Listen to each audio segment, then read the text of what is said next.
1, 2.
With the dawn of a new era on the horizon, it's time to awaken the light.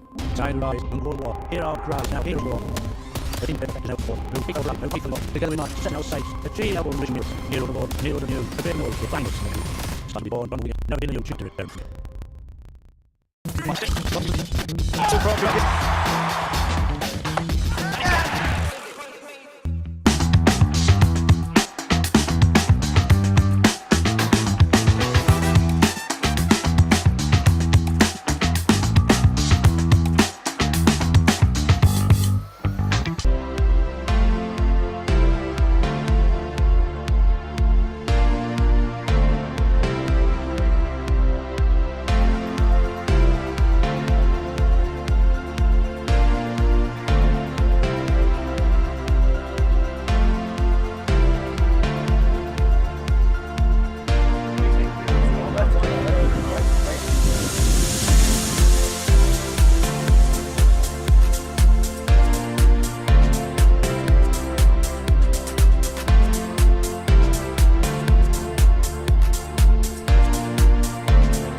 We rose from the dust of the coalfields.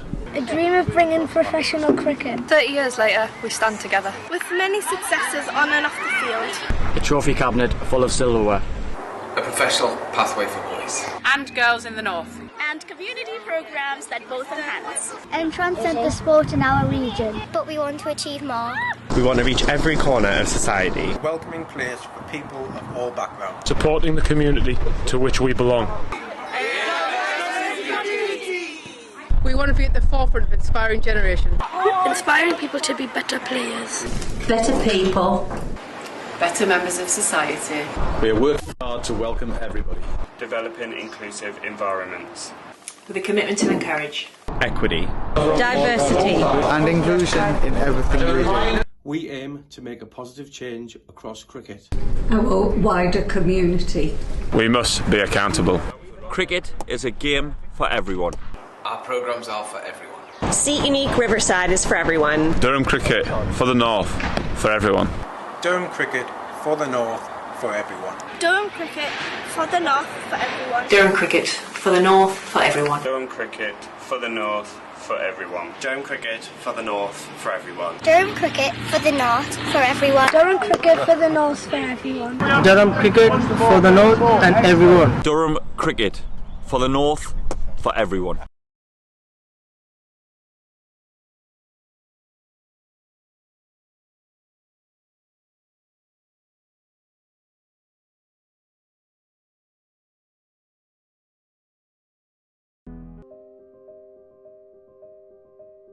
We've always been good at designing niche products for consumers. So our thinking was if we can use the same design skills on products which have got more volume, we'll be more successful. The big issue was the plan to do it. We set a figure of a capacity to make 250,000 pieces a year. That's an ambitious target, that's our figure. So we then worked with the machinery designers to make the washing machines. Number one in this product, it's got to be reliable. A washing machine has a lot of hard work to do, and it's a very important part of most households. So reliability was a big issue.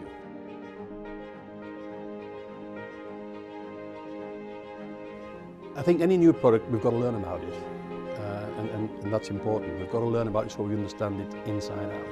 And that's taken longer than we expected, but we've taken our time to make sure that it's right. There's a big appetite for buying British products, and rightly so. But we can't rely on that. We've got to make a product that competes with all the imports.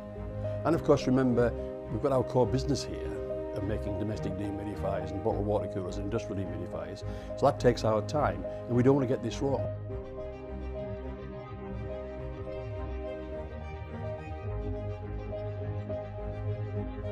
We've done 120,000 hours of testing washing machines here to make sure that it's absolutely reliable and does the job.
Rod Stewart. In concert.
leg. That boundary at the Lumley end always feels, just because of the angle we're sitting at, like it's quite a lot longer than this end. And wicket. Potts has got Lythe, and Adam Lythe is gone for a duck. Next ball is played away nicely from Rain and punched out through the covers, and it's gone for 4. One with him on the Saturday the 24th. Rain in, and that's clubbed away nicely. Lovely drive through the covers there by Shaquille for 4. And 44 balls as Delayed bowls again, and that's an inside edge which has gone off towards backward square leg for 1 run. Now then, Shaquille's just hobbling, having got himself down to the striking end here, having taken that run. Is not moving well at all. As Delayed is in, and Masood just easing his way to the offside to open up that area backward square through fine leg. He's start of a new over, and good shot from Milan, and it's away for 4 past point up towards the pavilion. What's... Oh, he's got him. He's chopped on. Well, there you are. Precise foot placement, and then pushes off and comes in again. That's short of length, wide of off stump, and dispatched by Johnny Bairstow for his first boundary. Rain round the wicket to the left-handed Milan, who flicks off his legs. He's going to pick up 4 runs here down through the vacant fine leg area. In the thick of it with the cricket over there. That's a half volley outside off stump, dispatched to the boundary in front of the pavilion for 4 by Milan. Just pass again. Bowls, and oh, it's gone straight through Beddingham's hands at second slip and away for 4. In he comes again, right arm over the wicket, short ball this time, and Johnny Bairstow is going to take full toll on that. Played it nicely, good control. And here comes Cons again, and bowls, and it isn't gone. And he's chased a wider Lucius ball, and Jones takes the catch. Here is the product of him, and he's got it. Got his first wicket. He has got his first wicket in county cricket, and none other than Johnny Bairstow, who... Ejaz Patel then to continue from this Finkel end. Left arm around the wicket. Down the pitch comes George Hill. That's going to be the first 6 of the match. In comes... He's got him. First ball. Rain has bowled Revis, and he's just played and missed, and it's taken his off stump out the ground. The partnership ends. It looks like effortless. Here we are again. Now then, this time he's just strayed a little bit too much width, and that's... They've had their work cut out today, Yorkshire, having elected to bat this morning. First ball after tea is dispatched towards the boundary. Last ball of the over. Pulled and out. That's a poor shot from Bess. I shouldn't be doing that. Rain with a short one, and it's worked. He's pulled in the short bouncer, and the ball has been pulled straight to mid-wicket. To Shaquille. Short ball pulled, gone. Oh, dear, dear, dear, dear, dear, dear. Some of those shots earlier did, didn't they? Unfortunately. Pass right. Oh! Well, he's bowled Thompson round his legs. He's lost his leg stump. Ball short of length here. And Matthew Fisher has watched it well and clipped it away through point, and he's going to get a boundary. Rain in. Oh, and a wild wahoo from Edwards, and he's out for 13, caught behind. The new ball has lasted 3 deliveries, and Yorkshire are all out for 254. To take his opportunity. Here he comes, bowling to Lees. That's wide of the slip cordon and down towards vacant third man. But again, the ball stows in the outfield. There's 2 chasing, and it just reaches the foam before them. Oh, good ball. Has he edged that one? He's out. That moved on him late there. And Jones has edged behind on 2. Durham at 12 for 1. So they started it at 3 o'clock. As Fisher is in, that's driven too much width this time from Matthew Fisher. And... Borthwick got over the top of it and has crashed it away through the covers for Edwards to Lees. It's come down our way. Fine leg. It's gone for 4. And he comes. Round the wicket. Good delivery. Big appeal, and he's got him. And Durham 42 for 2 in closing on day 1. Deficit of 212 runs.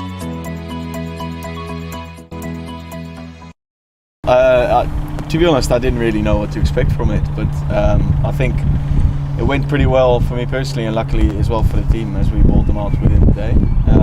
So I'm happy with it. Shan Masood could have been your first victim. It looked like a very good shot when he was on 15, and for whatever reason it wasn't given out.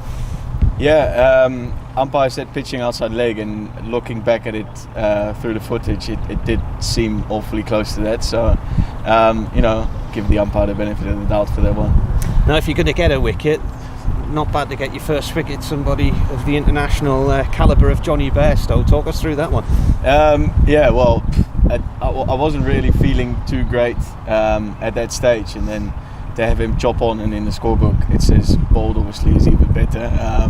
But no, it was great, and I think from there we were relentless with our bowling, which is a great momentum break, as I have to call it.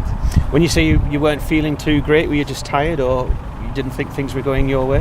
No, I just felt something in my bowling was off.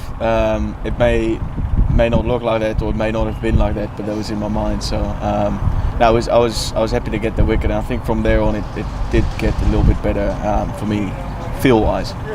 Now, nice to be able to have your father here to see your debut as well. He flew in this morning and spent the afternoon on air with us, so he was on air with us when you got your wicket. So his thoughts on that was nice.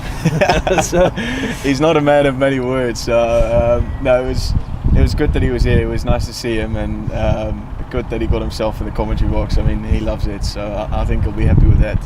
And he's played a lot of international cricket for the Netherlands as well, hasn't he? He's been to 3 World Cups. Yeah, no, he's played a lot of cricket himself, and I think he's proud of what I'm achieving with my cricket.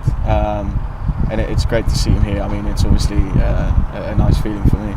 From your point of view, you're doing things the opposite way around. You've started your career in limited overs cricket with the white ball, and now trying to develop into first class cricket. That's not really the route most people go, is it? So he thinks it will benefit you greatly if you get more first class cricket under your belt. And are you surprised that you're in the Durham team already, or were you hoping it would have happened by now?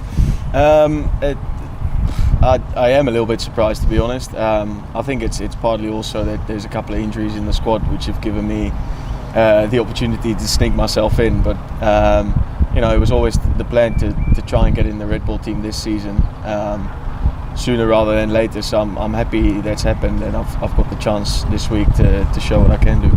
And to bowl Yorkshire out for 254, an excellent day from a Durham point of view. Real pressure put on with the ball. 4 wickets for Matty Potts, 3 for Ben Rain, couple for Bryden Carson, 1 for you. Yeah, like I said before, the bowlers were awesome today. To bowl them out for within a day, and then having ourselves to come in and bet at the end of the day is pretty good for us. And I feel if we from here can put up a big score, we're obviously in control of the game, and that's ultimately what we want. Well, here, Jazz, welcome to Durham. How nice is it to have joined the club? Yeah, it's great. Obviously, it's a great opportunity to play more county cricket, and I've heard a lot of good things about Durham. Obviously, a few of the Black Caps boys have been here in the recent past, so yeah, I'm really looking forward to getting stuck in with the boys. Just a quick turnaround, just tell us a bit about the road to getting to Durham. Yeah, it was certainly a very quick turnaround. I mean, last week I think I signed Thursday, flew out Saturday, so I didn't really have too much time to kind of get things in order, but managed to get there in the end. Cool. And can you just tell the Durham members a bit about what they can expect to see from you over the next few games or so? I guess my style of play is just to go out there and enjoy myself, and you know, put my best foot forward. And every game I cherish the opportunity, and definitely don't take it for granted. I know, especially you know, in this part of the world, how important cricket is, and how you know, passionate the supporters are for the respective clubs. And so for me, you know, it's a great opportunity to be a part of Durham's history, and you know, I'll try and put my best foot forward. Just talking about history there, we've started the season pretty well. Have you had a chance to speak to the guys about how well we've started this summer? Yeah, obviously it's been a good start for the boys. I know you know, in speaking to a lot of them, there's a lot of belief in this camp and what they can achieve this summer. So it's a great environment to come into, and you know, for me it's kind of a little bit seamless to a certain degree. I just kind of, you know, go about my business and not have to worry about too much else. Touching on the county game, you've had spells with Yorkshire, Anglo Morgan. How much do you enjoy the English County Championship and playing here in England? Yeah, I love coming to England and playing cricket. Obviously, it's the home of cricket, and you know there's a lot of tradition and history around cricket here, and just the environment and the atmosphere around cricket in England is quite amazing. And you know it's really a great opportunity to be a part of that. I think every time I come over here, I have a great time. So I'm really looking forward to it. You touched earlier about two Black Caps players playing for Durham. We've had Rachin Ravindra and Will Young in the last couple of years. They've both enjoyed quite a bit of success here at Durham. Have you had a chance to speak to them about playing for Durham and being here? Yeah, I mean, I spoke to Youngie at length around what to expect and how things were, and he sang a lot of praises about his time at Durham. He said he really enjoyed it, and I got a message from Rachin as well, congratulating me on getting the opportunity to play here. Obviously, both big shoes to fill, especially Rachi. Obviously, the double 100 on debut is going to be a tough one to beat. But yeah, look, I mean, they've all spoken very highly of Durham, so I'm really looking forward to it. You landed on Sunday. You've had a couple of days to meet the lads, get underway with training. How's that been? How have you settled in so far? Yeah, it's been good. I mean, the guys have been very welcoming. They've been very accommodating as well in terms of me getting my work done and getting what I need out of it. Also getting used to, I guess, the weather and the conditions. But in saying that, it hasn't been a big change. I've come from a New Zealand winter where it's been raining a bit, so coming here and watching a bit more rain isn't too dissimilar to being at home at the moment. But it's a lovely day today. And just touching on the squad, you've been around a couple of days. You've got a fair bit of talent in the squad. Alex Leeds, Matthew Potts were two players that you came against last summer. How nice is it to be in this environment?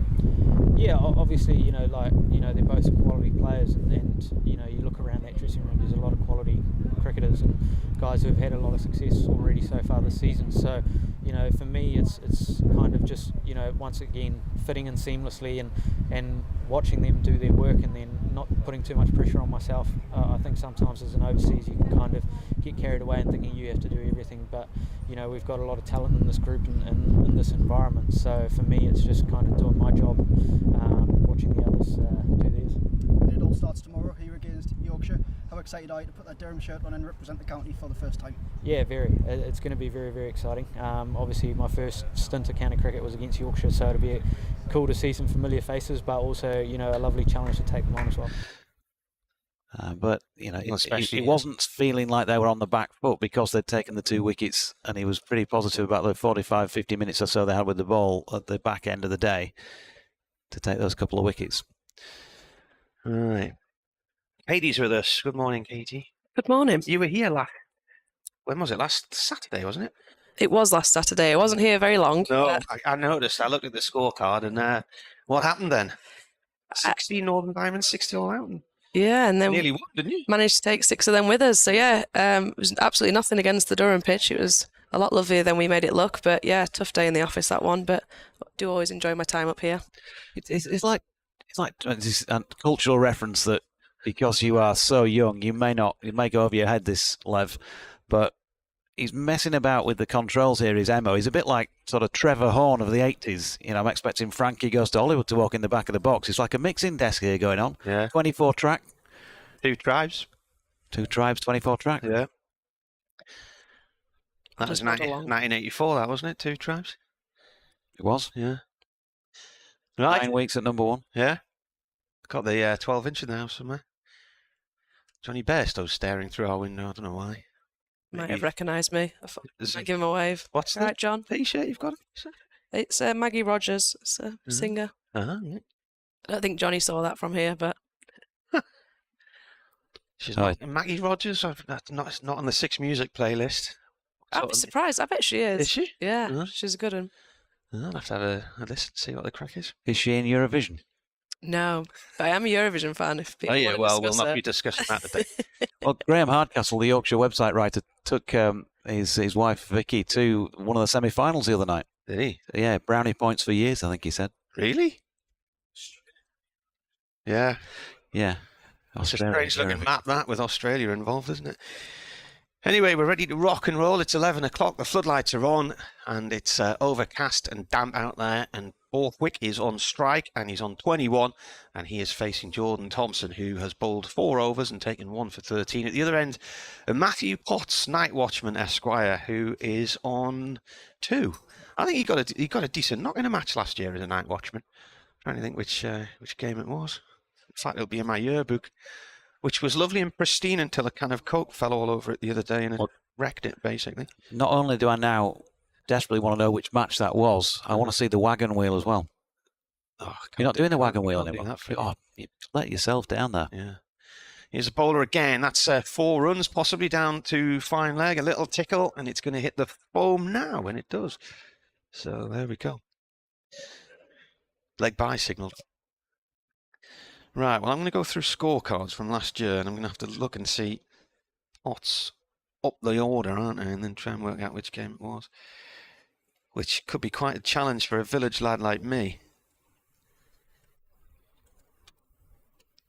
Does that mean you come from a village or that you play cricket? Village.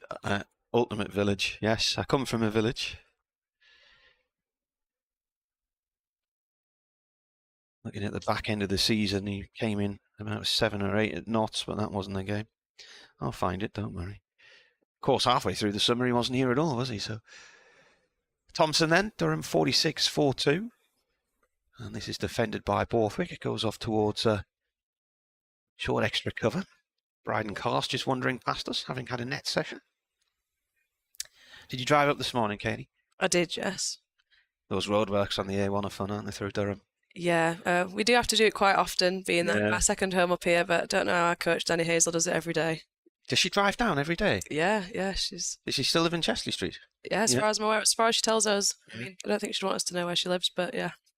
Yeah, well, in comes the bowler, defended by Borthwick. I remember in the infancy of her career, back in the day, and quite a few years ago now, when there was a women's team here, but then it all seemed to move down to Leeds. But they've now built a lovely nursery ground out the back of here. I don't know if you've seen that. It's really nice. And it's on the riverbank. So I think they're hoping to develop that further this year. And then use it for academy matches and some of the women's games. Thompson in again, and turned by Borthwick down towards long leg, and he might get another 4 here. He does, clattering into the ropes there. Is Matt Fisher, and he's gone over the foam. Got to do an update for Radio Newcastle shortly.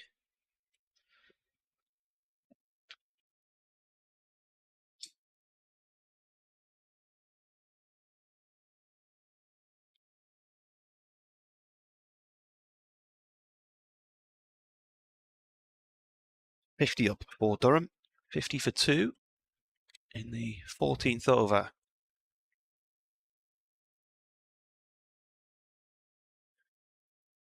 Borthwick on 25, Potts on 2. Right, here's the update.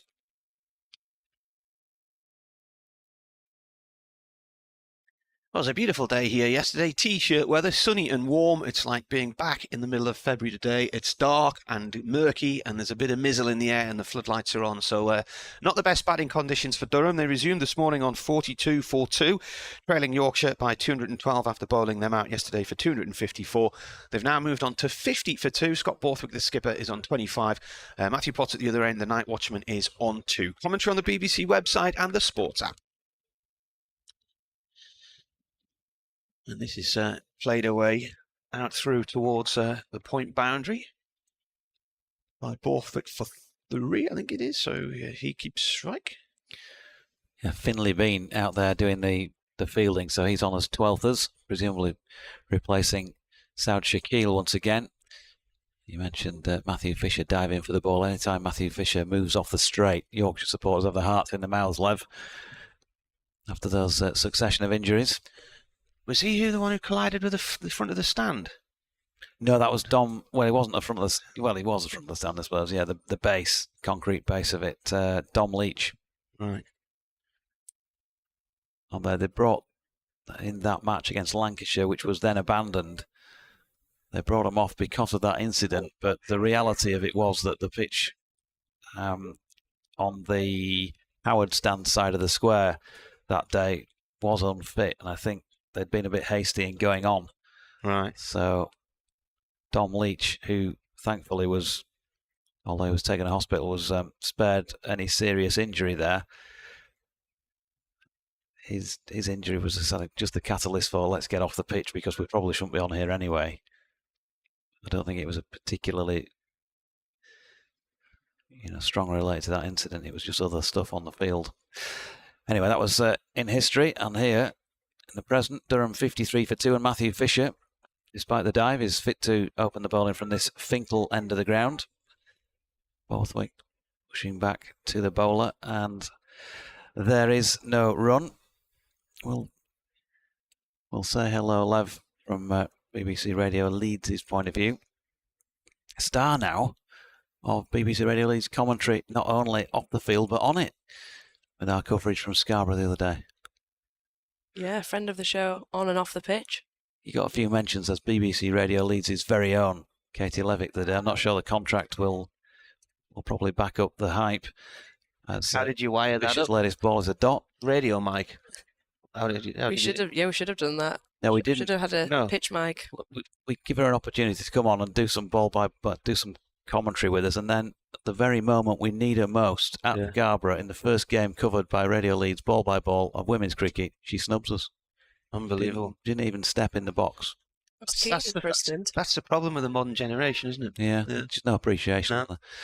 Fisher in, nicely played by Borthwick, because this one also feels like it's keeping it a little bit low, and he's flicked it off his legs, and it's fielded out there by Will Frayne, who is also on the ground today as 12th man, or 13th man possibly, given that Finley Bean's also out there. He came up, I think, to take over those duties from Ben Cliff, who was here yesterday.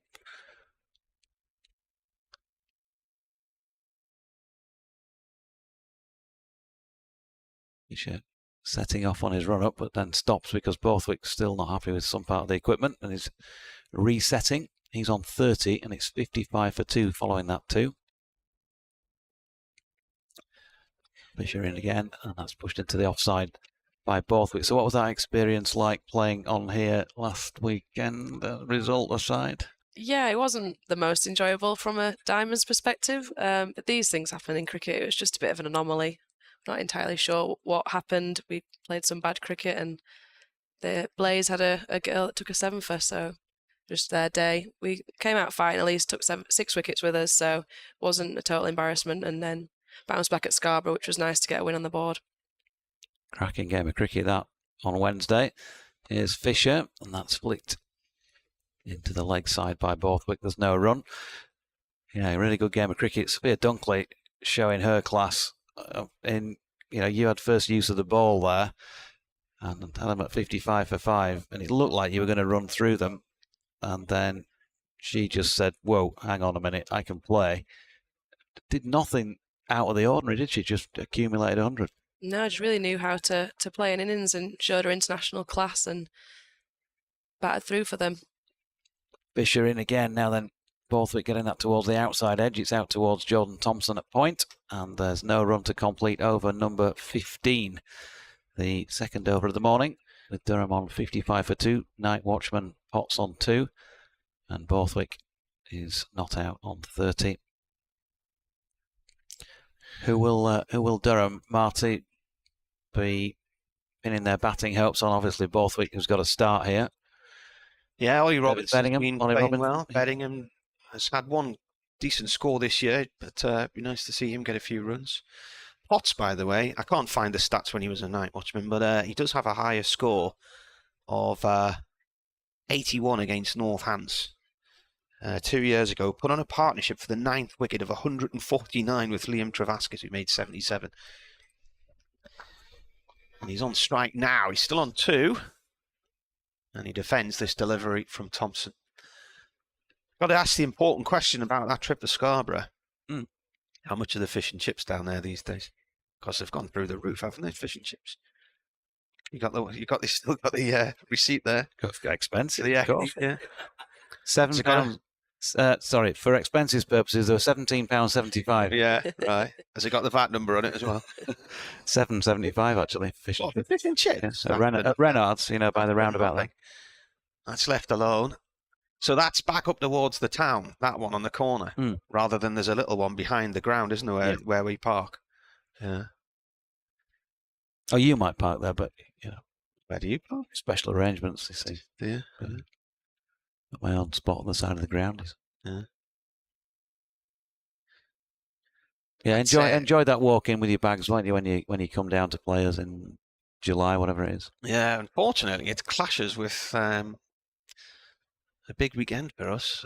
As this is defended by Potts off Thompson. That's the weekend of the Deer Shed Festival where we normally go. So can't go there this year because we're in Scarborough.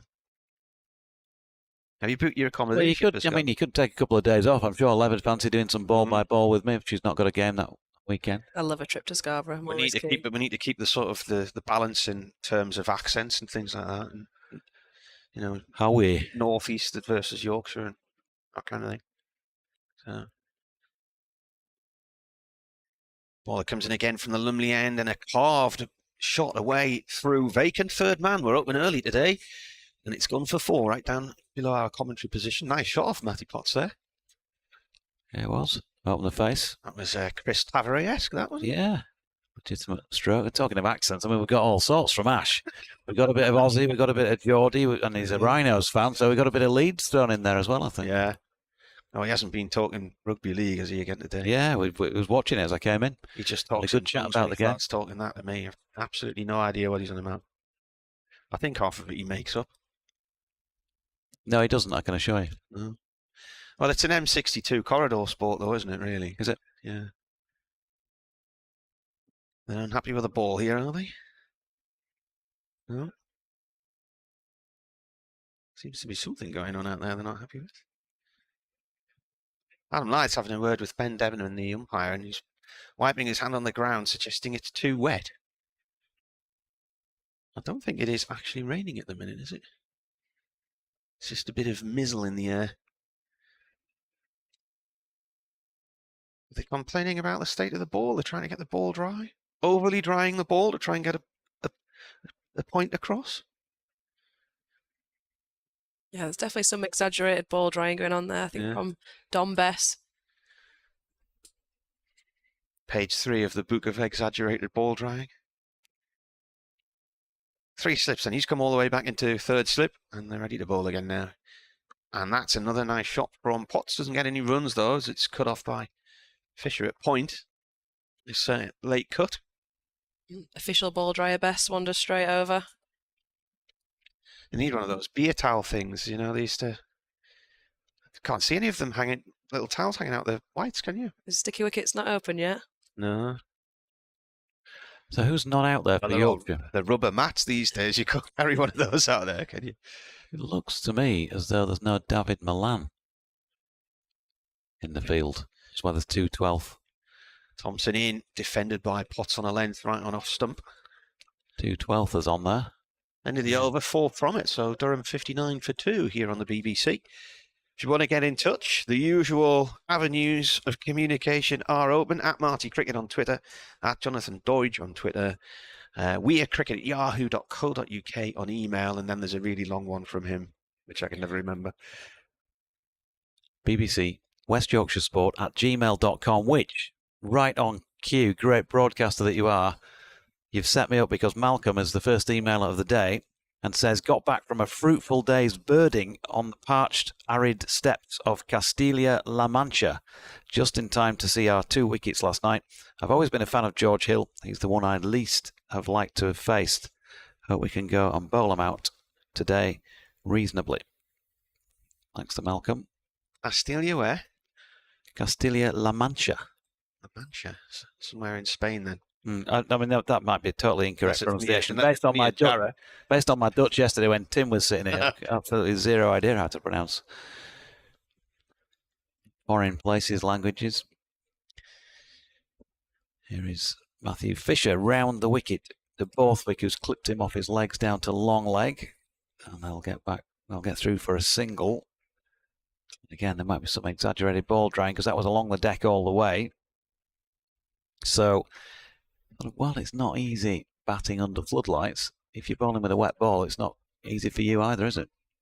No, and those early 4s wouldn't have helped the cause either, all along the deck down here, but wouldn't have said it looks too soggy out there. In the early morning conditions, it's not rained all that much, but Yorkshire bowlers don't seem too thrilled with it. You'd think this would be prime bowling conditions first thing in the morning. Floodlights on, grey skies. Can't really see if there's anything in the sky, even looking through the binoculars. Doesn't look like it's spitting at the minute, but it's very overcast. Fisher back over the wicket to the right-handed Potts. Elbow up. Coach would be proud of that one. Forward defensive push. Jordan Geldy says, what are your thoughts on the decline in Yorkshire's 4-day form? Is it issues with the youth system, poor recruitment, or other off-field issues? I think the issues are largely, Jordan, on the field. It's just that, you know, sometimes whatever all those things going on in the background are, the players that cross the white line have got to play well. And they're playing against professional players, and if they're off their game slightly, they're going to suffer for that. And so the results, as Fisher is in and it's pushed into the offside by Potts, there's no run. You know, I'd be the first person, as somebody who's not played at this level, to cut players a bit of slack. But I think they're an honest bunch of lads as well. And they know that they could have batted better and they could have bowled better this season. And when you say that, you look at the points table and you shouldn't be too surprised. They've had some good moments, but they've probably had more moments where they're maybe not as pleased with their performance as they might be, as Fisher bangs one in here. Potts draws back to have a tennis shot at that, but then pulls out of having a go. For me, simple as that. I know you've not seen loads of them, Lev, but you know, sometimes it's like that, isn't it? You're playing yourself at professional level, and if you're not quite on it, you don't have to be that many % off to end up not having a great day. Yeah, and there's so much talk about it being Division 2, but there's some brilliant teams in this league that, you know, it's not embarrassing to be getting the results we are against them.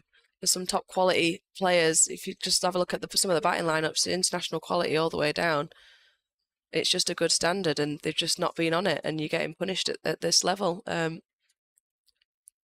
I actually think we've got selection issues for the first few times in that we've got some good players that aren't making this team. So it's not necessarily the calibre of player we're able to put out there. It's just on the day performances. We saw Potts just drive one back to Matthew Fisher, who fielded it well in his follow-through. And he's coming in again here past umpire Ben Debenham. Flicked off the pads, I think, by Potts down to Jordan Thompson at long leg. Or did he get some bat on it? No, he has got some bat on it. So single to Matthew Potts, who's on to 7. That will complete that over with Durham on 61 for 2. And very quickly, in my mind, these days, been as it is, things do sort of blur. But there's one particularly good innings with the ball, and they showed that when they get it together, you know, they rolled Sussex for 140-ish down at Hove a few weeks ago. But the rest of the time, they've bowled well in parts during an innings, but not completely put it all together like I'm sure they would want to. And I think that showed that when they do get it right, they're going to be a dangerous side with ball in hand.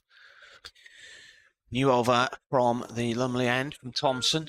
That's defended by Potts. Rolls back up towards mid-on. Talking of blur, I'm going to see them at Wembley in the summer. Reformed, haven't they? Saw them in Newcastle years and years ago.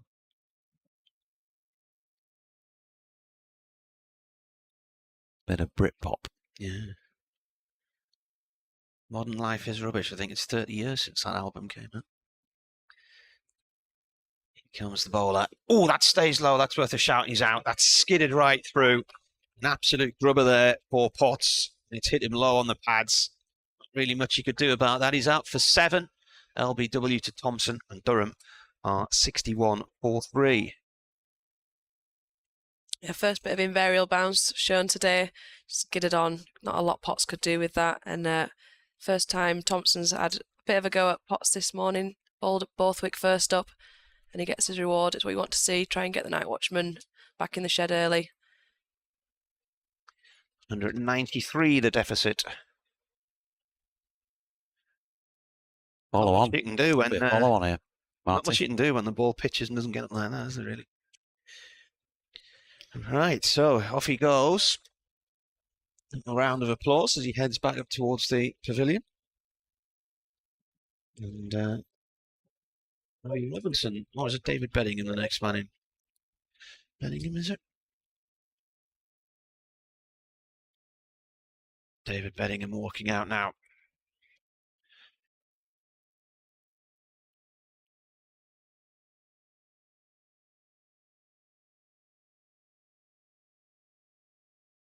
So what did they add? 23? 23, yeah. 17.2 overs gone here on the BBC. Day 2.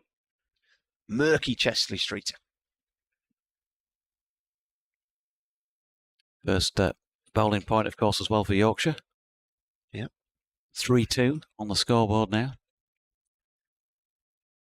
David Bedingham in the last match against Derbyshire only made 4 here. Prior to that at Cardiff, just the 1 innings, 28 in a weather-affected game. 86 he got in Durham's second innings against Worcestershire. And 118 in the first innings against Worcestershire. Bowler bowls, and this is played to short extra cover. And then in the match at Sussex, he made 15 and 10. So he's had that one big match against Worcestershire and not really got going in the others. Interesting to see how he fares here. Yeah, not easy, is it, coming in? Bowler's just got loose again. Thompson bowls, Bedingham plays that to Fisher at backward point, no run there. It's just the conditions as well, isn't it? Mm. Horrible conditions to bat in when the light's on and it's cold out there. Chris Sharp says he's planning on doing a Scarborough Deershed double. He says, I'll be getting the miles in my legs between York, Pickering, Scarborough and Thirsk on the bike that week. So I remember him once cycling all the way up to the Dalby Forest to meet us there when we saw Elbow a few years ago. In the middle of the countryside as Thompson bowls again. This is defended by Bedingham on off stump.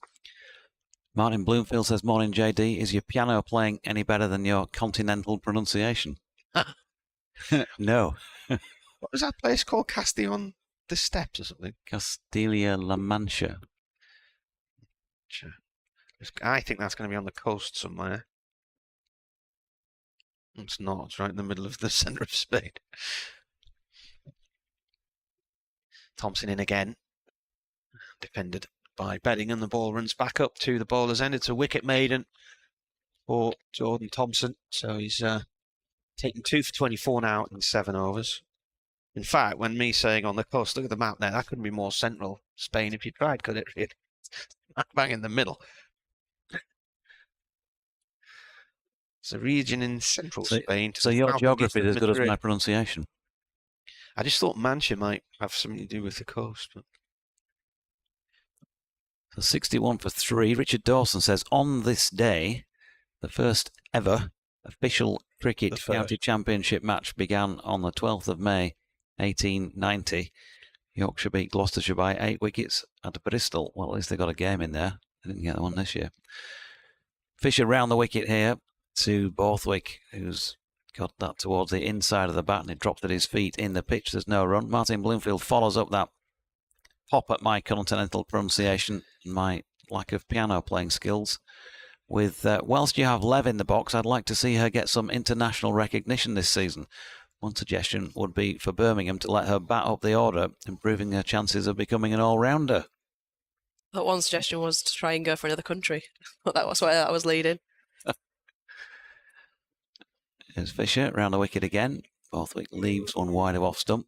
Lev and an all-rounder are not phrases I've often heard in the same sentence. Not since about under 15s level, unfortunately, but you never know at Birmingham. They might not have actually seen me play, so I could tell them anything when I turn up. I'm actually top 5. You need to practice the accent, of course, as well. Oh, I wouldn't want to offend with an attempt at a Birmingham accent. You don't really have a Sheffield accent, do you? No, I feel like I lost that when I started working and answering phones. I tried to tone it down as much as I could. Fisher to Borthwick, solidly behind a straight delivery, roundabout off stump. No run. Was that in a call centre? No, in a school. I thought I'd try and put on my best voice for the parents. And then course, worked for Pro Coach, which I thought was quite hard to say in a really Yorkshire accent. It comes out very Pro Coach. Pro Coach, yeah. So I tried to and make it sound as pleasing on the ear as possible.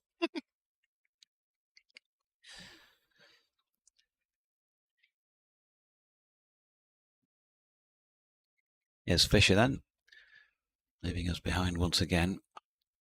Again, attacking Borthwick's stumps, and he has to block that. I think they've got that right, Yorkshire. Jordan Thompson already rewarded again for bowling straight this morning. If it is going to shoot a bit, then you're definitely very much in the game. I remember a few years ago going for an interview to another broadcaster in London, and the man interviewing me, who had a very strong London accent, telling me I sounded regional. I just laughed. I thought the irony. Fisher in again. That's pushed nicely back past him by Borthwick. Times that beautifully. If it has got the legs, that's a super shot, because it will be holding up even more today than yesterday on this outfield, you would have thought, with a bit of moisture around. Really well played by Borthwick. Right out the middle. That was nicely timed, wasn't it? Yeah, 35 to him, 65 for 3. You'd think the outfield would be slower today, but there haven't been any signs of that yet. So I know they were sweeping away a lot of grass cuttings when I arrived this morning, so maybe they've given it a trim. I reckon it looks like good fun sitting on one of those grass cutters. If you had some music on, going round and round the field, up and down. Well, we all get our kicks in different ways, Marty. I just think it'd be nice and relaxing. Did you used to like the dodgems, did you, at the seaside? Yeah. The go-karts. Here's Fisher. Oh, good delivery, and he's out. He's got the outside edge of Scott Borthwick's bat, and that's a good catch by Adam Lythe, who had to watch it all the way into his hands. It was dying on him. Again, more suggestion that the pace is not quite there in this pitch, but also that it didn't really go hard at that, did he, Scott Borthwick? But he's gone hard enough to see the back of himself. Caught Lythe bowled Fisher for 35 off 49 deliveries, 64 minutes at the crease, including 3 fours, and Durham 65 for 4. And I'm sure they'd be delighted if a bit more mizzle and drizzle came and they could just get off for a little bit here. Yeah.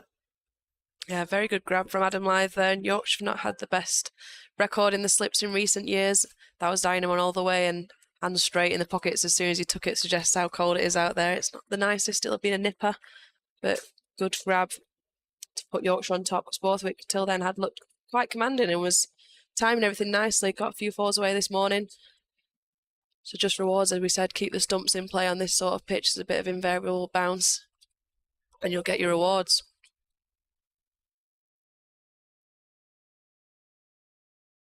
Final ball of that over, and Ollie Robinson, who I've got to say, on the few occasions I've seen him play, has always seemed to impress. He certainly did with the gloves yesterday.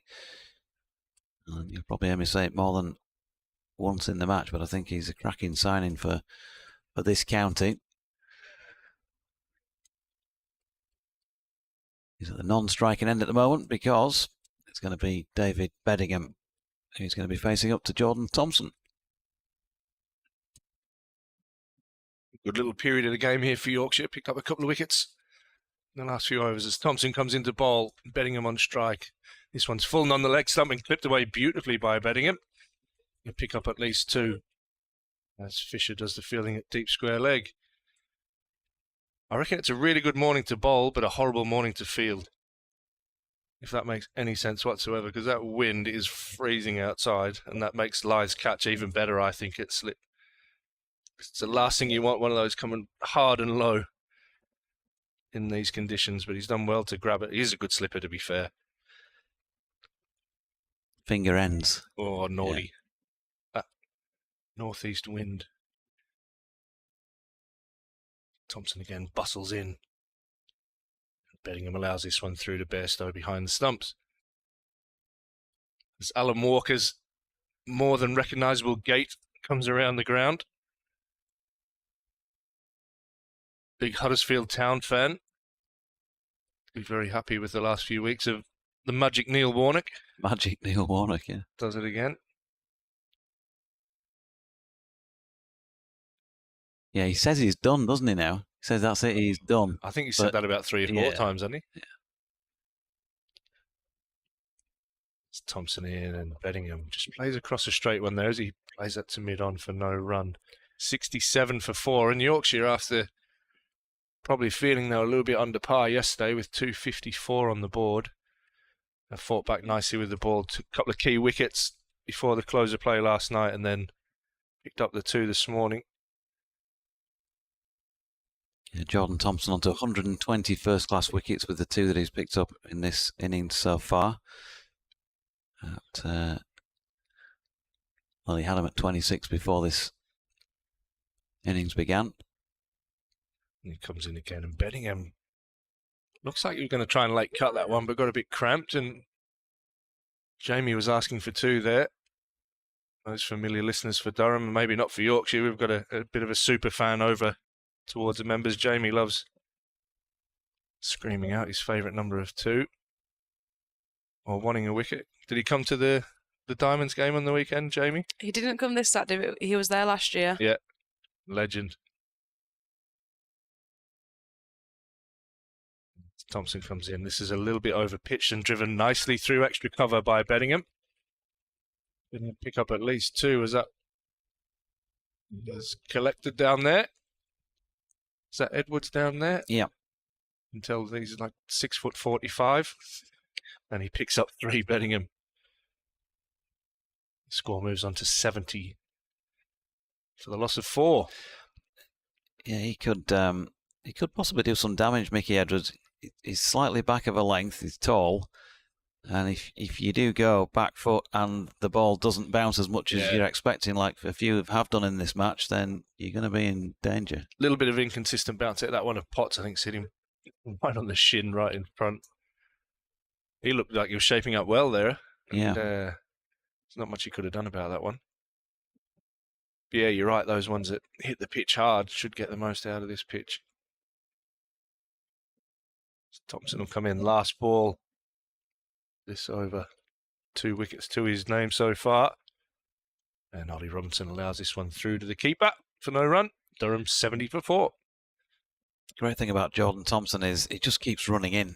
Nothing but admiration for him in that respect. He's got through loads of work in the last 2 or 3 seasons when other players have been out for lengthy spells with injury. He keeps picking up wickets. He's a trier, isn't he? Like, you know that 100% effort is coming every time from him. Well, yeah, normally see the umpires in gloves, the softies at this time of year. Well, we have done all season, but yeah, the hand warmers have been bought out, extra ones. Who's the one in the Diamonds, Katie, that you know is going to run in every time and give you everything? Well, she retired recently, but Catherine Brunt was always super competitor. Yeah. Everything she ever did. She's a great example to the girls. Jenny Gunn, another one. We've had some legends playing the game for us. We've been lucky to be able to watch them and follow their example. Here's Fisher. Straight delivery again at Beddingham, who gets his bat in the way of this. Finlay Bean doing the fielding. What about you? Like, running in. I'm more of a jogging, giving everything. Slow canter in. It's maximum effort, but it's a slower pace.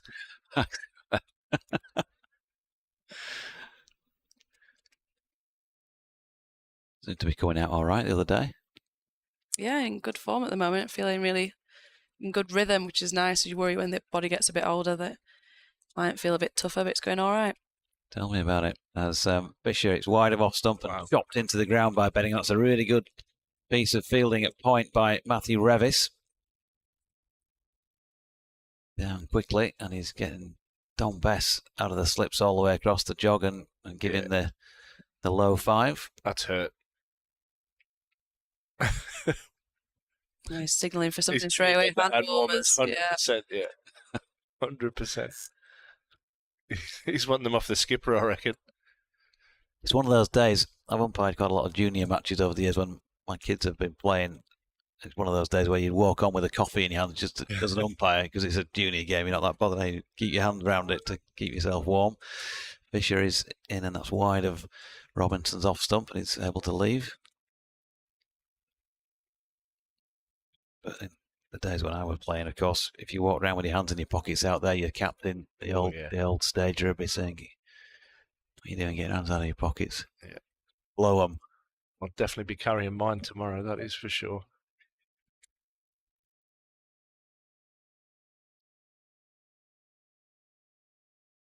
Bishop leaving us behind again then, under the Riverside floodlights. Short of length, and Robinson back and pushing into the offside. We've got a couple more correspondents here. Bent Nielsen says, nice start from Yorkshire. Would it be an idea to mark the line between the stumps so the batters wouldn't have to draw lines with the shoes? Sure about that? I think the paint would rub off pretty much, but I think it's routine as much as anything. Sometimes you just get things in your head.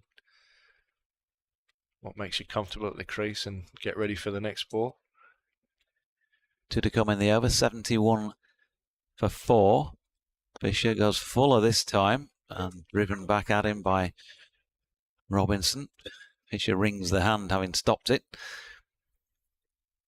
It's even a pet hate of mine in the indoor centre we've got here at the Riverside, and you see them on so many artificial nets, and it's brilliant for the kids, but they've got the 3 lines that run from stumps to stumps. And geez, that annoys me when I bat. I don't know why, but it really, really does irritate me. I found it really trippy when we batted here last week. I found my eyes were focusing on that more. Yeah. It became like sort of a moving illusion. Fisher into Robinson, pushes up to Masood at mid-off to complete that over at 71 for 4. You mentioned Robinson there, Doyd. Like this kid can play. He made a beautiful 100 here the other week. And just looked like he was batting on a different pitch to everybody else. For a little fella, he really hits it hard, and you mentioned his keeping, he's really tidy. Bit of a Sam Billings clone. Yeah. He's unlucky to have played at the same club, isn't he? Because he would undoubtedly have got a first-team shirt down there had he not bumped into Sam. Yeah, they've got Cox down there as well. Yeah. If you watch him bat, and hopefully from a Durham point of view, he does bat for a while, he's got a lot of Michael Slater tendencies for the older people that are listening and watching on the stream. He's very pleasant. And got Thompson in here from the Lumley end, and this has fallen clipped, but straight to mid-on for no run. He's just a natural run scorer. If the ball's ticking, isn't it, usually when he's out there? If they spend some time at the crease, it'll be busy, the scoreboard. Yeah. He always looks well organised. Yeah. And you do think, when he was playing at Kent, how has somebody else not been knocking the door down? And maybe they were. And maybe he was just hanging on because he wanted to play there. Sometimes people do, don't they? And waiting for an opportunity. 100%. He came up here last year, was drafted in for the Blast and did really well. And has signed, I think, a 3-year contract up here. Thompson comes in and Bettingham just defends this one out into the offside for no run. 71 for 4 on the tins at the moment. The tins? The tins. There we go. I was thinking back in the day, imagine the tins with these 2020 games, getting the numbers up and down. I still like the old scoreboards, like that Perth being my home ground or home area, that the Wacker and the old Adelaide scoreboard. I still love them. Easy for my old eyes to read, I think. As Thompson comes in and Bettingham, as we saw a few chop-ons yesterday, this one luckily goes into his back pad. And again, maybe a little bit cramped for room there. Thompson generally runs the ball back into the right-hander. He's probably lucky to get away with that one. He'd have different look to different balls at different test grounds. They're the ones that you remember in particular. Yeah. Right? You see those great shots sometimes at a distance where the players are there and you can see what's going on the board in the background. Great timepieces. Yeah, 100%.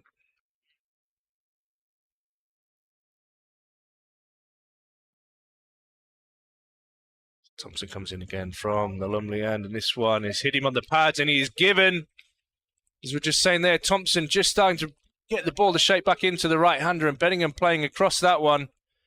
It'd be interesting to check on the replay how far he got across there. My initial thoughts were I thought it might have been going down leg side, but he's been given, and Durham in a whole heap of trouble here at 71 for 5. Yeah, it wasn't as clear-cut as the Potts LBW earlier on in the innings. Bettingham didn't show too much disdain as he walked off though, so maybe he thought in the chance here if he shuffled across a little bit. But this pitch is keeping low if you get it in the right sort of area, so it's always worth asking the question. Yeah, I've got to say and before I say it, just a reminder that I'm about 2 full strips to the right of where that happened if you're watching it on the stream. Beddingham with his back to us, but it did feel like it was leg side if anything. But as you say, Ash, did he walk right across? And so it made it feel more leg side than it actually was. Got the replay on. I've seen worse, that is for sure. Just with that angle, you can see a little bit of leg stump hanging out from across. So it's one you'd of have those, to say it's probably might have even been umpire's call. Yeah, it's one of those. If you're batting, you think, well, surely you give me the benefit of the doubt. And if you're bowling, you think, it's clipping leg stump. What's wrong with it? I'd be screaming for that if I was bowling, 100%.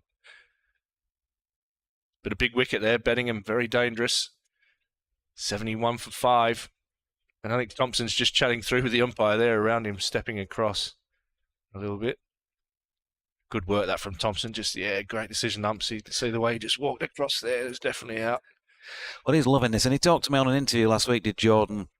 It was more or less saying, I'm not quite sure where my next wicket's coming from when I walk out there at the moment. Confidence, not as high as normally with him. He's a self-confident person. He'll back himself to do stuff.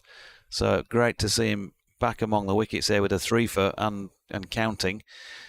And maybe this will just be that confidence lift that he needs. Yeah, he's had a good morning so far. It's Clark, the new batsman, on strike to Thompson, and this one's full and punched out into the covers for no run. It's not like Yorkshire haven't had some bowling conditions to work with this year, because they have in some of the matches and haven't used them as well as they might have done. So, and they certainly are doing this time around. It's good to see that improvement, and that they're kind of clearly getting close to nailing their plans. Yeah, the bowling full and straight and picking up their reward so far. Thompson again comes in. This one, a little inside edge onto the pad. Trickles out into the offside to end the over, and a wicket maiden there for Thompson. Durham in a bit of trouble here, 71 for 5. Yeah, appreciative round of applause for Thompson there. It was a good over, always challenging the batter, getting in those areas that just make it a bit difficult under these lights. And runs aren't flowing easily. Scoreboard pressure is starting to build now as well, and you start to feel it as a batter out there. It's a tough ask. It's good conditions to bowl in, as I kind of mentioned earlier. I said I wouldn't like to be fielding out there because it is fresh, but under lights it's pretty gloomy. Reasonably new ball, and the pitch with a little bit of variable bounce, so Yorkshire taking full advantage of that this morning. 2 slips in place. They've ringed it with Mickey Edwards down at deep backward square plus long leg. And Fisher is in. This one's short of length and nicely played by Ollie Robinson. Top of the bounce. He's just punched it gently really through the covers. Relied on the timing and got back for 2. Craig Walton says, watching the live stream, is it just me or is Johnny Bairstow limping when he's jogging through between overs? So I said this the other day. So I watched Johnny on the night before the match. He was doing some work with the fitness guy, and he wasn't moving brilliantly. So he was running, he was trying his hardest, but he was definitely carrying that leg. Fisher is in, and that is solidly blocked this time by Robinson. That's not good to hear. We'll keep an eye on that. Big summer coming up, isn't there? Obviously with the Ashes on the horizon. But yeah, that was the first thing I thought of. I thought, geez, he's having a real crack at running here, but he was definitely favouring that leg. Tough gig as well, keeping while doing that.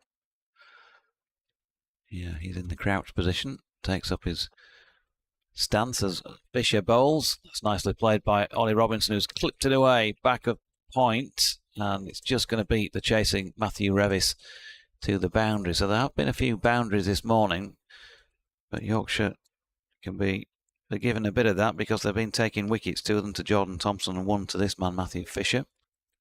77 for 5.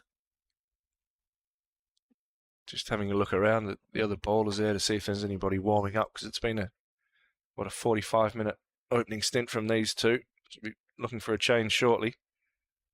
Be tough work getting the ball out of Thompson's hand at the moment, I think.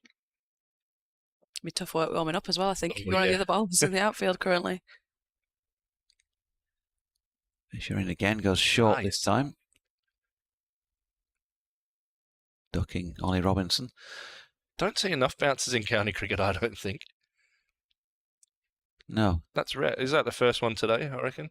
No, he put one down at Potts earlier on, and Potts thought about giving it a little glance. Right. Thought that was more of a night watchman tactic they were employing, but it's good to see Fisher giving that option.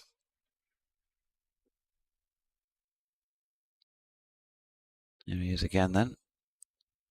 An ultimate ball of this 23rd over of Durham's first innings, and he's strayed a little bit widthwise here, and that's another beautiful shot by Robinson. Well, if it's keeping low out there, he looks like he's playing on a different pitch at the moment with a couple of these shots early doors. He's on to 10 with that second boundary, and Durham into the 80s, 81 for 5. I'm going to have a nick of bad off him. That is absolutely raced away. Little punch off the back foot, and it's a big boundary that out there, but there was definitely no doubt that was going for the 4 the moment it left his bat. Our co-commentator tells me it's 64 metres from the middle to all boundaries in this match. They're playing bang, slap bang in the centre. Feel of a test match strip as Fisher is in. That's pushed back by Robinson and fielded by Jordan Thompson. End of the over. 81 for 5, and rightly so as well. Yorkshire against Durham. Absolutely. Neighbours. Nice little crowd in, despite the weather as well. What was it like yesterday, the crowd? It was good. I would think it would be as good a crowd as there's been at a day's play involving Yorkshire this year. Don't know what the figures were. Don't know if Marty gets those or not from the club. You can probably get that, to be fair. You could probably get that. Do you know the attendance from yesterday?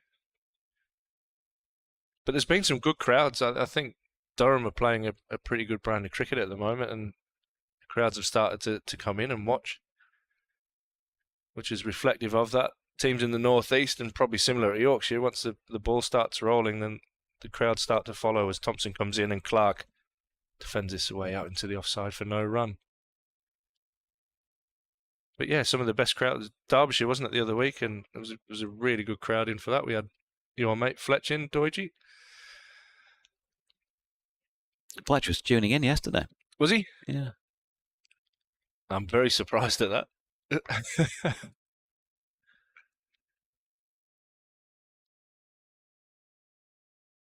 Wants to know how it's done. Clark gets a little bit of width this time and punches this one through cover point. He'll pick up at least 2. The outfield not the quickest. And in fact, they come back for a 3rd comfortably. Clark off the mark as the score moves on to 84 for 5. I wish it was. We were there. Yeah, nice crowd. It is really chilly, that wind out there just biting. Just had a couple of mates ring me there and said how cold they are. They've got beanies and gloves and stuff on watching the cricket. Probably tuned in again at the moment, Fletch, because still no play in that match between Derbyshire and Gloucestershire. Thompson comes in and Robinson drives this one. Bit thick inside edge to Masood at mid-on for no run. Start delayed also at the match between Kent and Hampshire. Kent shot out for 95 yesterday. Hampshire had made it to 89 without loss at the close. So big opportunity for them to get back on the horse because, of course, they lost to Warwickshire last week.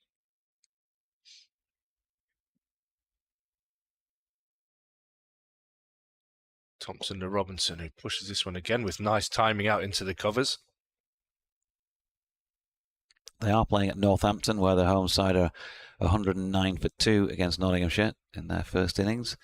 Match delayed by rain at the Oval. Middlesex 209 all out yesterday. Surrey 26 without loss.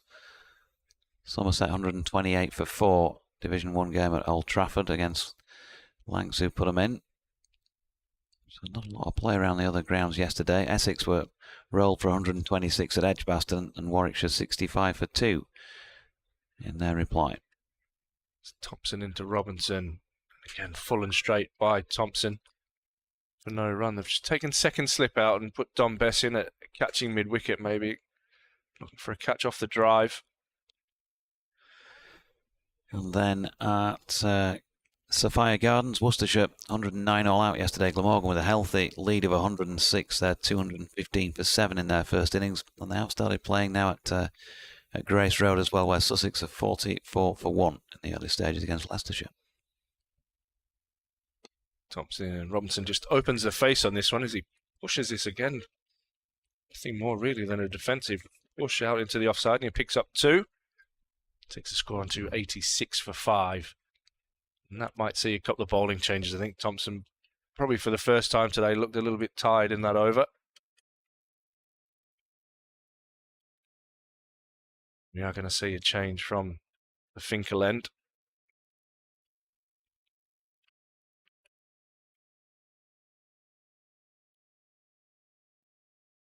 Is that Hill? Yeah, George Hill coming on. Yep. It's been a good first 50 minutes or so for the visitors here, Lev. Yeah, they've done exactly what they wanted. Get those few early wickets. Not being as free scoring as they will have wanted Durham.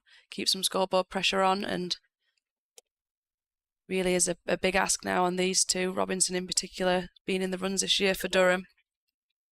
They'll be relying on him to try and anchor this innings and bat long. Try and chase down that Yorkshire total, because they won't want to be getting anywhere near that follow-on with these conditions around. Always good to get rid of the night watchman as well. So here's George Hill. Now this Finkel end. And Clark with a solid block to the first delivery of the spell. Mentioned yesterday when he came on and took a wicket in the last ball of the 11th over, his first over, that of Alex Lees, that George has got the knack of coming on and breaking a partnership up. I think he'd like to be more involved than just doing that with the ball. And he's getting opportunities now. 1 for 5 off his 2 overs before this one started. Latest delivery just dropped out into the offside. And there's no run. He's been around the scene now for the last 2 or 3 seasons. Got a big 100 to his name, 151 not out last year. Another 130 in another game as well. I don't know how he walks normally, but he doesn't look like he's moving very freely back to his mark there. Don't know whether he's just cold and stiff. Maybe. Here he is. That one again keeping slightly on the low side. Well watched by Graham Clark. Turning it to mid-on. On the bowling front, George, he's bowled in 33 innings out of the 26 first-class matches he's played. Taken 32 wickets. So 1 an innings on average. Averaging 25.93. Going at just under 3 and over. And takes a wicket every 52 deliveries. There he is again. And solidly behind it once more. Clark, he'll swing the ball. That really is the key with him. You've got Mickey Edwards who hits the pitch. Matthew Fisher swings it and hits the pitch. Jordan Thompson, bit of both about his bowling as well. But George, rather than he's more of a kiss the pitch, but he'll tend to bowl it a little bit fuller. Yeah. And he will get the ball to swing.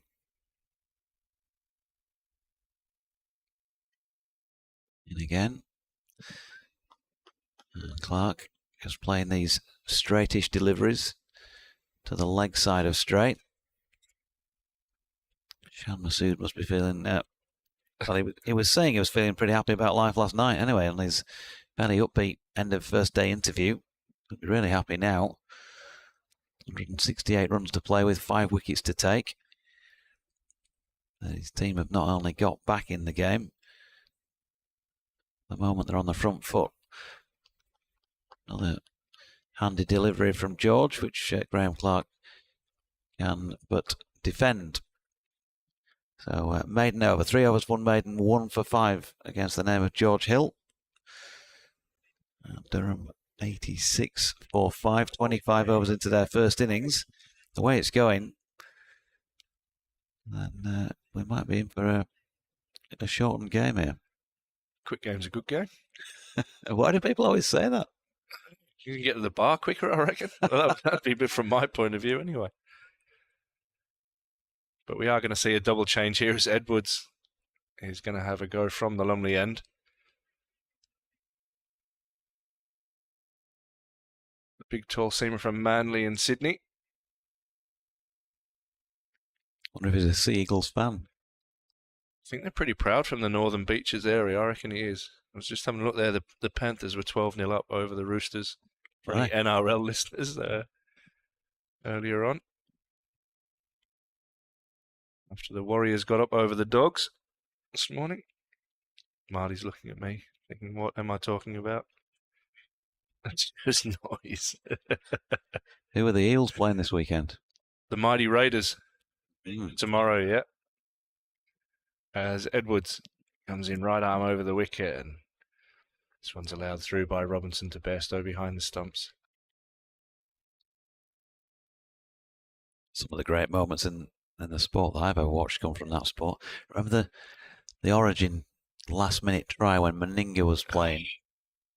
Yeah. 93, 94, maybe something like that. Yeah, being in the ball goes all the way from left to right. Coin scored in the corner. Yeah. Yeah, unfortunately, I do remember that being a New South Welshman. Although I grew up in Perth, I was born in New South Wales, so that hurts. As Edwards comes in, it's a nice back of a length delivery there. As Robinson pushes out into the offside.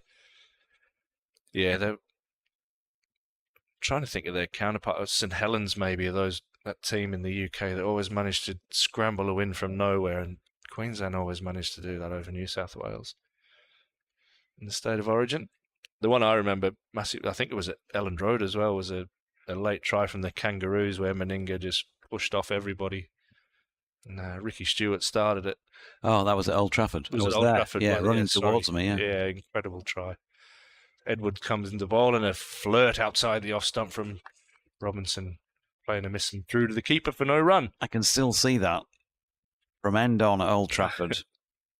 And Gary Schofield kicked the ball out of play. I spoke to Scully about this a few times, and he kicked the ball out of play, and he feels like, it was a bit premature. They might have held on to it for even another 10 seconds before he dumped it out of play further down the field, but he kicked it fairly, innocuous sort of kick really out of play. And right, we've done this now. We've run down the clock. We can't lose because it was 10 apiece, I think I'm right in saying.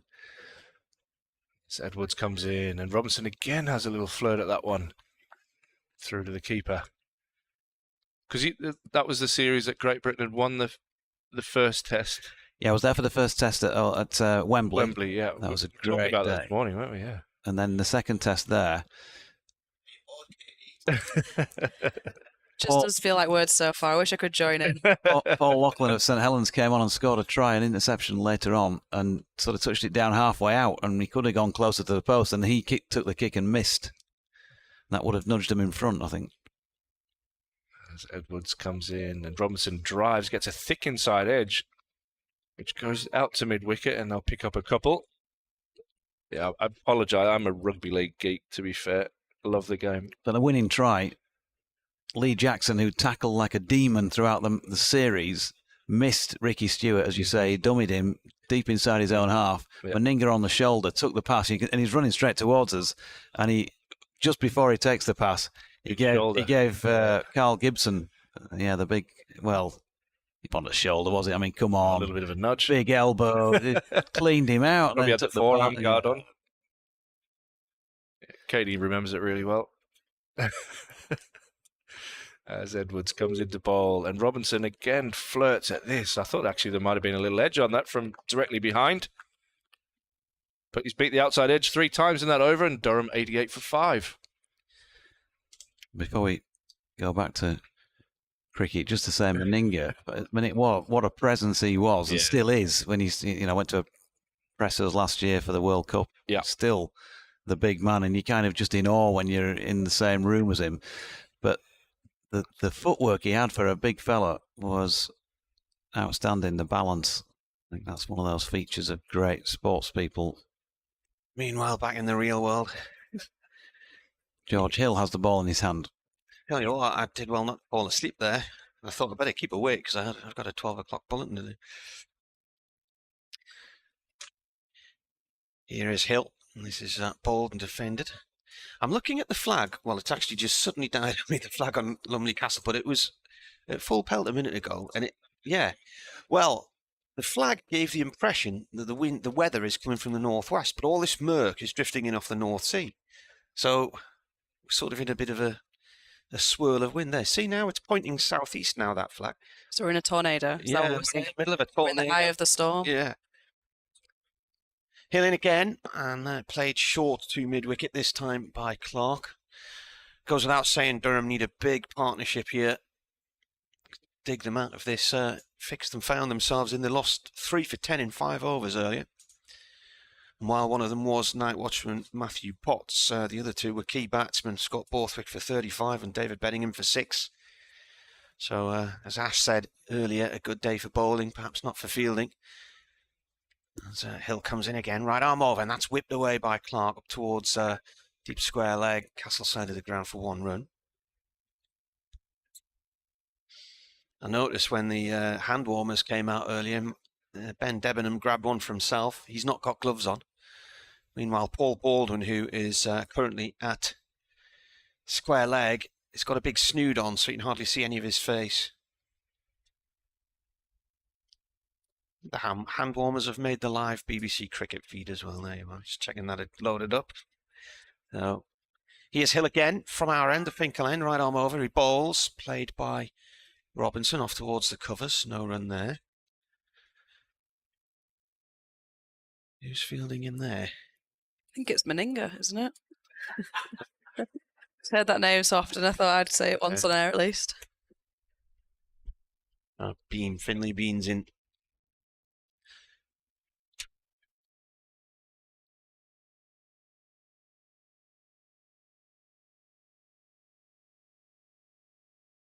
Hill bounds in and bowls, defended by Robinson. It runs up to Masood at mid-off, dot ball.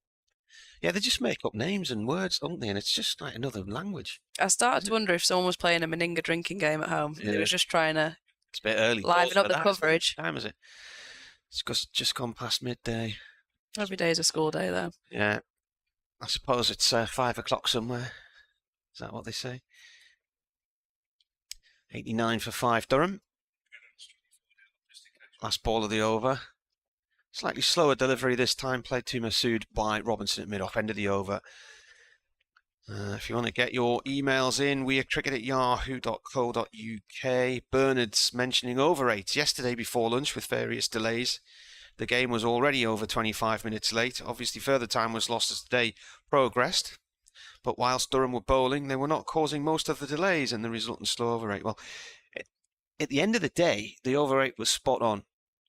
But we must have had, certainly the injury to Shaquille where he was treated on the field by the physio, that must have been at least 10 minutes, possibly 15. Then he went off, then he came back on, then he got hit on the head, so there was another delay there. Masood got hit on the head earlier in the day, there was a delay there. So wouldn't be wrong in suggesting there was 25 to 30 minutes worth of delays yesterday. So it was suggested on the BBC website that it was an appallingly slow over rate, so I've corrected that today. Durham did lose a point in the last match despite winning in 2.5 days against Derbyshire. As a new over from Edwards. Clark on strike. Which I always find amusing. If you finish a game inside 3 days and you lose points for slow overs.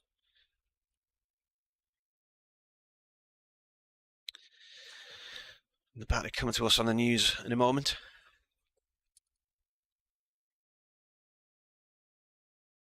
Clark is on strike on 4. He's faced 14 balls. He's got a job to do here for his team. As Edwards bowls, and he defends. Edwards loses his balance there as he bowls that one and wobbles off line. Ball just played out into the covers, no run.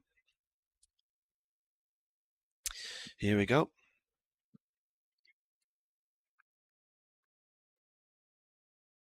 Well, it's a really chilly, murky day here today. We've had the floodlights on as well. Quite a bit of mizzle in the air, so good bowling conditions. And Durham lost 3 quick wickets this morning. Matthew Potts, the night watchman, out for 7 LBW to Jordan Thompson. Then Scott Borthwick, the skipper, was on 35 when he edged the ball from Matthew Fisher to Adam Lyth in the slips. A good low catch there. David Bedingham, a key batsman, also gone quickly. LBW to Jordan Thompson for 6. So at that point, Durham was 71 for 5 and trailing by 183. They're currently 89 for 5 and currently trailing at the moment by 165. Commentary on the BBC website and the sports app.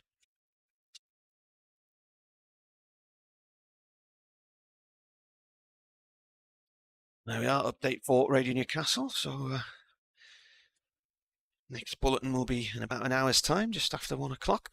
As Edwards bowls, right arm over. Oh, chopped by Clark. That could have smashed his stumps to smithereens. Instead, it's gone for 4 down towards fine leg. As Chinese cut as you can get. Right off the corner of the bat there. Fortuitous. Been troubling outside there. Edwards so far in his spell caused a few false shots from Robinson in the first over. And that big inside edge there. Saw a couple of chopped ons yesterday, showing the two-pace nature of the pitch. Still going out there. Yeah. There was certainly, it looked quite two-paced yesterday. Occasionally, some shots yesterday where players were pulling the ball to mid-wicket and getting themselves out. Ball not quite coming onto the bat, I think, the way they thought it would. And, yeah, there's been a bit of variable bounce as well, hasn't there? The odd one staying low. So certainly a wicket that's got a bit of everything in it. Something for the bowlers. The batsmen have got to work hard. Clark's on 8 as Edwards comes in and bowls. And this played up to mid-on, no run there. I think on the light meter app on my phone, when I was down next to the scoreboard at about 9:45 doing the preview video of the day, the natural light was at 200 lux. Normally they would go off at 300, but they didn't have the floodlights on then, so they've put them on now. But I would say they're probably teetering on the cusp at the moment.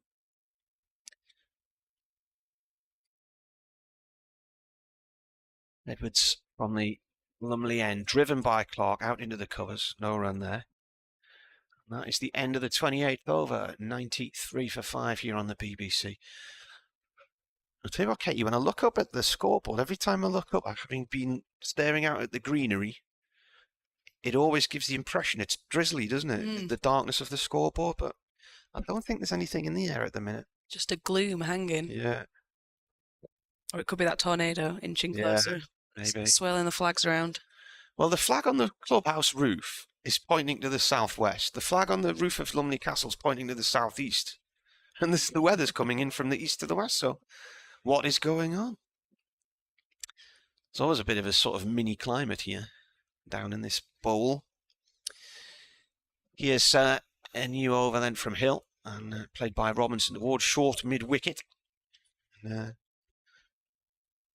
Tend to stop in there by Thompson, and he's hurt his finger ends. He's rolling around on the floor, and that...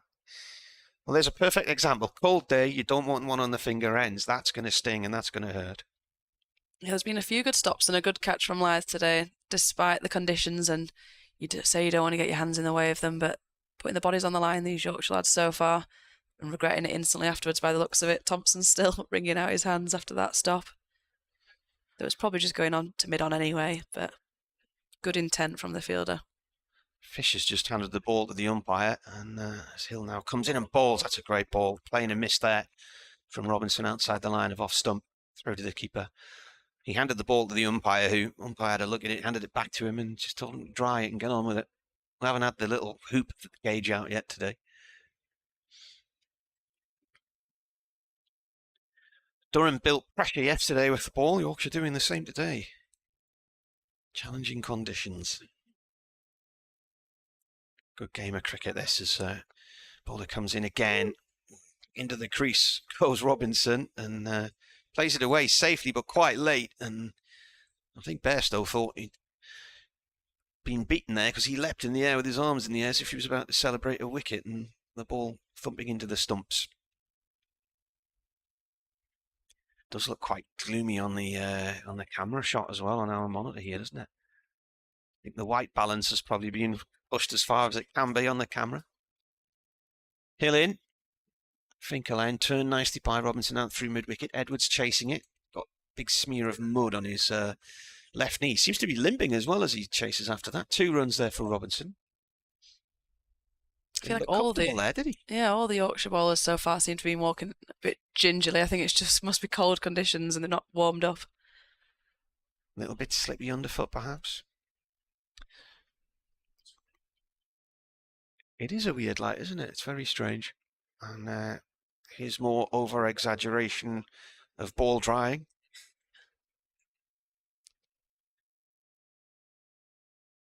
Umpire having none of it. It's not turned round to look at that one. Get on with it, isn't it? Yeah.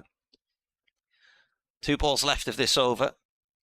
The 29th, Hill in. Robinson plays the ball up to Masood at mid-off.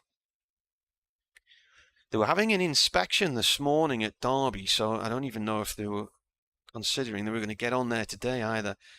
It was absolutely underwater last night. The photographs I saw, big pools of water on the surface. Heavy rain on the M1. They are playing in Birmingham. Essex all out for just 126. Warwickshire 79 for 2. As Hill comes in here and bowls. This is defended on a length by Robinson. End of the over, 95 for 5. Chris Rushworth got a few wickets. He got a treble wicket maiden yesterday. I think his dad's just sitting along the corridor with a dog, actually. What did he get? 4 for 28 in the end. And then Oliver Hannon Dolby 4 for 21. Jamie Porter's taken 2 wickets to fall this morning. Warwickshire 81 for 2 there. Just looking to see where else. Manchester, Somerset 144 for 5 against Lancashire. They went off for rain yesterday afternoon. They haven't got going yet at the Oval. Middlesex and Surrey, it's raining there. It's too far south. They only had one session yesterday at Northampton. Northants against Notts. And Northants, they have resumed today, 119 for 4. No playing Canterbury yet. Kent 95 all out yesterday. Hampshire 89 for none, but start delayed there. And they haven't got going in Derby yet either. Worcestershire 109 all out in Cardiff. Glamorgan 236 for 7.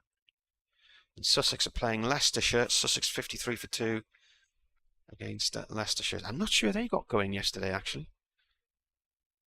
And Adrian Harms, the Sussex commentator, saying today how cold and miserable it is down there as well. In Hove, which is 350 miles from here. Here's Edwards to start a new over, and that's cut nicely by Graham Clark. Past point and off towards the near end of the east stand for 4 runs. Is it raining now? It is, it's raining now. We've got heavy drizzle coming in now. And there's no sign of the ground staff, though, is there? I think the umpires might be thinking about taking them off in a minute if this gets any heavier. Yeah, Mickey Edwards did some extensive sawdust at the start of this over. Suggested there probably is some moisture in the air, but definitely looks like it's raining now. Yeah, there's certainly heavy drizzle I can see through the binoculars with the background of the scoreboard. And again, they're complaining about the ball. Paul Baldwin, the umpire, doesn't seem bothered. Crowd aren't moving. There's no umbrellas gone up. Yeah, that's usually the indicator, but we won't have umbrellas up here, surely. Just used to it. As a friend of mine used to say, he had a trawler and he used to go out in the North Sea in all weathers, and he just used to say, your skin's waterproof, get on with it. So, another long look at the ball from the Yorkshire captain and his players, but Paul Baldwin is not interested. And Edwards, having gone for 4 the previous delivery, he is about to bowl again. He's got 3 slips in place. Right arm over, he comes in and bowls. Clark cuts that to backward point. And Finlay Bean stops that one. It's lighter drizzle now than it was, so it looks like it may have already passed us by. But really not a nice day out there. If I plonked you in the middle of this ground and brought you to the ground with your sort of like eye mask on, and then took the eye mask off and said, tell me what month this is, what would you say looking out there? January? It's the deepest January. Yeah. Edwards in. And that's gone off towards mid-wicket, no run. All this cleaning of the ball is going to delay proceedings, of course. The over rate at the minute -1. At 99 for 5, Durham are 155 behind. When's your next match? You got games this weekend? No, we've got a couple of days off now. We've just finished our first over of 50 over cricket block, and then we head into T20s next week. Is it just 2 rounds of matches you played after and more? We've played 5. 5 so far, yeah. We've got 5 in early doors. We head off into our T20 block now, similar to the guys. Edwards to Clark, pushed off to the covers, no run. I think you've got a game at South North, is it, or Jesmond at some point this summer? Yeah, I believe South North. We've been there before once. Part of our region. It's always a nice trip up there. Nice setup with the indoor school and everything there. Durham play a one-day there every year and it always brings in a good crowd. It's very noisy in the restaurant downstairs as well. It's the especially sort of by mid-afternoon. It's the crowd that always makes me nervous when they're on the chairs just behind the boundary. Yeah. You can hear everything they're saying about you. Yeah. Do you ever go over and say, what did you say? Unfortunately, I'm a third man and I feel like I set myself up a lot for the chatter. Look at that Levick. You'd have thought she'd have had a blue rinse by now, wouldn't you?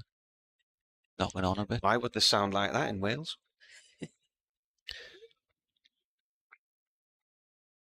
99 for 5. Edwards 2. Clark, who's on 12. She's gone off towards mid-off, no run there. You could get yourself a job on Durham with that accent, like. Yeah, aye. Just drifting all over their northeast. I reckon we've been here before. Aye.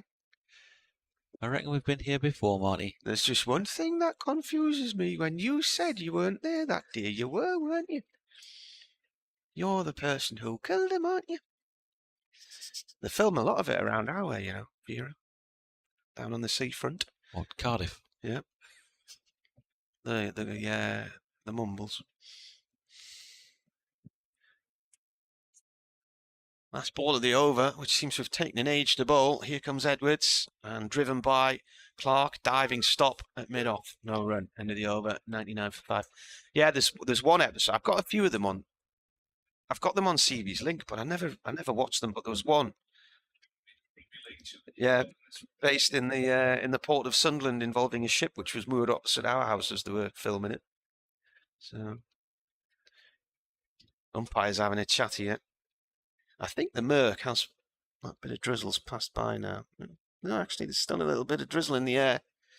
The ground staff are nowhere to be seen, so if they want them to come and put the covers on, they're going to have to get on the walkie-talkie.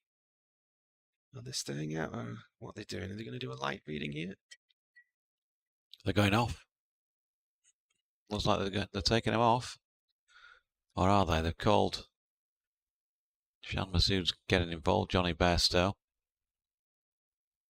Don't Bess. I don't think it's as bad now as it was a few minutes ago. It looked for a moment like they were going to go off because the Yorkshire cordon moved in the general direction to our left of the changing rooms, but then he's fishing around in his pocket, Ben Debenham. He's looking for something. He's lost his car parking ticket from the local NCP, maybe. Oh, what's he got? The gauge. They're bringing the gauge out? No? Yeah, they're bringing the gauge out. So Yorkshire have complained and complained about this ball throughout the last half hour or more. So the umpires are now passing the ball through the gauge, and they've said get on with it. More drying of the ball on jumpers.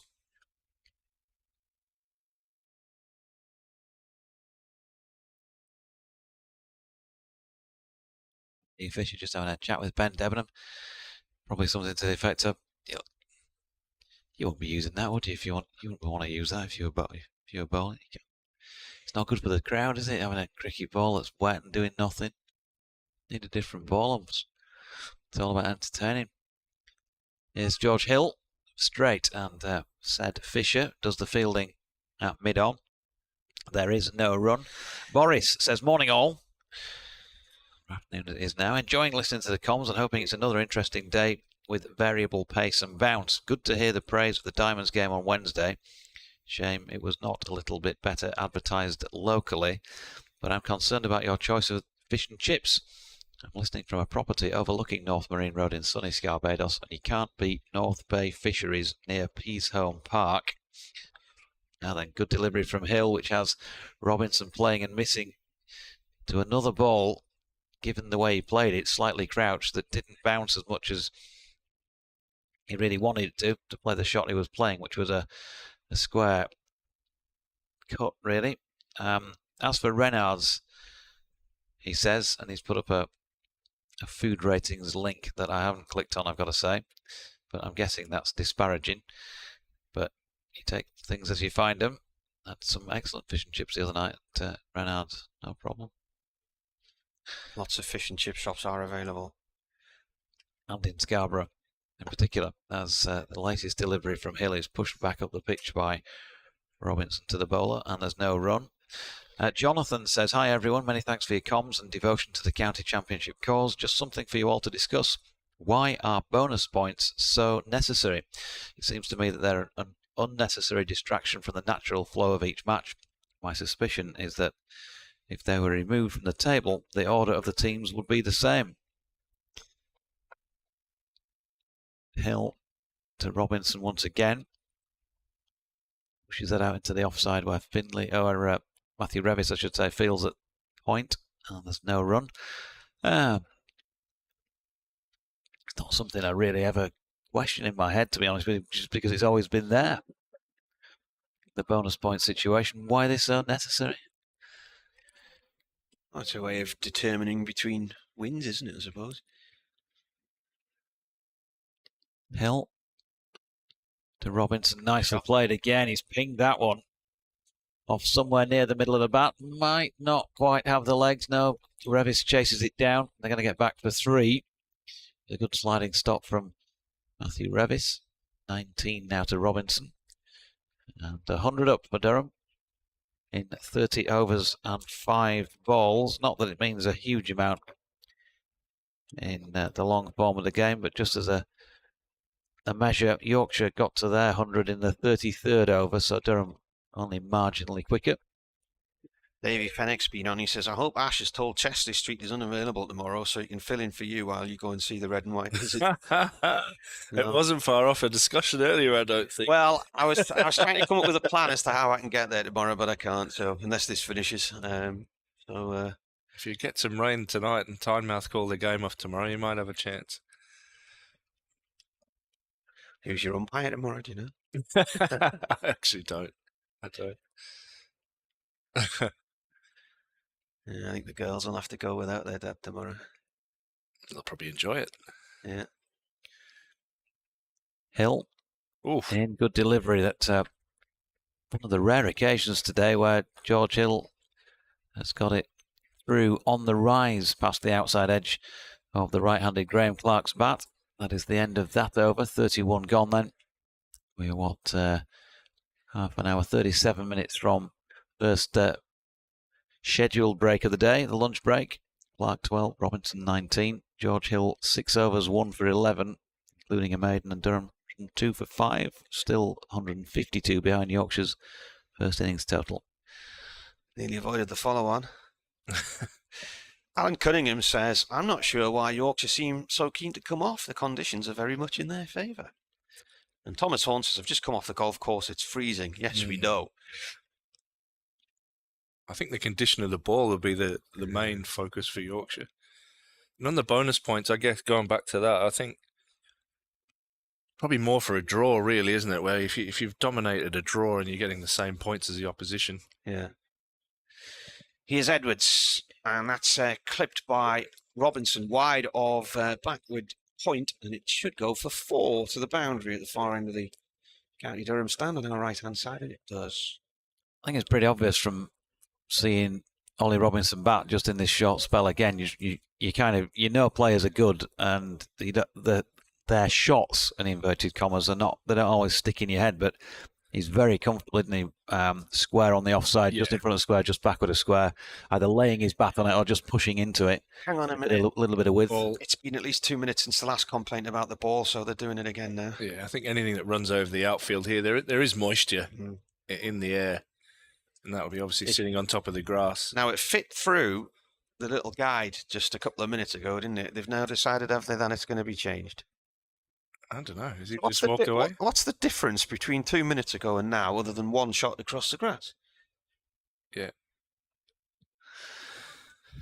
They haven't taken a wicket for a while. I don't know. It's been about an hour, hasn't it, since the last wicket fell? It's a tough one as a bowler, and the ball gets moist. It's tough to grip the seam properly. You want to make sure it's fair for both sides. But on the Durham side, I guess what you don't want either is a wet, heavy ball. So it could help both sides. But yeah, sometimes it is a psychological ploy. We saw quite a lot of that in the previous season, didn't we? Where balls were changed left, right, and centre. I think due to the condition of them, and I think exactly you're right. Or this one's not doing anything. We'll try and get another one. Yeah, 45 minutes since the last wicket fell, Marty. So there's been a bit of a gap now. The foot on the throat. It's not like they've completely released that by any stretch. 106 for 5. You'd still take that at the start of the innings. But if I was Yorkshire, I'd be definitely wanting a new ball out there. Well, they've got the wish. Well, not necessarily new, but a replacement. Anyway, yeah. Let's find one that's been hit as many times as the last one and looks roughly the same sort of condition. There's always some debate about the ball then as well. They've debated it over the one they've been using, and when they get the opportunity to choose one, actually only the 2 Yorkshire heads in there having a look at it at the moment. You tend to get 3, 4, 5. Yeah. What? When was the last wicket? It was 11:40 a.m. I think I'd written p.m. down on my screen. That was a long day. So well, that's because it's 46 minutes ago then. 46 now, yeah. It was 45 a minute ago when I said it was 45. But it's moved on since then, though. 46, 47 in fact now. Is it? Amazing. Yeah, the wickets this morning fell at 11:20, 11:28 and 11:40.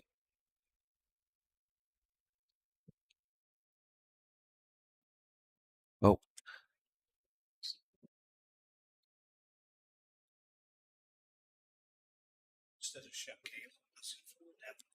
Wow. I'll let you get with Now, that one, that's Doige. interesting, isn't it? So Finlay Bean is now a concussion replacement for Saad Shakil, who injured his ankle yesterday. And also did get hit on the head. He did, but he came back out and batted after a long delay, went off with an injured ankle, and then got hit in the head later yesterday. And Did he have a runner? He was out the next ball. He had a runner. Wow. Well, I guess you've got to give the benefit of the doubt. Everybody's really conscious of head injuries at the moment. But Durham have probably copped the wrong end of that one down at Sussex, didn't they, with a concussion replacement? Yeah, Finn Hudson Prentice.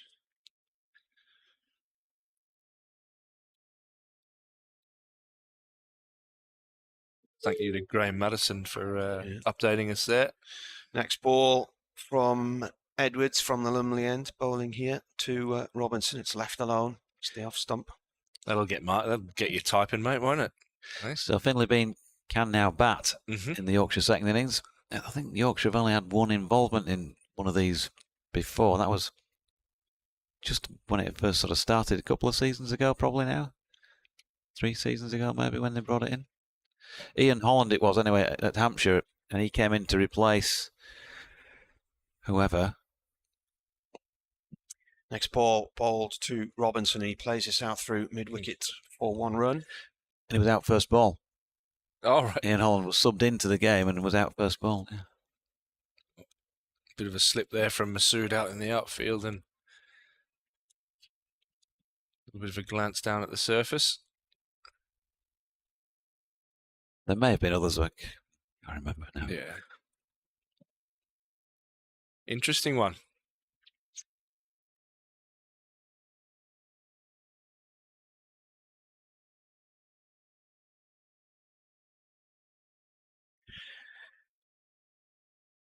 Edwards to Clark, who drives. It's just out the grasp of Gully, and it comes down towards vacant third man and just makes the ropes for 4. Bit of a bizarre field placing there. You had a deep backward point, probably for Clark's little punch cut off the back foot. No, it is the replacement Finlay Bean, so he's no longer the 12th man. He's active in it. Get to bat in the second innings, but yeah, he's in a strange place back there, and that one's gone to the vacant third man area for 4. So if he takes a catch now, it'll be caught Bean rather than caught sub brackets Bean, won't it? Yeah, or caught sub brackets, open brackets, sub brackets, Bean, close brackets. Edwards in again, defended by Clark on a length around about middle stump. Strange one, that. It's taken us all a little bit by surprise, I think. Yeah. Worth reminding, though, that he did also get a blow struck on the head while he was out there, as well as the ankle injury. But he was obviously deemed fit to bat yesterday, so may have suffered some subsequent symptoms of concussion by the sounds of things. So George Hill, 6 overs, 1 maiden, 1 for 11, going in here to bowl to Robinson. Good delivery, big appeal, not given. Going down, I think. It's a good shout. It was. That felt like a good shout from here. Yeah, it's done a lot. Done a bit too much, I think. Yeah. In terms of concussion protocol, I didn't really have any knowledge of it until I smashed my head in last year. And in the days afterwards, you're all over the place. And it can take a while to come on. I mean, I remember Cameron Steele getting hit in the head in a Durham pre-season tour. Hill's in again, and Robinson running this one away down backward of point. Revis giving chase. Will make a sliding stop and keep him to 2. He's done well. Moves well for a big man, didn't he? That was Durham were playing Yorkshire in South Africa, I think, on a pre-season tour, and Dwayne Olivier got him in the head. And he ended up missing quite a few weeks. He had to sit out for a fortnight, but still wasn't right after that and missed the start of the season. And he will tell you, though, that he felt he was fine and could have batted on. And it was Nigel, the physio, who I think spotted the danger signs and said no. Hill in again, and Robinson pushes at this one. They brought in Jordan Thompson in George Hill's previous over, back end of his previous over at a short straight mid-wicket in a catching position. He's still there. 2 games last year where Durham lost. Chris Rushworth at Sussex got hit in the head one day. And then the following match, I think, was Liam Travascus here against Notts, was it? Something like that. Was it Patterson hit him in the head? But he got it side on there, didn't he? Hill coming in again. Robinson pushing into the extra cover gap here. It's a lovely shot once more from Ollie Robinson, who's got a tennis racket feel about his bat, hasn't he? That's absolutely pinged along the deck and has beaten the chasing Shan Masood and brought in 4 more. So 30 now to Robinson, 117 for 5. Yorkshire. The computer tells me there's going to be a temperature rise in Chesley Street. Are we going from 5 to 6 degrees? It's going to get warmer tomorrow. Today, highs of 11. It's 9 out there at the minute. It feels like it's about 1. Tomorrow, highs of 16. Sunday, 18. Summer's on the way. Yeah, Sunday 18, but from what Carol Kirkwood said on the breakfast forecast this morning, there is rain coming in from the west on Sunday. Right. So it'll be warm, muggy. Yeah. Hill then 2 to come in the over. Straightens things up. There's a stifled appeal that didn't feel like the one earlier in the over. Also, if I could just ask you, Graham Clark, just to shift a little bit to your right, then I actually will be able to see where the ball strikes the pads, because he's right in my eye line as the non-striking batter. They are on wicket 13, which is bang in the middle of the square. And this is apparently this is the television wicket, not the international wicket. Hill again, outside edge this time. And he's going to pick up certainly a couple, probably 3. Long chase by Bess. They're going to come back and take him on for the 3rd and get there. On this occasion, although he's played really well backward of square through the offside, Ollie Robinson, you'd have to say that was a little bit edgy. He's got one on his side. 33 to him at the end of that 33rd over. And Durham 120 for 5, 26 minutes before lunch. I think Durham's first T20 game is against Notts here. Yeah, they start at Northampton, don't they? Yeah, sorry. A couple of mornings later, we started with the milk round in Leeds. And then it's going to be a televised game, that one. What, the Leeds one? No, the one here against Notts. So it'll be back on this wicket. I think it might be on this pitch, yeah. It's my very tenuous link. Well done. Thank you. I saw where you were going with it. Yeah, it sounded like it. You gave me 4 fixtures first. A well-known budget airline's offering me one-way flights. Doesn't want me to come back. I think we might chip in. Yeah. Change of bowler here. Revis. Yep. Seen him bowl late in this game, haven't we? Here he comes. He's tall. He's right armour, and he's bounding in from the Lumley end. And Robinson drops that ball down into the gully area, and no run as it's snaffled by Dom Bess, who chasing the ball down to the third man boundary a few moments ago. As came off to reveal lovely tipped hair. Yep. Beautiful. Grey blondie tips. Thinking about getting it done myself. Yeah.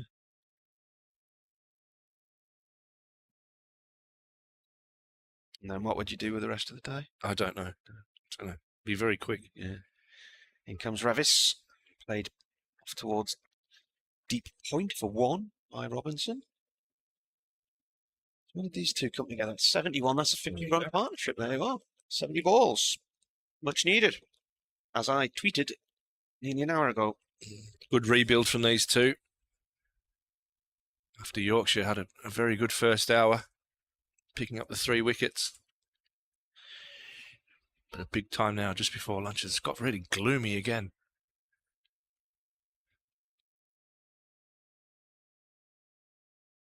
As the wind picks up through that affects Mike, that is for sure. Next ball bowled 2.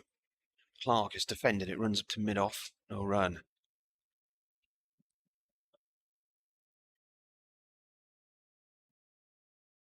Windy, gloomy and freezing. I think is the best way to describe this morning. You two locals are painting a great picture of your your home spot. This is not stereotypical of our. Reminds me of a Friday night in Headingley. Revis in, played by Clark up to mid-on. What was it? What year was it where we sheltered in that chippy up the top and it was just bucketing down, wasn't it? Was that the same night when we went to that pub? No, I think the pub one was the first match in 2019 that we was due to do together, and it was and it washed out, so I went to Woody's. Yeah. And I think it was 2 years ago when we were in the rain. Yeah. That was one of those where I just thought, is there any point in even continuing? As Revis bowls here, it's a wideish delivery. It's cut by Clark towards point, no run there. Because if you remember, we'd done the fish and chip thing, and then I looked at my watch and realised that I was due on air in about 5 minutes to do an update, and so I legged it back along the road to Headingley, got in the lift and got up and doing an update like that. Well, I think you stopped and had a chat with somebody in the street, possibly, and pulled in and parked the car outside the Pereira shops there.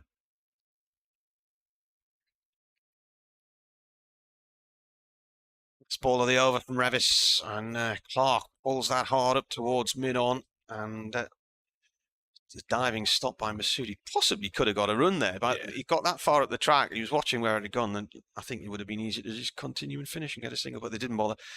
So, 121 for 5, Durham, and about 20 minutes to go to lunch. There was that day when we'd waited in 2020 for some cricket to break out. We'd waited months, hadn't we? And then Durham went down to Yorkshire to play a 3-day game, and they put all the funding in to supply us with a TV crew and whatnot. So I drove down to come down and cover the game with you, and you rang me, and I sat in the cricket ground at Wetherby for about 2 hours. Oh, yeah. Until it was pulled off and turned around and headed home again. So we waited months, all that glorious weather in 2020, the driest spring on record, and then as soon as the cricket season came along, the rain turned up. There a bit of rain in the air again here? Yeah, feels like a bit of middle. When you look at the board away to the left, see a bit of something going on between us and the board. Just have a look at the trees away to our right there, and that just... Yeah. Yeah. Hill's first delivery blocked by Ollie Robinson. So, yeah, just to add to our description of the beautiful weather, it's now started raining as well. What a grim day. Yeah, they're going to go off, I think. Yeah, chat now between umpires Debenham and Baldwin. It's heavy drizzle, and you actually see some spots of rain on the window now as well. I think they're going off. It's not due to... This cloud's not really due to break up until late afternoon, about 4 o'clock. Staying on, aren't they? Well, from a Durham point of view, they wouldn't want to go off now to the warmth of the dressing room and have their eyesight readjust, would they? I don't know. They've been scoring runs. No, you'd go up. Oh, here we go. No. No. Oh, No, this no, ball- I'd definitely now keep this batting. ball's. They're going to wait for it to get a little bit heavier, and then they're going to mess on with the ball. The umps have been pretty firm, though, this morning, haven't they? They Yep. haven't put up with any foolishness. You're cracking on, lads. Hill to Robinson, straight, nicely pushed as well. well Good fielded. diving stop by Shan Masood. That looked like good fun. That he did a little belly flop and slid along in his dummy there for a few yards. Reminiscent of the water splash final, Ash. The old slip You and see slide. all that water as he landed. Not saying it's wet out there. There used to be a kids' game where you got a long thing where you put the hose pipe on it and you could slide along. An old slip and slide. Slip and slide, is that what it's called? Hill again to Robinson. Shot. Nicely played. Flicked off the legs. Just straying on leg stump George Hill. Mickey Edwards is chasing it down. And we'll reel it in for the concession of 2 runs. Oh. Blackbird flying past.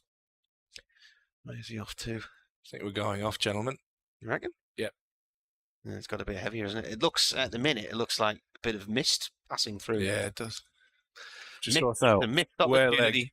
square leg umpire coming in there, just creeping halfway through the over. Durham 1, 2, 3 for 5. 34.3 overs bowled, and at 12:42, we may end up taking an early lunch here. That's exactly Either way, what I'll do. I've just got to nip off and do an update for BBC Radio York. So Robinson on 36, and Clark at the other end is on 16. And as they head off, partnership is 52. We'll keep a watching brief here, but the wickets to ball today. Potts tonight, watchman out. LBW to Jordan Thomas in the 18th over for 7. Scott Borthwick went about 10 deliveries later, caught by Adam Lyth low in the slips. The bowling of Matthew Fisher for 35. It was an edge which he took around about ankle height, and then Beddingham in and out. LBW to Jordan Thompson for 6. So at that point, Durham had lost 3 for 10 in about 5 overs and were 71 for 5 and trailing by 183. And now they head off. They're trailing by 131 at 123 for 5. Umpires are taking light reading as well. The ground staff are wandering on, but no haste. No haste, is there? They don't seem to be in any hurry. One of them is on the tractor, though, and is bringing the covers out into the middle. I said in my morning preview that I thought the light and mizzle would be the issue today, and in some respects, the fact they've got as many overs in as they have, we've had an hour and 42 minutes worth of play, is a bonus, because to coin a weather phrase, it was pretty minging earlier. Minging. Yeah. Yeah, it was. It was very gloomy coming into the ground this morning, and there's that dampness in the air, and it's cold. And yeah, I think the umpires have made the right decisions in fairness to both sides and taken the players off the ground. And I think you're absolutely right. They'll take an early lunch, and hopefully the weather improves and we can get back out there a little bit later on this afternoon. Okay, we'll leave it there for now, and we'll update you when we have some news from Chesley Street.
We rose from the dust of the coalfields.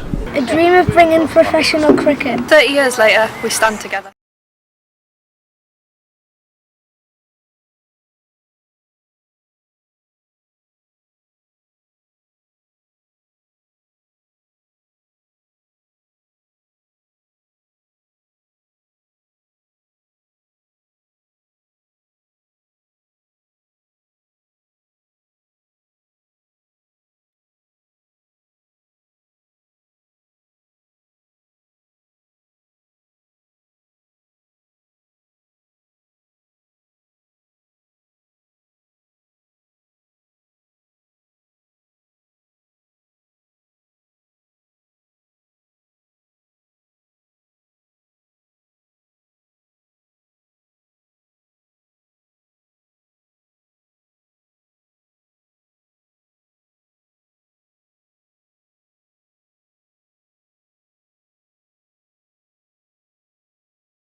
Same design skills on products which have got more volume will be more successful.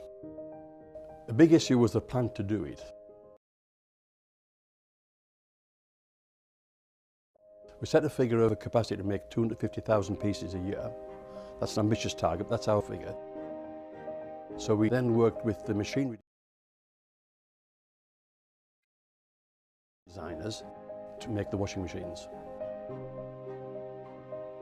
Number one in this product, it's got to be reliable. A washing machine has a lot of hard work to do, and it's a very important part of most households. So reliability was a big issue.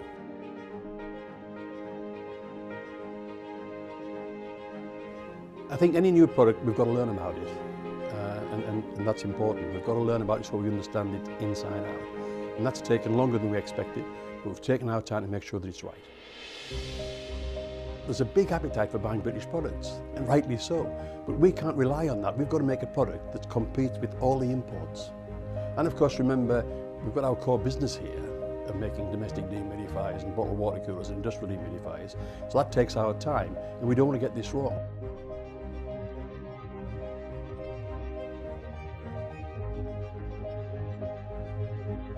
We've done 120,000 hours of testing washing machines here to make sure that it's absolutely reliable and does the job.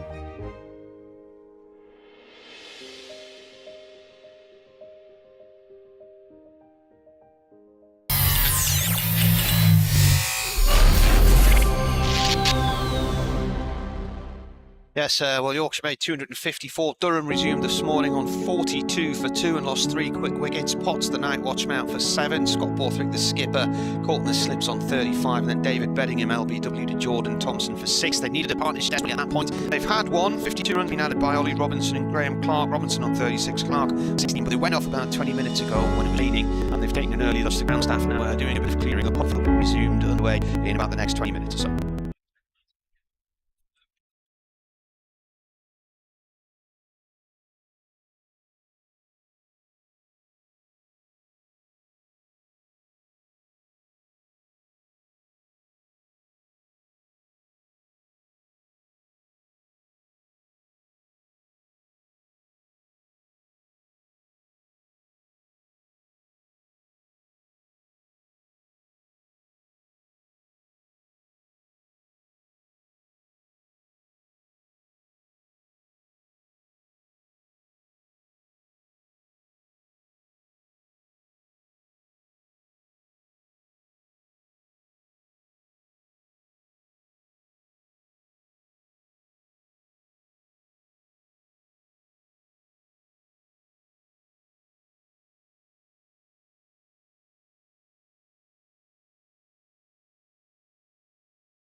Rod Stewart in concert.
With the dawn of a new era on the horizon, it's time to awaken the sleeping lion. Time to rise and go to war. Hear our cries now.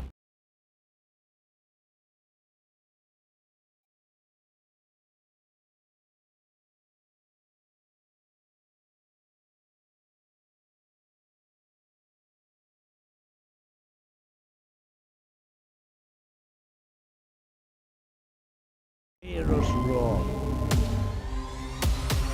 A team with great prospectors now come forth, who fight for our pride and who fight for the North. Together we march, success in our sight, achieving our goals and reaching new heights. Heroes of old and heroes of new, the brave and the bold, they bind us like glue. Stars will be born out on the wicket. Now begins a new chapter at Durham Cricket.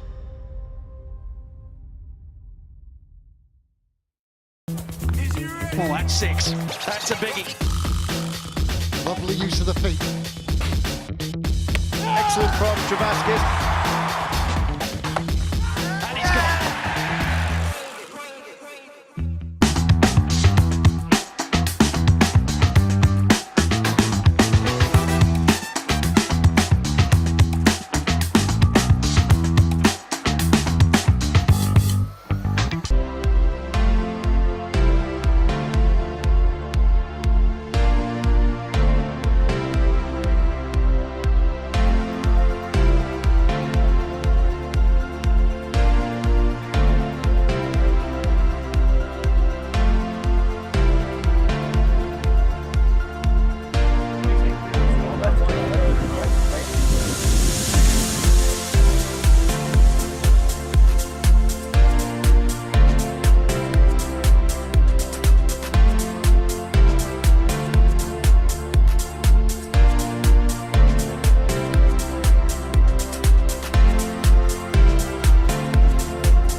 We rose from the dust of the coalfields. A dream of bringing professional cricket. 30 years later, we stand together. With many successes on and off the field. A trophy cabinet full of silverware. A professional pathway for boys. And girls in the north. And community programmes that both enhance and transcend the sport in our region. But we want to achieve more. We want to reach every corner of society. Welcoming place for people of all backgrounds. Supporting the community to which we belong. We want to be at the forefront of inspiring generation. Inspiring people to be better players. Better people. Better members of society. We are working hard to welcome everybody. Developing inclusive environments. With a commitment to encourage Equity. diversity And inclusion in everything we do. We aim to make a positive change across cricket. our wider community. We must be accountable. Cricket is a game for everyone. Our programmes are for everyone. Seat Unique Riverside is for everyone. Durham Cricket for the North, for everyone. Durham Cricket for the North, for everyone. Durham Cricket for the North for everyone. Durham Cricket for the North for everyone. Durham Cricket for the North for everyone. Durham Cricket for the North for everyone. Durham Cricket for the North for everyone. Durham Cricket for the North for everyone. Durham Cricket for the North and everyone. Durham Cricket for the North for everyone. Yeah, well, of course, yeah, I was wondering.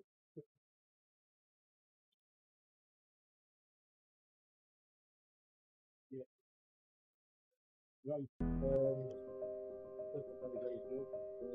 We've always been good at designing niche products for consumers. So our thinking was if we can use the same design skills on products which have got more volume, we'll be more successful. The big issue was the plan to do it. We set a figure of a capacity to make 250,000 pieces a year. That's an ambitious target, that's our figure. So we then worked with the machinery designers to make the washing machines. Number one in this product, it's got to be reliable. A washing machine has a lot of hard work to do, and it's a very important part of most households. So reliability was a big issue.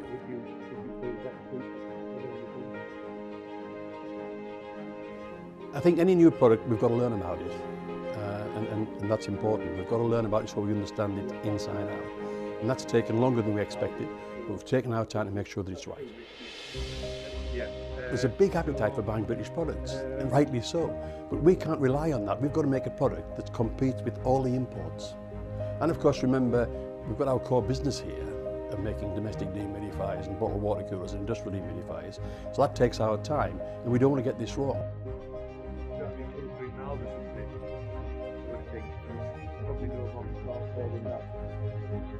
We've done 120,000 hours of testing washing machines here to make sure that it's absolutely reliable and does the job. Yeah. Just in the expansion tank.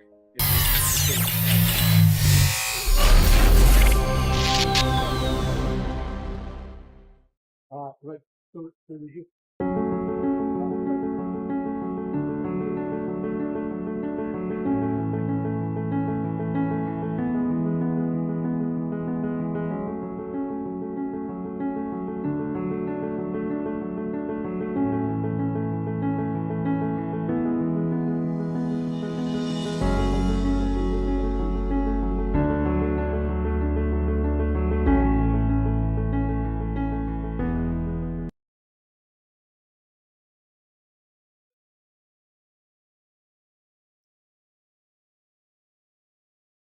There's no way getting like a supplement after doing anything. So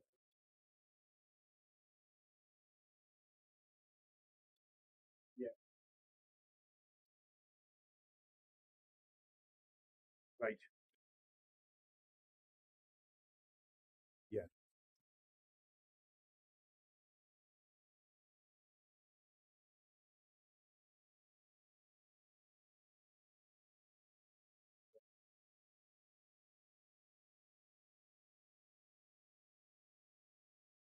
Right. No. Yeah.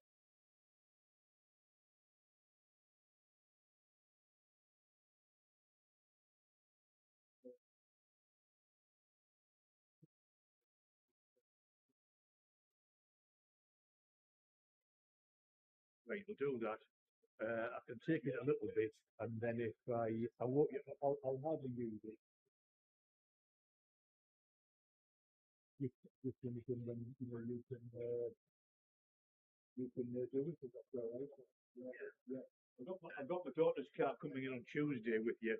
I did check with her. The mileage, it does need the service. I did check with her, so she's obviously been doing a lot of mileage over the last few months. Okay. Well, thanks very much for phoning. Yeah, great.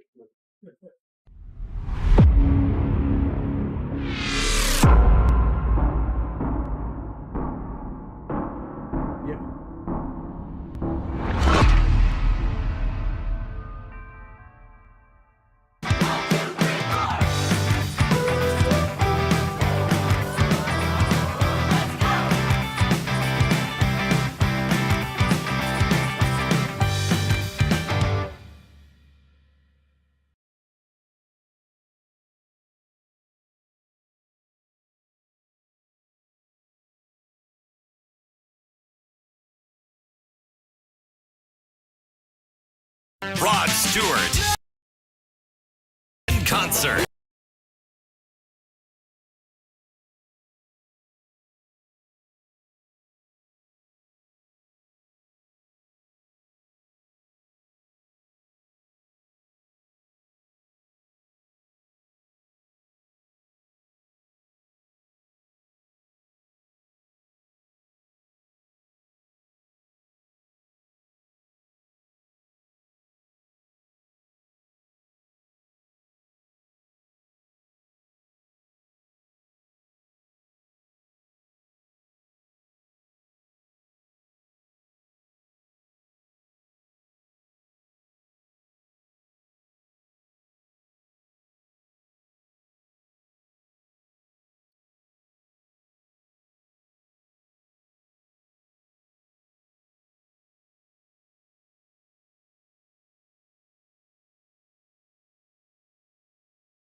With the dawn of a new era on the horizon.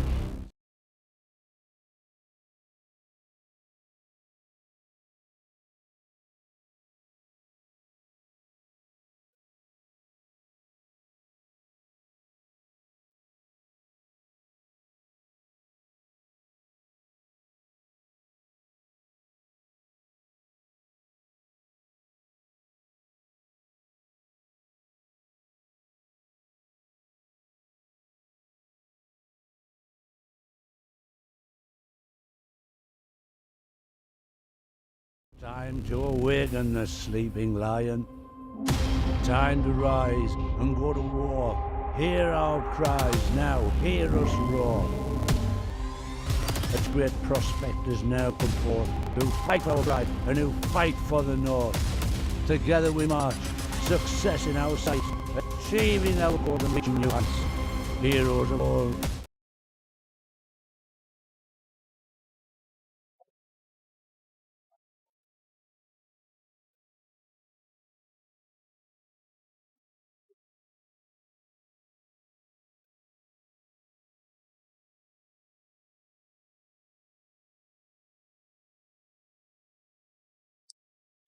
Welcome back to Chesley Street, and the decision to take an early lunch has proved a good one because the rain's passed by, so play is about to resume, and no overs lost. Looking 34.3 gone when they went off at 22-1, and 74.3 remaining in the day, and it remains the same. So Durham coming back out then. Will be interesting to see, after a nice partnership of 52 runs from Robinson and Clark, to train who's 1 and 3 for 5. Well, that will interrupt the next stretch, and Holly will continue from left off. Could have gone in. 3 plus the Hill 7. Blaze to open to on the catch. Short, maybe wicked. And Hill to Robinson. As you were. Pushes into the offside. Shan Masood does field. Still gloomy, but no rain at the moment. Stiff enough breeze by the look of the flags away on the Billion side of the ground. The one up away to our right on top of Lumley Castle. 123 for 5. A reminder, the home side, and the ball, another one that doesn't bounce here. Goes pretty low past the outside edge of Ollie Robinson's bat. And I think Yorkshire will be thinking already any sort of lead. To take 50 with them, something like that's still going to be pretty useful the way things are out there at this moment in time. That's not to say that batting conditions might not improve. Hilling again. Robinson once more times that sweetly into the offside, where Shan Masood's down on both knees doing the fielding at mid-off to complete that over then. With George Hill now having bowled 8 overs, 1 maiden, 1 for 23. Durham 124 for 5. That's a deficit of 130 according to the scoreboard. Do you want to hear the latest joke? Go on. Scheduled close of play today, 4 minutes past 6. I know, that's the way I write them. Yeah, T with 32 overs to go. So this is going to be a long session, this, isn't it? Really? 38 overs. It's really manky out there. It's gloomy, misty, murky. The village of the doomed. Here's Revis then, coming in. Bowled one over before they went off. That's driven by Robinson through the covers, diving across to his left to try and cut that off was Jordan Thompson, and it's gone for 4. Was aerial. Whatever bat he's using, I fancy one of those. It just looks different to everybody else's in the match. It's absolutely pinging. The great advert for Gray Nichols, yeah. The Gray Nichols glamour. He's had some good knocks this year, actually, Ollie Robinson. He's had 100 last week. Or 2 weeks ago now, because Durham were off last week. Revis comes in again from the lonely end, right arm over. And Robinson plays this to mid-wicket, no run there. Edwards picks it up.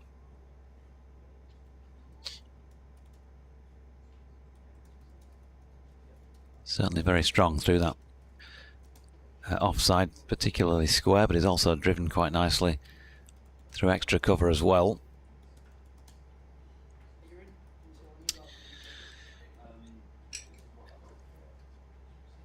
In comes the bowler, and played away by Robinson. Gone on to that a little bit late.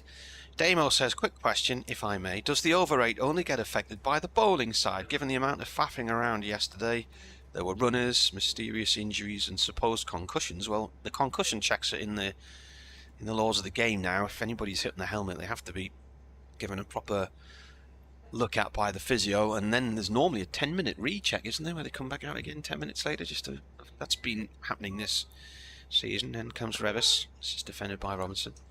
And certainly Shaquille did fall. He slipped and he injured his ankle. He was coming back for a second run and he fell over.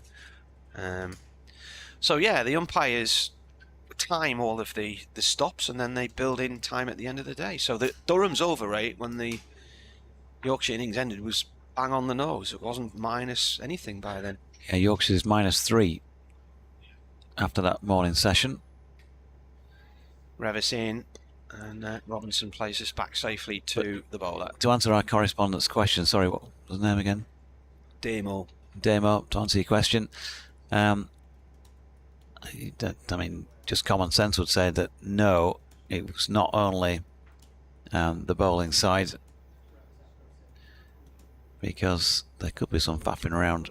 Well, there'll be allowances made for that, I guess, by the umpires out there. 8 minutes. It's pushed off to the covers, no run, end of the over, 128 for 5. What was the 8 minutes thing, Ash? 8 minutes have been chewed up with the ball cleaning, right? And the endless complaining to the umpires about the ball. Yeah.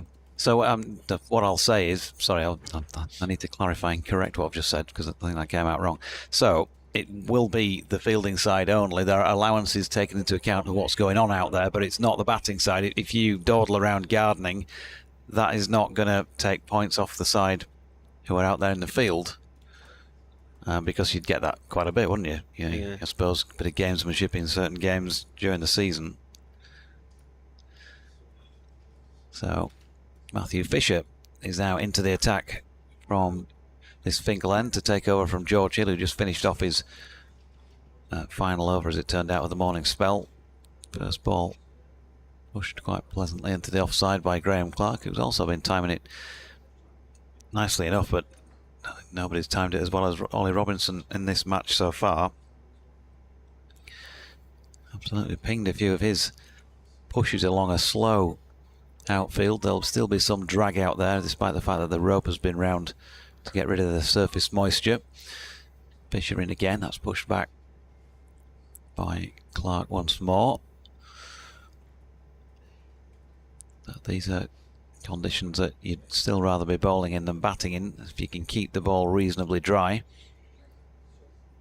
Floodlights on. Set in grey overhead.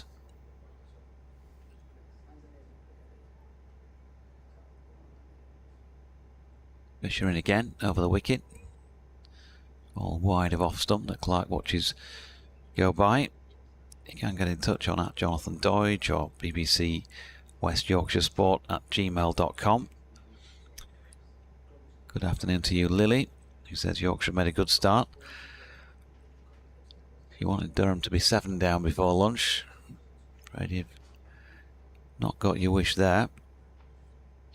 So that left a bad taste in her mouth. Ruining her lunch. Always pleasant, Lily. Fisher in, full, whipped off the legs here by Clark. Out there in the deep is Don Bess. From a style point of view, that was worth more than one, wasn't it? Yeah. Single taken. But just a bit of protection, isn't it, for Matthew Fisher? He's clearly, the plan is to bowl straight, and he's largely been doing that. Ollie Robinson did let one go by, Graham Clark let one go by wide of off stump, but he's got 2 men set back. Looks like David Milan, hands in pockets, way down at long leg. Nobody for company down there. Same ready for Don Best, square on the leg side, and he's flicked this one to leg as well as Robinson, but Jordan Thompson's parading around there on a fairly tight one, only about 3 or 4 strips away from the bat, and does the fielding. Yeah, so boundary protection both sides now for Matthew Fisher. He's also set back Matthew Revis at a deep backward point on the boundary edge. We've seen how productive an area that's been so far for Ollie Robinson, who waits again, and this time he chooses to hit it straight through Finley Bean in the covers. Shan Masoudi's chasing it down and will get that back in before the rope. His feet were across the rope there. Yeah, 1 or 2 jeers I think you can hear in the background. So 1 or 2 of the home support not too happy. With those, and I nearly said it yesterday, Emo, there were a couple that looked like they might pull up just before the rope. The fielder got there, and you do wonder why they need to slide then. Why can't you just pick the ball up? It's not travelling very fast. Just pick it up, keep your feet safe like we used to do in the old days, turn around and launch it. And they Remember the old days, Ash? Themselves needlessly muddy as well. You know. I asked Ash if he was umpiring, by the way, tomorrow at lunchtime, which got some derision upstairs in the box. So the people hear that as well. Yeah. Apparently they were laughing because when he's out there on the field, he acts like an umpire anyway. He's always trying to make decisions for the umpires, you see. Well, you can take the lad out of Perth. Here comes Revis, start of a new over from him from the Lumley end, and Robinson plays that up to mid-off, no run there. The phrase spectator's been used in the past, but I don't know where I got the umpire thing from. I think there was some mention of umpiring earlier on today, and it was almost because what's that bias, subconscious or subconscious bias? What's the phrase? Ageism, yeah, that's another one. Yeah. I think you and I are both suffering from that, Marty. Oh, Robinson's got caught behind. He's chased one. He should have left well alone there.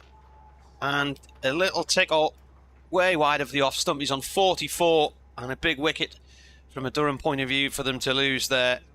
Didn't need to play that, and as soon as he did, he claps down on his haunches.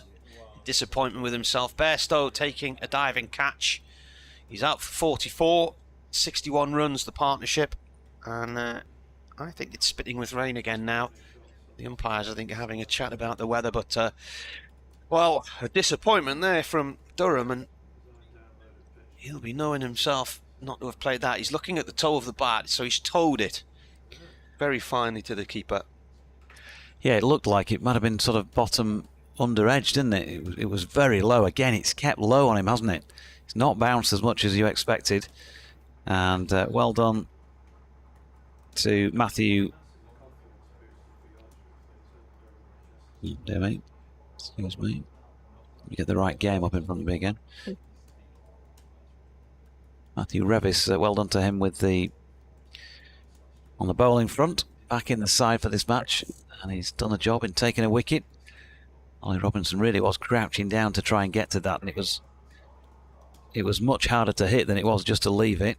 So that's, I think, part of the reason he's going to be pretty disappointed with himself for having a go at it, and good low catch from Johnny Bairstow. So if he isn't moving the best, as someone suggested earlier in the day, certainly there's been nothing wrong with Johnny's agility behind the stumps. He took an absolutely belting catch last week against Glamorgan, diving. A couple of other more routine ones. Certainly looked okay when taking that. So 6 down. Ryden Cast coming to the crease. That was a big wicket for Matthew Revis and for Yorkshire, because Ollie Robinson looked like he was playing on a different pitch at times out there compared to how difficult it's looked for the rest of the players. Cast then facing Revis. It's a bouncer first up. So in his last 2 innings, Bryden Cast got 91 at Cardiff and then followed that up with a century here against Derbyshire, his first, and has really been looking the part of the all-rounder, and he can't half connect with the ball as well. But disappointment from a Durham point of view, that wicket, just what they didn't need after lunch. You know, if that hadn't gone off for lunch, I bet he wouldn't have been out for 44. Revis in. Oh, and I tell you what, I think Cast lost sight of that there, didn't he? He didn't know whether to duck, sway or what, and it sort of just slammed into his gloves. Yeah, Shad Massoud made a point there of going over and patting Matty Revis on the shoulders before he bowled that delivery. Good to see. And also good to see Matthew Revis getting a wicket with the ball that's further up the pitch, because he's been used quite largely as a back of the length, bang it into the pitch bowler. Comes in again and kept out low by Carls, who goes for a little walk after that. And you can understand Yorkshire doing that with Matthew Revis at some stages. Ball's getting old and worn at times. Trying to get a breather into the openers. But they have persisted with this banging it in. And sometimes you think, well, surely there are more skills that they can use from him than that. And I think he's shown that here. Revis in and played by, of course, the backward point. And that is the end of the over. So a wicket made and Matthew Revis. And Durham with more work to do here. Pressure cake situation. Who had what for lunch then? What route did you go down? Well, I've only just come back from lunch, so I definitely enjoyed it. Yeah, what was it? The chicken tikka. Oh, yeah. I would recommend. Yeah. Did you go down the tikka route as well? Chicken tikka, that was your starter though, wasn't it, Yeah. Lev? What else did you... I just did an interview then for Mains. That was just eating up press requests for Mains. I was supposed to do an interview with you and got sidetracked by that update. Short ball here from Fisher through to Bairstow. No run. Yeah, same as Lev. Chicken tikka for me. Nice as well, was it? Chicken tikka masala route. Heavily trodden today then. I went for one beef pie, I think it was. Aye. Don't know why. Should I, normally I would go for the chicken tikka, but change of direction today. And there's me thinking you'd have been going for the fishy on the little dishy. Here's Fisher. That's dropped out into the offside by Clark, and there is no run. Do you still have your equity card? Dreadful, absolutely dreadful. It's fish and chips tomorrow, isn't it, I think? Now, they normally have it on the menu here on a Friday, but it's on tomorrow instead. So. What? Yeah. That's why I booked a Friday. Hey? That's why I booked a Friday. Yeah. Yeah, you've got it wrong, you see.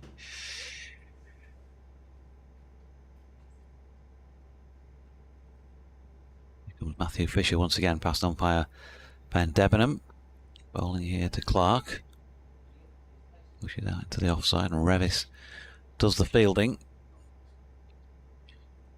Scoring rate at the moment 3.4, so it's reasonably healthy, I would say, given how things have played out there.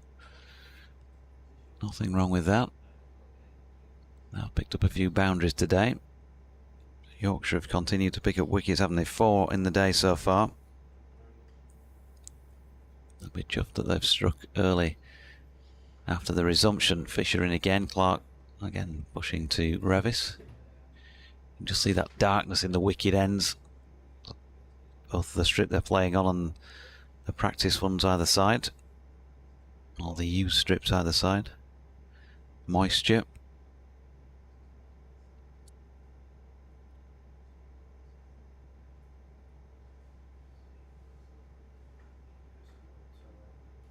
Matthew Fisher. Orange soles on his boots.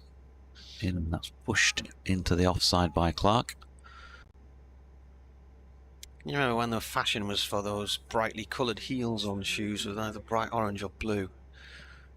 Yeah. And then, but some of the umpires were having a look and deciding whether the coloured segment was too much of a percentage of the shoe. And I remember being at Lord's, and I think Steve Finn had some whitener, and he was having to whiten out some of the coloured bit on his boot because there was too much colour. Fisher to Clark, solidly behind it to complete that over at 132 for 6. Clark 17, Cast yet to score. Yeah, I remember playing my first game of cricket, Marty, in some hand-me-down boots off another player, Jonathan Ross. I think I also had his shirt, which back in those days was a button-up shirt, and was that before he was on TV on a Friday night? It had his name in the collar. Yeah. Old Wassy. See. Yeah, I had a. Wait, me nana. When's your first series start on TV? Yeah. This comedy routine. Yeah. Yeah, I had a pair of they were like white jeans. That now they're sort of shortened for me. But cut down cricket bat, which used to belong to Alec Coxon, former Yorkshire player. Here's Revis bowling to Cast. Cast plays this up to mid-on, no run there. Yeah, Button, it was just like a white dress shirt, wasn't it? That you wore, right? It was cream, of course. The sweater. The sweaters were cream. Sweater was cream with maroon and gold, club colours of Whitburn's colours were dark blue and a lighter blue, sort of like Royal Navy blue and a navy blue and a royal blue. That's what it would have been. Revis in from the Lumley end. It's a leading edge from Cast, but it's landed safely. A little moment of worry for him, but it landed across towards point, but a few yards away from Bess. Definitely a moment of worry because he's playing that through the leg side. He's got a leading edge on it, and that could have gone anywhere. So he's got away with one Bryden Cast. The flannels, as we used to call them back in those days, also cream. It was when I started playing cricket. That was in the days of flares. Yeah. 2 generations ago. Yeah. In comes a bowler. Yeah, in fact, I think thinking back at the ones I were wearing were culottes. Well, flares came back. They've come back since then, but back then they were sort of like figure hugging around your thighs, and then they spread out a bit below the knee. You could keep a spare corky up there as well, couldn't you? Just on your shin, just in case you needed a spare. Aye. Revis bowls. Oh, Yorker length ball played away by Cast up to mid-off. Yeah, there were flares, all right, and then I must have put a lot of. I must have grown quite a bit one winter and turned up for nets the next summer, and there were half-mast flares by then. Everybody was laughing at me. So. Did you shrink again afterwards? Yeah, I did. Yeah. So that was when I went out and got my first proper pair of whites. I think they were David Gower whites. Can you remember the David Gower brand? Yeah. Revis, 2 Casts, played off towards square leg. I think it's going to be a leg bye signalled here. It is by Paul Baldwin. Had a pair of timing the ball right here, Cast, at the moment. When I was about 12, 13, I got a pair of those SP mitts that Tony Gregg used to. Were they the big chunky ones? Yeah, just a big square pad. Yeah, I remember them. Yeah. Didn't make me play any better. I bet in this day and age, these young'uns don't get hand-me-downs, eh? Oh, I did. I had an older brother. So. Did you? Right. In comes Revis to bounce it down the leg side. Pops out of Bairstow's gloves, end of the over. So just a leg bye from it. So your brothers handed you stuff down? Yeah, and it's lovely to be referred to as a kid as well. I'm 10 years older than all the Diamonds, so I've not heard that for a while, so that's nice. How old are you now? I'm 31. So they're all 21 or younger? They're all very, very young now, yeah, unfortunately. But yeah, older brother, I used to hand me down clothes. We were actually talking about that the other day because some of the girls that are in my team now playing whites just went straight into coloured kits. And we were talking about the 3/4 length sleeve shirt and what was the purpose of that. But that was the staple. I've got an old Durham shirt with the 3/4 length sleeves on it, yeah. But they're just long sleeves on us because they were ill-fitting. Yeah. So sort of baggy and really baggy as well, weren't they?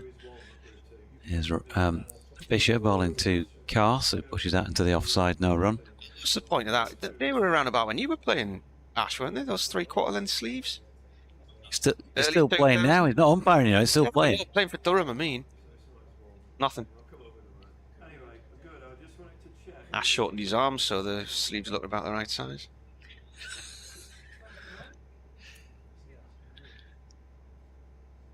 Fisher. He's got his sleeveless sweater on with the Oxford Cambridge blue and gold, and he comes in and is pushed out square on the offside by Cast, who's yet to get off the mark. If you see some of the pictures of cricketers from, just the early 2000s, how baggy the kit was compared to now. How did that work, Lev, anyway? I mean, your brother, with similar build, similar age, so similar size? He's 4 years older and he's 6'4", so we're a bit different. You have some bicycle clips and you have some stilts to get into his trousers on. Fisher in, that's pushed nice shot through the covers. Yeah, it was a nice shot to get off the mark by Bryden Cast. Again, he might not have the legs. Finley Bean, he does the old-fashioned technique of not bothering to slide because he didn't need to. He just picks the ball up and returns the throw, and they get through for 2. Or is it 3? 3, in fact.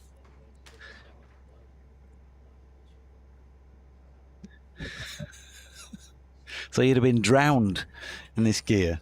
Yeah, you know, you grow into it. It's what you hear a lot when you're younger. Yeah.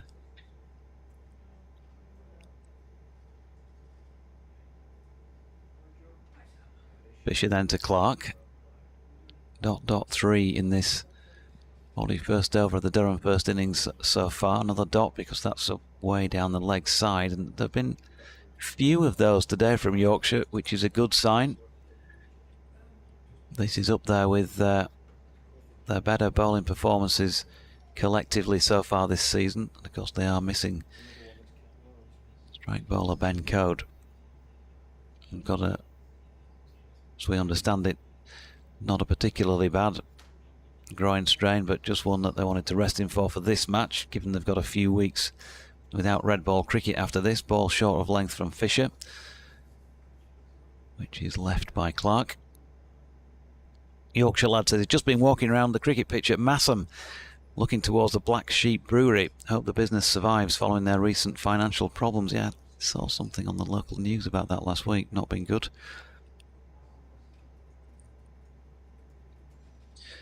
I like Massam. Nice area around there. Yeah, here's Fisher, short ball this time, bangs it in. Clark comfortably ducking underneath it. End of the over, 3 from it, 136 for 6. Still feels miserly out there. Jordan Geldy says, can I have a shout out on the stream with this question? Who's the best fast bowler Yorkshire have ever produced? His answer would be Darren Gough. What about your statue on Skipton Marina? Nobody finer in Yorkshire history. Is there that Me. daft lad? Marvellous. Darren Gough. Was a marvellous fast bowler. City. Wonderful. Here's Revis.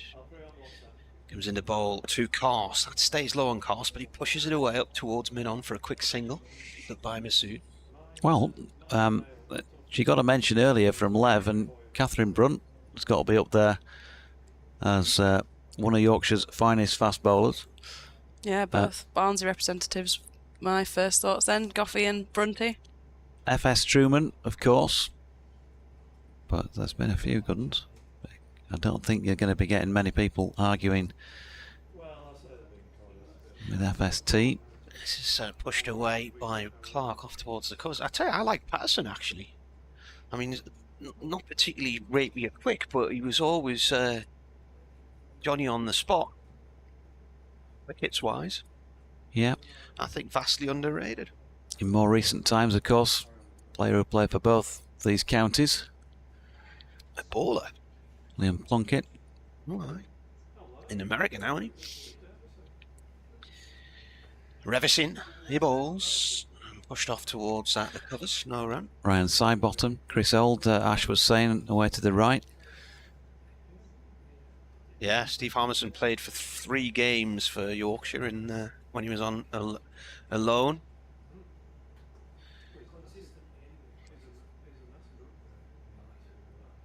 Throw in who you want, folks. You know the usual points of contact. Halfway through this 5th over from Revis, he's got the 1 wicket so far. Clark plays that out into the covers again.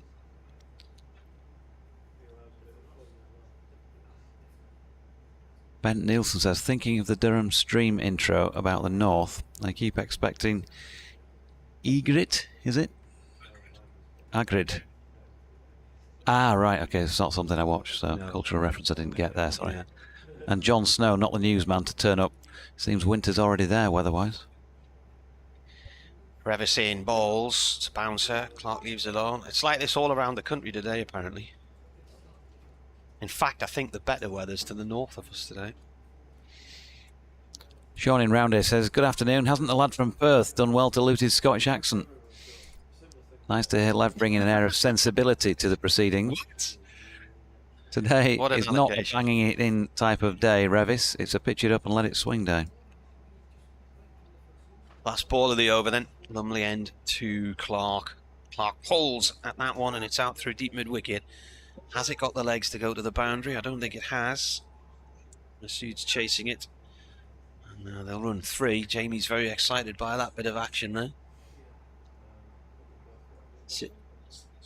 He's got an Alex Lees jumper on as he's standing in the back row of the pavilion. Very rarely ever sits down, does he? End of the over then, 144.6 here on the BBC. Get in touch with your observations. What was that, Game of Thrones? Was that filmed in Ireland or something, was it? Yeah. Never seen that. Not my cup of tea, really.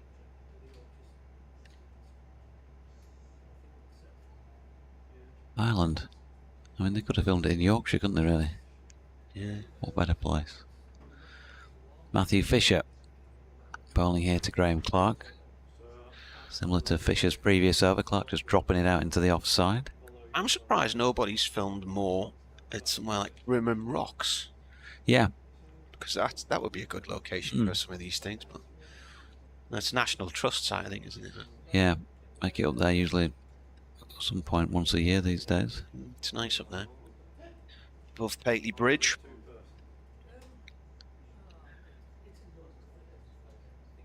Fisher coming again, passed up by Debenham. Now then, did he skid? Did he lose his run up? He had 7 or 8 deliveries at Headingley last week in the Glamorgan first innings, I think it was, where he lost his run up.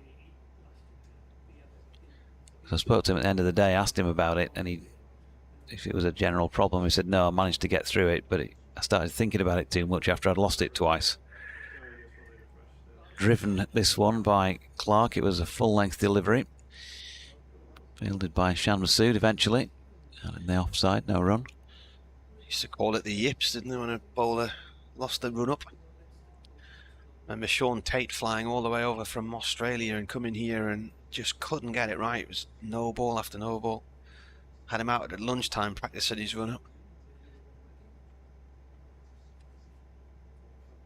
It's Fisher again. Clark drops that out into the offside. And again, no run. He was actually he was with Durham a couple of summers ago, wasn't he? Wasn't he part of the coaching staff for the One Day Cup? Bumped into him in a hotel in Bromley in Kent. I think Shane Warne accused Durham of not handling his situation very well. It's not my memory. They tried everything they could to get his run-up sorted out here and down at Leicester. And it's one of those things that happens from time to time. Short ball from Fisher. Nicely played by Clark, who got right over the top of that. And they played it away down towards long leg for a 1. Ball's gone in the over. They resumed on 123 for 5, having taken an early lunch here. And they'd not played more than about 10 minutes before Ollie Robinson was caught by Johnny Bairstow off Matthew Revis for 44, 63 balls, 84-minute stay at the crease, and included 5 fours, and he timed it better than anybody else in the match, I think it's fair to say so far.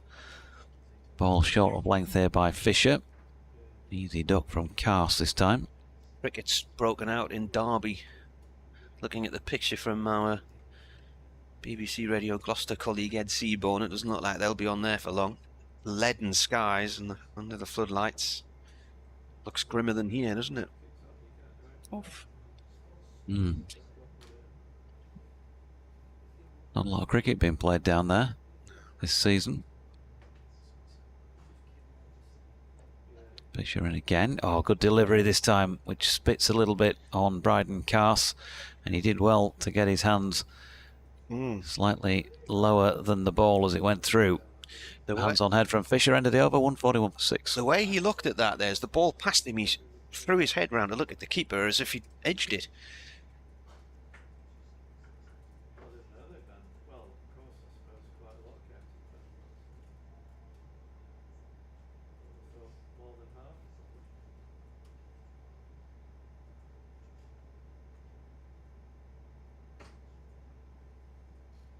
(41.46). It's really eerie out there.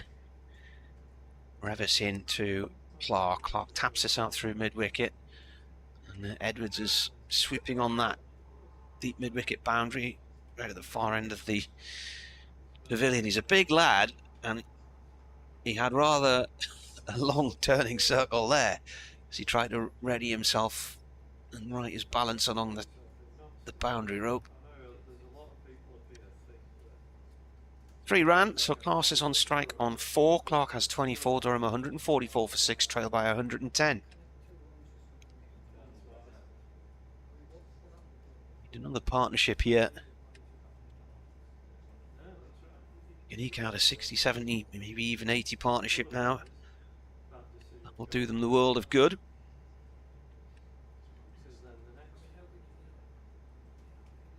The ball's 44 overs old in theory. It's Revis bowls. It's left by Cars. Keeper takes it. 2 in the slip cordon. A hit at first slip, Lyth at second. Beans on for Shaquille is his concussion replacement. Did Milan come out at all today? Have you seen him? He's over there. He's just throwing the ball, isn't he? Feeling it mid-off. Milan. Masood at mid-on. There's a point as well. Cover. Mid-wicket. And a long leg. And Cars leaves this one in a Steve Smith style.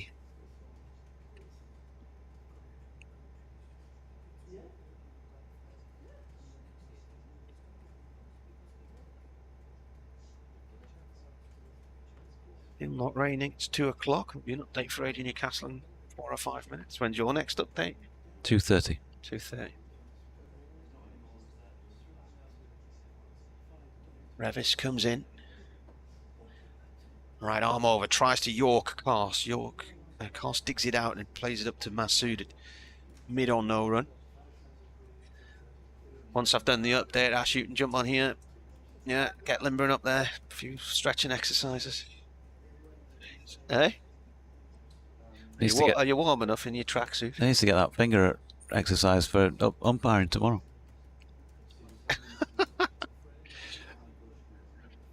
The news is in my ears. Revis in, bowls. Oh!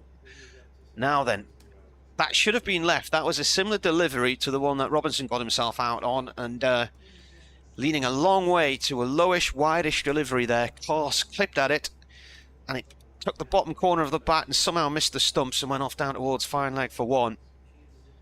Bit of a scare for him there.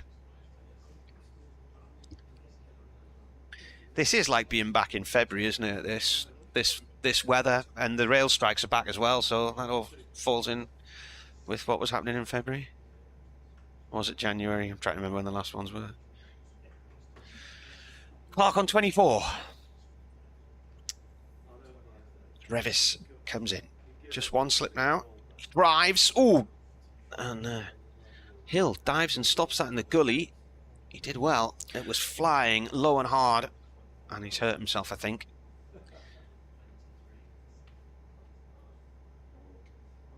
He's picked himself up. Where do you reckon that hit him then? Yeah. Fingertips. Nasty. That'll warm them up though. It's always a bright side. Keep it interesting. He literally just got moved to that position the ball before, so good tactic from the captain and the bowler. Even if George Hill's fingertips don't necessarily agree.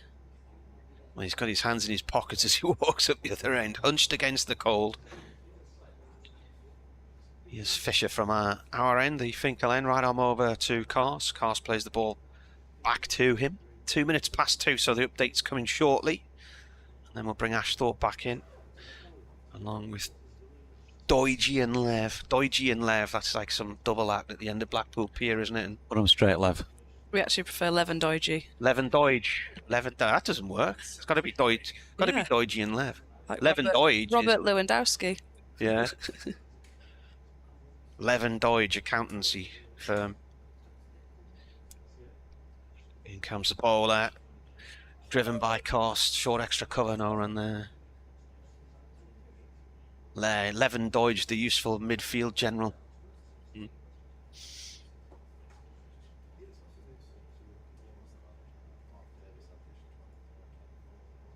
Right, they're coming to me in a sec.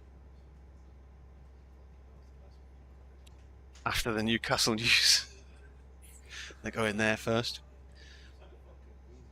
Bowler comes in and played to point by Cars, no run. Yeah, it's at Ellen Road, isn't it? Time's that tomorrow? Lunchtime. Does any match in the Premier League kick off at 3 o'clock these days? on a Saturday. Yeah.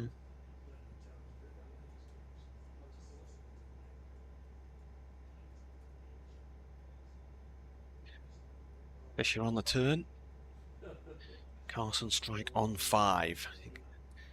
Forward to this one, plays at a short extra cover. No run there. Right, here we go.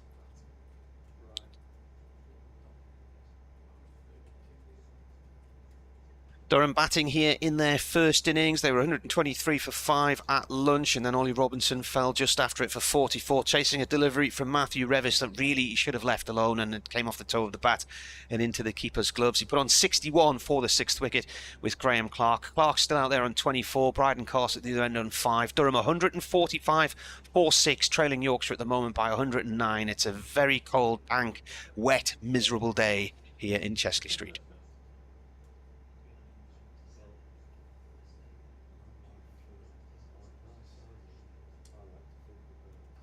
Was that the John Simpson? Wet, thoroughly wet and miserable. Yeah. And that other expression I can't use on the end of it, and the outtakes. Fisher then, at the end of his run, what, 1 left in the over? Top ball there to Carse, solidly behind it. No run, 45 gone, 145 for 6. Right then, I'll hand you over to boy Thorpe. Not quite sure what he said there, but I think they're making a change with the cans.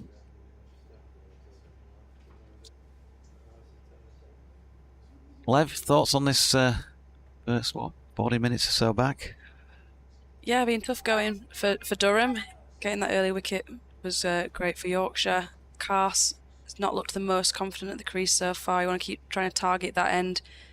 Been difficult with the invariable bounces. A few that's gone through a bit tennis bally through to the keeper, and the next one's shooting low. But just got to try and stick in here, these two, and try and build some sort of partnership.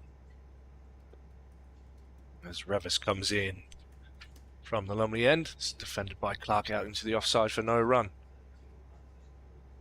There is a bit of natural variation, isn't there, in the pitch? It's quite difficult to get a start on. Robinson has by far looked the best batter so far this morning. Durham looked to build another partnership here as Yorkshire looked to make inroads into the lower order. As Revis strides in and another short one. After I said this morning that I don't see enough bounces in county cricket. It's been a barrage after lunch, isn't there? Yeah. It's also the sort of pitch where you think you're unlikely to see somebody coming in here and whacking a quick 50. It might happen if you take your chances, and you'll probably need a bit of luck on your side, but otherwise it's one of those where you're going to be rewarded for batting timers. I think Graham Clark is, 59 deliveries for his 24. As Revis goes to Clark and again is defended, as Dodgy says, very patiently out into the offside. It's not quite one of those, certainly not one of those really, where there's a ball with your name on it if you don't slap a few. I can shades of one or two comments in the past. I seem to recall David Gower saying something like that about one of the test pitches back in the day when it was doing all sorts. And, you got to go in there and take your chances and try and whack a few before you get a ball with your name on it. It's not quite as up and down as that, is it? But it's a bit low. This one's driven nicely, but straight to mid-off for no run. I think we've seen in the game so far that a lot of the dismissals have come from aggressive shots, which probably indicates that the patience is the name of the game. Yeah, we've certainly found Diamond's team that's played up here, so who can hold the discipline the longest, keep attacking the stumps as a bowlers, and you generally can keep that run rate down. Anything loose is quite easy to score from, and is running away. Yeah, good shout. Revis again. This one's on the hip of Clark, who tucks it away out into the leg side. Fisher lopes in that fine leg and does the fielding. Clark adds 1 to his total, moves on to 25. Durham on to 146 for 6. Now, I was suggesting sort of anything 50 plus would be a handy little lead on here, wouldn't it? It might just mean taking 2 or 3 wickets with you if you like. Absolutely. It has been very difficult to bowl sides out here last, so that could play into both equations. As Revis bowls an absolute ripper. That beats the outside edge of Carse. As Katie was saying there, just that Bit of tennis ball bounce on that one as it beats the shoulder of Carter's bat and flies through to Bairstow. And that ends the over, 146 for 6. It's one of the balls of the day, that one so far. Be interesting to see here if they try and switch up and bring Thompson back on, who's probably been the best stump-to-stump bowler for Yorkshire so far. Probably look the most likely to take wickets for me. Yeah, he's actually warming up now. Honestly, I didn't see that before. Can't be too far away. He's bowled 10 so far, 3 for 34. So there's definitely more work in him. Matthew Fisher, unusually, has the predominance of overs. 15 to his name, and he's in again here. And then he's pushed up to Masood at mid-off. There's no run. So maybe in the absence of Code Fish, he's taking on a little bit of extra workload. The Mickey Edwards experiment didn't work earlier, did it? 6 overs for 31, most expensive by far on the economy rate front. He's had good control, Fisher. He's bowled well. Good economy rate. Here he is again. Straight once more, and Clark dealing with that with a little push into the feet of Jordan Thompson. Yeah, I think this is, even though there's just the 1 wicket to his name, in terms of his control out there, this is much more like the Matthew Fisher that we're used to seeing in the games that he does play.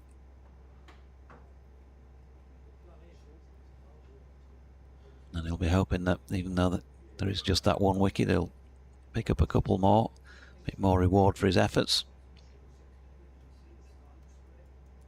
He's again full once more. Pushed firmly by Clark up to Mickey Edwards. A few green stains out there, not least on the backside of Mickey Edwards. That sort of a match with the juice around. Still Ben Rain, Basta Leda, and Ajaz Patel to come for Durham. So certainly a couple of those players who are capable of scoring a few. And the tail may need to wag. Big shout for LBW here. Oh, Matthew Fisher, can't believe that's not given. Good shout, I think maybe a little bit high. That's what I initially thought. I'm just going to have a look at the replay there. It's a good shout. Yeah, Matty Fisher certainly liked it. More of a slip repeal than an appeal. He was already running over to the slips, but feel a bit hard done by them. We're just talking about how he probably deserves a bit more for his efforts today. I don't know if the umpire's indicated there that he's hit that. Just a little gesture. I think he has, yeah. Here's Fisher again. Clark this time definitely does hit it. Push back down the pitch. Yeah, there was a chat between umpire and Fisher. Bit of a smile from Matthew Fisher as he walked by.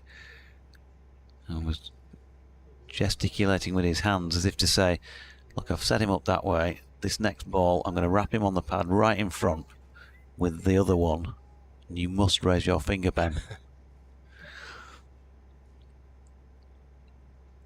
146 for 6. Fisher in again to Clark. Once more attacking the stumps, and Edwards does the fielding to the push at mid-on. So 16 overs, 4 maidens, 1 for 39 for Matthew Fisher. He'll probably not bowl quite as accurately some days and pick up 3 or 4. Just the way it goes. Hands still firmly on head from Fish there. Is Yeah, that he's not the end happy. of that over? I think that might have been 2 pads. What are your thoughts? I thought I liked the look of it. We're a little bit off centre here, but certainly the way the slip cordon and Matty Fisher himself went up, they seemed very confident with that. He has attacked the stumps all day, so you'd like to think his radar is on point from that point of view. And difficult for me to say, because that was another case where Bryden Cast walked straight in front of my eye line from the stumps, so you knew it was generally fairly straight and you could understand the shout, but in terms of detail, sorry. I didn't get a replay on my stream, which I just went back a little bit, mate. Ah, right. Oh, well, using the technology, you know. As Thompson comes in from the Lumley end. And this one is falling. Is that what umpires do? Use the technology? Have they got the body cams on now? They've got everything, haven't they, these days? Have they? They got, They did have them Did they use the body cams in the female stuff? Yeah, well, there was talk about they were supposed to use the body cams. I don't feel like I've physically seen them. I remember our first game, apparently they had the body cams on, but they put it underneath the jacket and then zipped the jacket up. So makes sense. As Thompson comes in and Cass advances down the wicket and kind of a double-handed backhand for, I don't know, I'm not a tennis expert, but that was interesting, and he slapped it away for 4. Yeah, return serve at point. Yeah, interesting tactics. Brings up the 150 for Durham. Moves Cass on to 9. Cass has struggled a bit so far, so maybe he's thinking take it on, try and mess up the lines a bit. They've been very disciplined in this spell, and Thompson coming on, not going to let you settle. Certainly a long way down the pitch, wasn't he? And in the air. Yeah. Had a lot going there.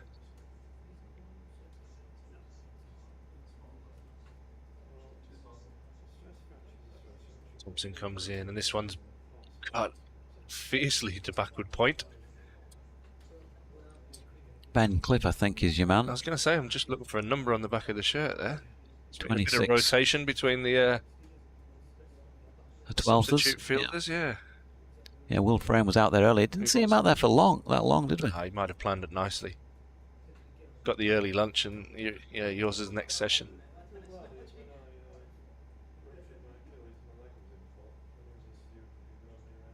Thompson comes in, and this one angled back in. That's a good lead from Cass.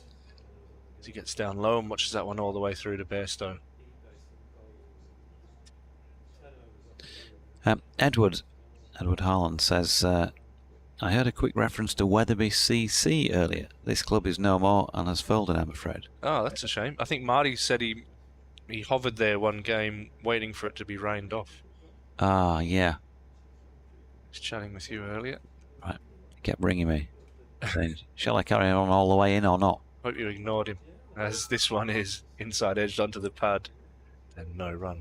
But again, probing areas from Thompson. That's a shame. It's happening more and more, isn't it, with cricket clubs at the moment? A few starting to struggle.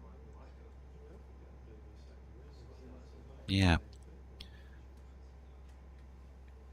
Yeah, players on the park is getting more difficult. Yeah, it is.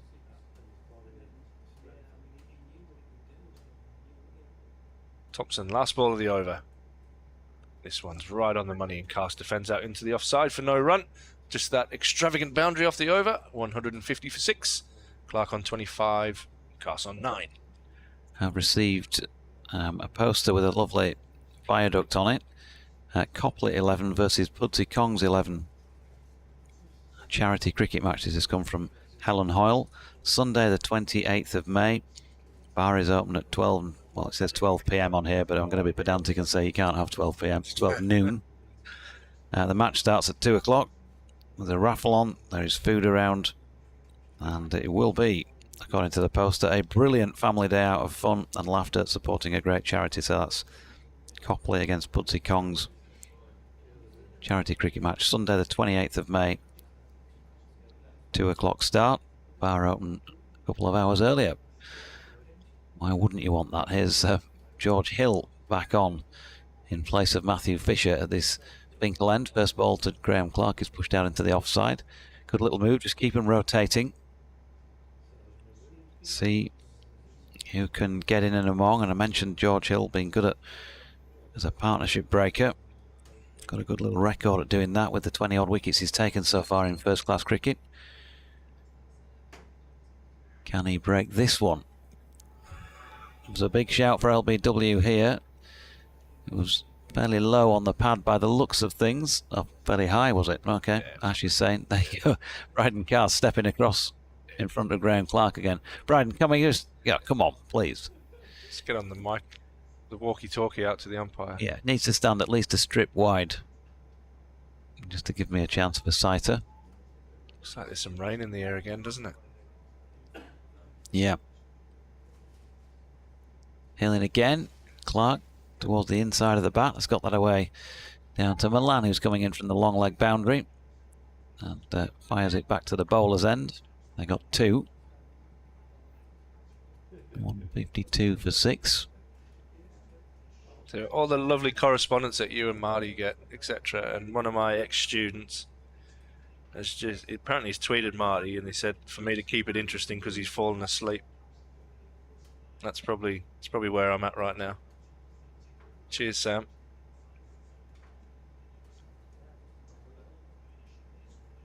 Hill coming in again. Past umpire Debenham. Driven straight back at the bowler, this time by Clark. George got a hand to it. The other one might be stinging from the stop he made not so long ago. Marty was suggesting he wasn't moving well between deliveries earlier on, but I think it's just the way George... I think he's looking a bit freer than he was earlier. But yeah, he might be the gangster style limp.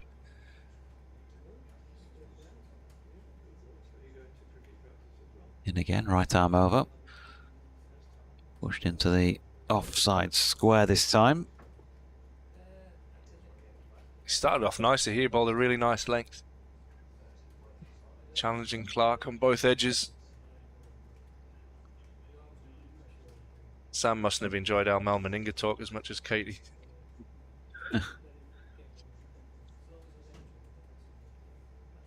Well, Mal.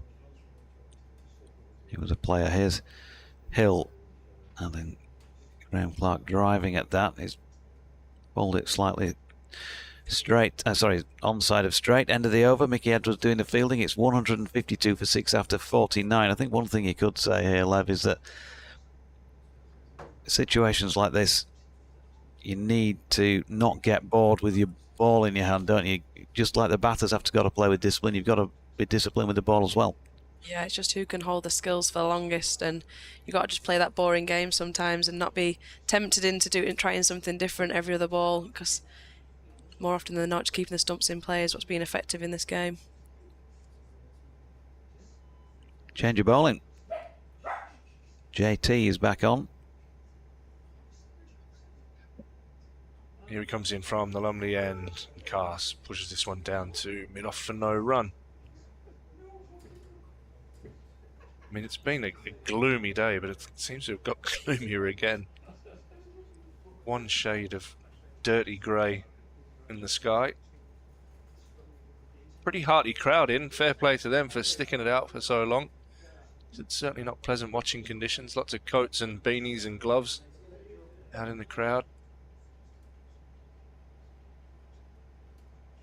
Watching a good contest between bat and ball. Thompson again comes in, right arm over to Carr, says he has a flash at this one. Bairstow mops it up behind the stumps. Again, keeping a bit low, isn't Yeah. He's played over the top of it. Jane Wiles is somewhere out there in the crowd. Well played. Jane and Mel, and she says, she sent me a message saying, I hope you're toasty and warm in your ivory tower. We are. It's blinking freezing out here. Yeah. Yeah, well played for braving it. It's certainly warmer in here than it is out there. Any rain in the air, Marty? Yeah, I thought there was. It's Thompson again, bustles in, and Cars pushes this one away out into the point region, where Don Bess is sweeping out on the boundary. Adds a run to the score, 153 for 6. Moves Cars into double figures. With Clark on 27 now on strike. Jay Grover says, you'll be pleased to know it's balmy and clement in Sheffield. Brackets, not really. I've closed my curtains and I'm in denial. Then says, I get confused enough guessing Doidge's accents. Ash's real one is just twisting my melon, man. Yeah, I'm sorry. You're not the first one. Doidge's accent, Aussie accent's probably better than mine, to be fair. Oh, look. Thompson comes in and Clark drives nicely through extra cover, and this will have the legs to get to the boundary. Slightly over pitch from Thompson and with a bit of width, and well put away from the patient Graham Clark. Just as Katie was saying there, how long can he hold his nerve? He's done well to pounce on a loose ball there from Thompson.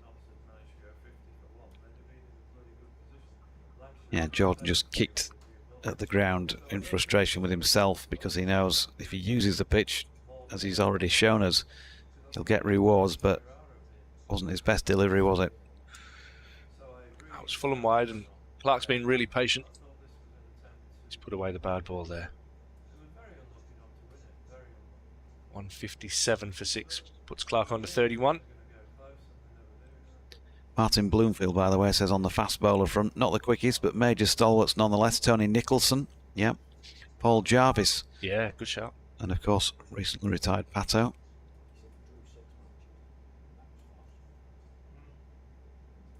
As Thompson comes in, and Clark cuts this one off the front foot. It goes behind point, and Bess will do the tidying up. Clark comes back for 2, moves the score on to 159 for 6, and puts Clark on to 33. He won't go down as one of the all-time greats for Yorkshire, but there was a young lad when I first started, and he was called David Stiff, and he bowled absolute rockets. I think he got a back injury, and I don't know if he went down to Kent and had another crack down there, but he could let them go. Yeah, not sure, but I think he's still playing league cricket. Right. He was sharp. Thompson, last ball of the over, and Clark defends this out into the leg side. And that ends the over. Durham 159 for 6, Clark 33, and Carson 10. Nick Moxon asking, what's the latest on Ben Coates' injury, and how long do you think Ben Cliff is away from a championship call-up? On the latter,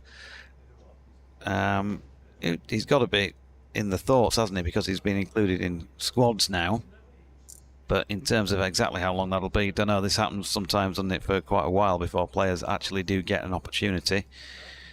As far as Ben Coates concerned, I haven't heard it from the horse's mouth. All I heard was from several players and from the coach last week that it wasn't too bad. It was a relatively minor groin strain, and hopefully he'd be okay to resume in the next championship match after this one, coming up in June. Hill's first delivery of the over as Cars having a walk and a flash again. Didn't look the prettiest.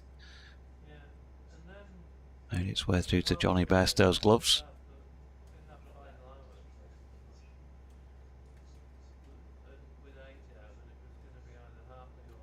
Just trying to make something happen there, Cars.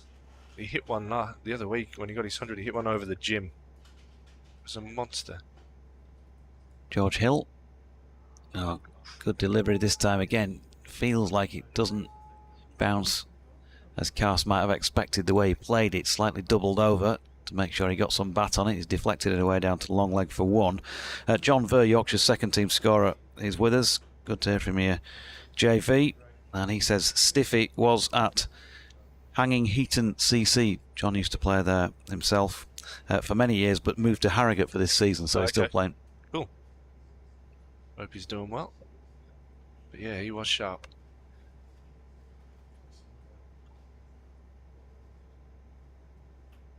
Cars, Katie's mentioned it there. Looks like he's just feeling for the ball at the moment, not really.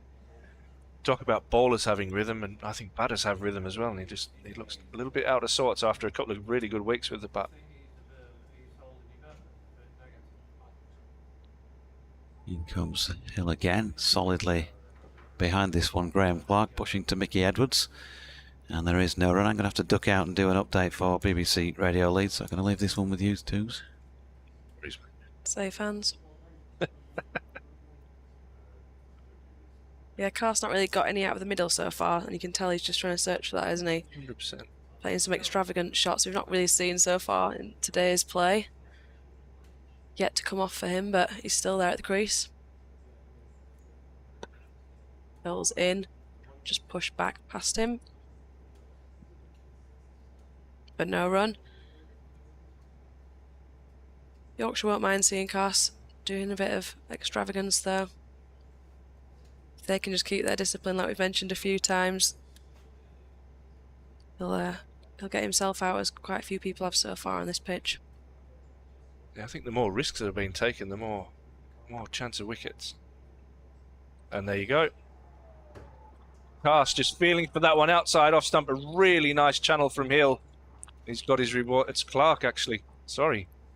Just feeling for that one in that channel. And he's guided it beautifully to Lithe at slip. And good reward there. I think these two have come on. And just picked up from where Fisher left off with that little bit of pressure. And Yorkshire pick up an important wicket of Clark, who was patient in his innings. He goes for 33. And Durham 160 for 7. Well, such a tentative little prod there to dismiss his.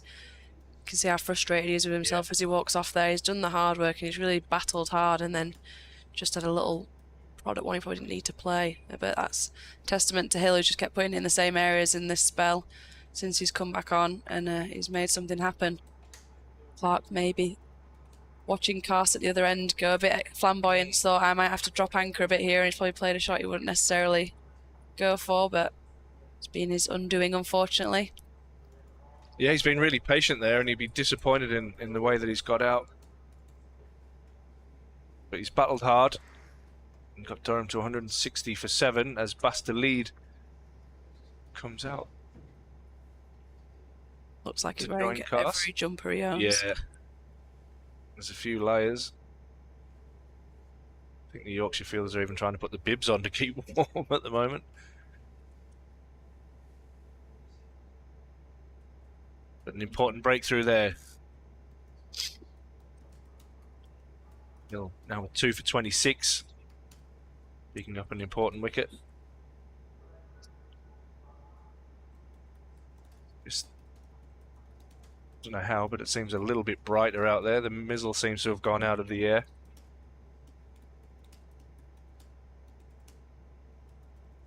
And a change of sub. I think Frane's back out on the field now.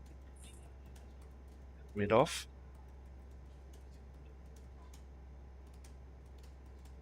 It's with the lead on strike.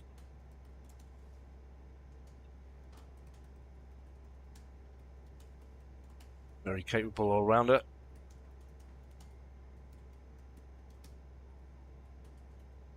In comes Hill. Right arm over.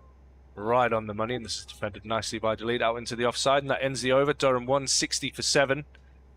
Clark the man out in that over for 33. Caught by Lythe off the bowling of Hill. Cast the man. Interesting to see the way that he goes now. He's on 11 not out, but as we've just talked about there, he's not frantic, but he's been slightly aggressive, I guess, compared to the other batsmen. So see if his attack is a little bit different. Yeah, he's going to have to take the lead now, and he hasn't looked like he's wanted to be in there for the long game, but now it is on him. He's coming off like a couple of scores, so Durham will need him to stick there and take the lead and try and steer this long as they possibly can. Absolutely. Deficit now dropped below 3 figures and just 94 behind Yorkshire. They have to keep chipping away at that. And maybe see Cast probably just take a bit more reserved approach. Yeah, bit of responsibility. Or he might go the exact opposite, go the other way as Thompson comes in and this is pushed out into the offside. I think the new, is it run towards the fear rather than running from it, is the kind of the new motto. I think Yorkshire be keen to try and tempt him with the field they've currently got. They've got a deep point, deep square, and fine leg really close to deep square marker, just behind. See if he still wants to play some extravagant shots to a shorter ball. Thompson comes into Cast, and this one's down the leg side. I'm not sure what's got on that. It's gone to the boundary and it's given byes down the leg side. Bairstow failed to get down. Moved in sharply from Thompson. But 4 more to the total, 164 for 7. What are your thoughts on just the, I guess the split? There's one slip and maybe a 4th or a 5th slip in there. Would you have maybe another gripper in there? Yeah, I think so. I think the way that Cast has played has shown he's going to try and have a swing at things so far. They are just about reaching the slips with the invariable bounce. It puts another question into Cast's head. He's not being scared to play those shots into the backward point region. So you've got Lythe at slip and Frame probably in more of a gully, a fine gully. As Thompson comes into bowl, and this is full, and it's clipped away on the leg side, and a good bit of fielding just to keep the pressure building here from a Yorkshire point of view. Yorkshire can break this partnership. You've got Ben Rain and Patel. Not sure of Ajaz Patel's batting prowess, but Ben Rain more than capable with the bat. In these conditions, Yorkshire will be wanting to knock Durham over and get as big a lead as possible. Thompson comes in and Cass whips this away down to fine leg. And we'll come back for the second as Dom Bess again does the fielding. Seems to be a bit of a magnet at the moment out in the deep, Dom Bess. Keep him involved in the game. Yeah. I don't think he'll be playing too much of a part with the ball in hand in these conditions. Yeah, you're right.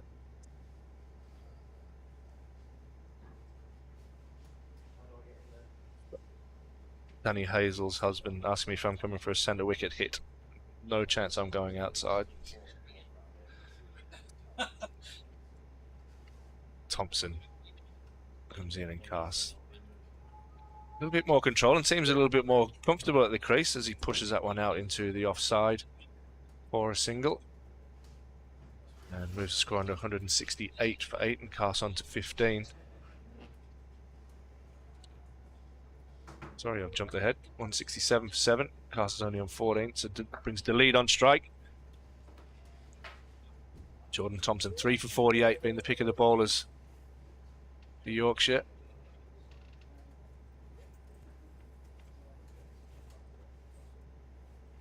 Two slips now in place for the new batter under Gully. Those sweepers have come up.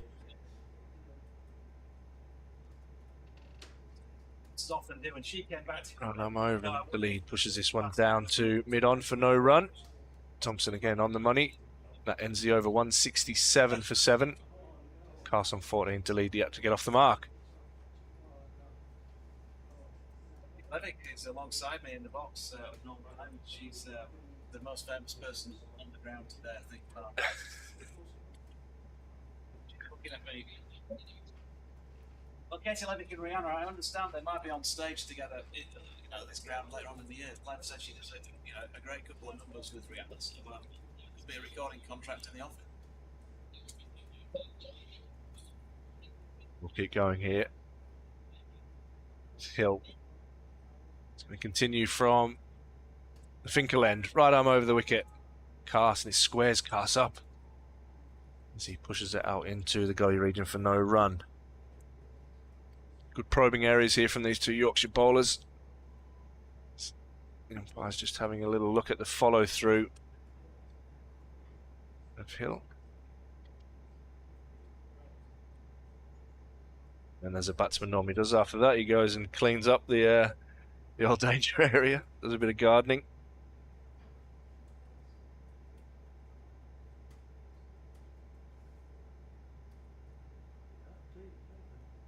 As Hill comes in and beats the outside edge.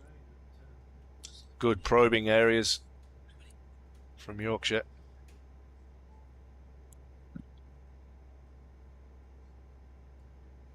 Yeah, you can certainly see what Hill's trying to do here against Cass.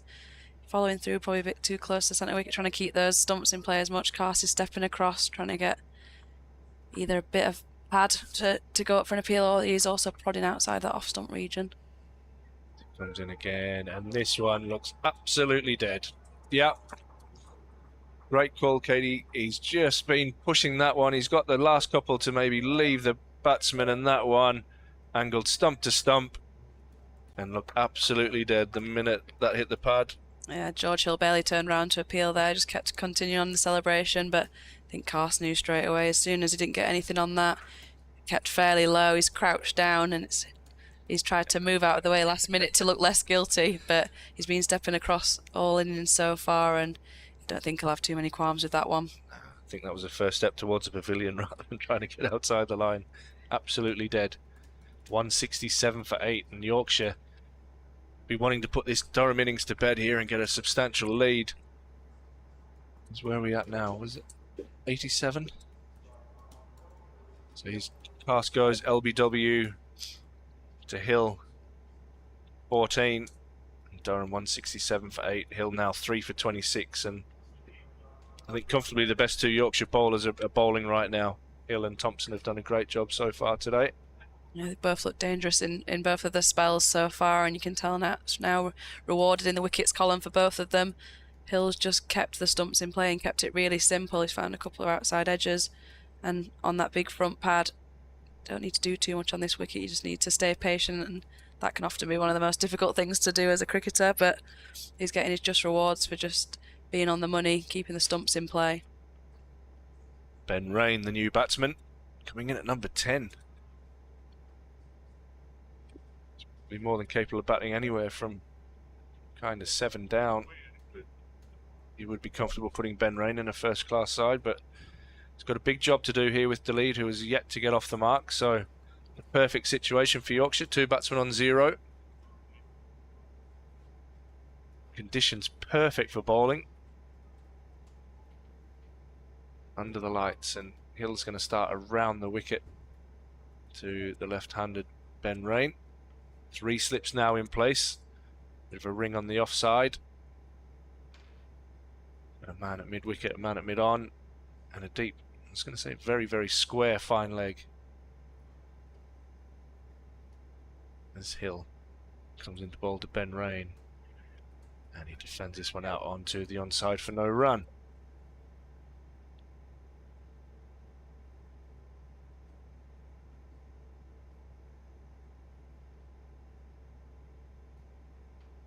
Perfectly in the driving seat now, Yorkshire.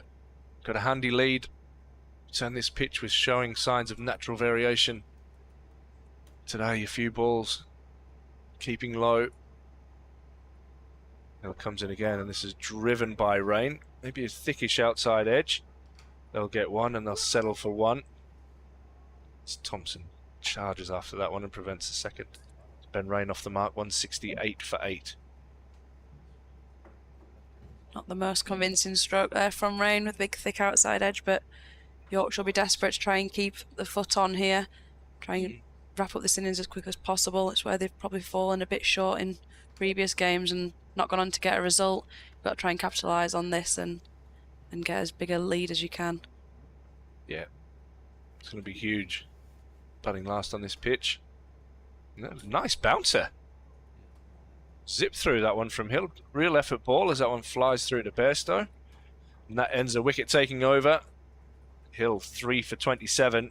Durham 168 for 8. Dalid yet to get off the mark. Ben Rain on 1. Marty's just pointed out there the top score in the game is 44 so far. And that's from Shan Masood and from Ollie Robinson. So runs not easy to come by. Yorkshire have probably been disappointed with being rolled for 254 yesterday, but they've hit back well today. Have Durham in a little bit of trouble. 168 for 8. That deficit of 86. They're trying to wrap this innings up as quickly as they can.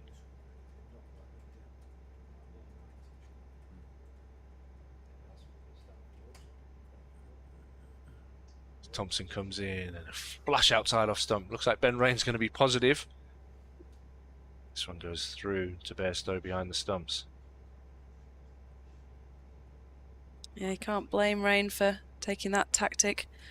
Still in deficit of 86, and runs have been easy to come by when the ball is a bit outside off or a bit loose, and see how Thompson's radar is to left-hander. It's on the money there as Rain defends this one out into the offside for no run. Got to try and cash in when you can on anything that's not on the stumps so far. Yep, tough conditions about out there. Yorkshire taking advantage. Especially with Hill and Thompson really attacking the stumps.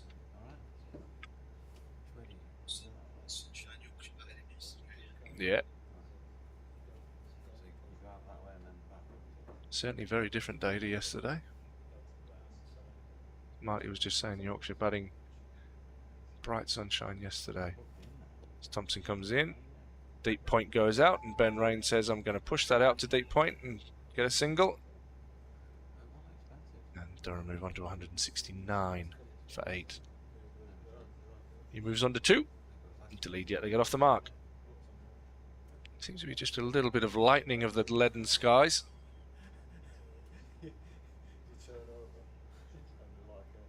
Some overtime for Marty tonight, I reckon. It's 4 minutes past 6 finish, guaranteed. As Thompson comes into ball, and this one beats the outside edge. Excellent delivery from Thompson.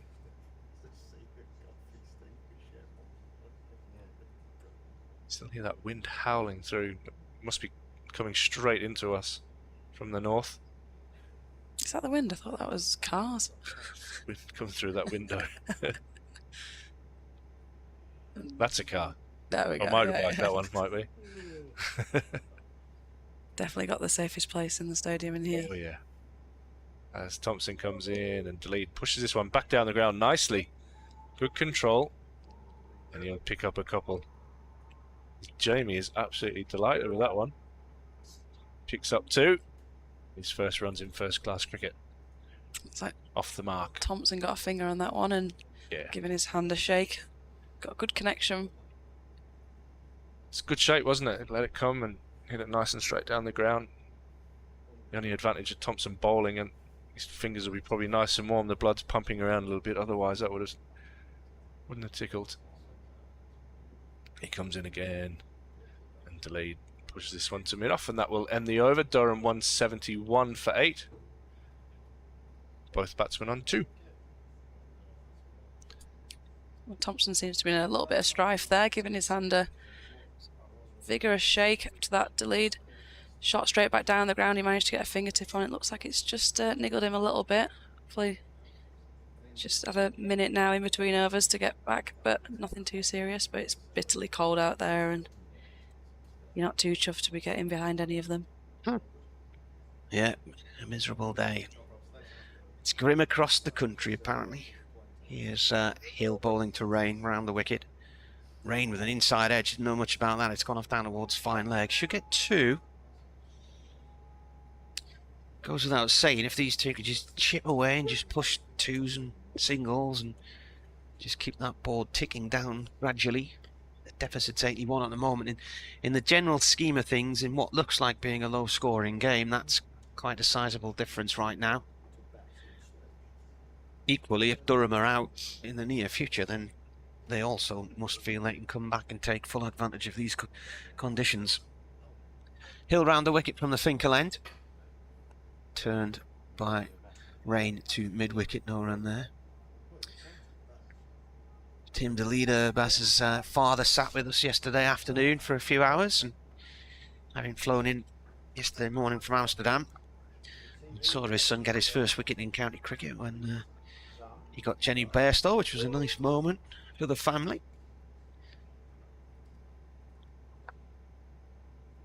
Hill comes in and bowls, defended by Rain on the off stump. Ball rolls up to Dawson. To Edwards. Mid off, giving the ball a dry with a little cloth.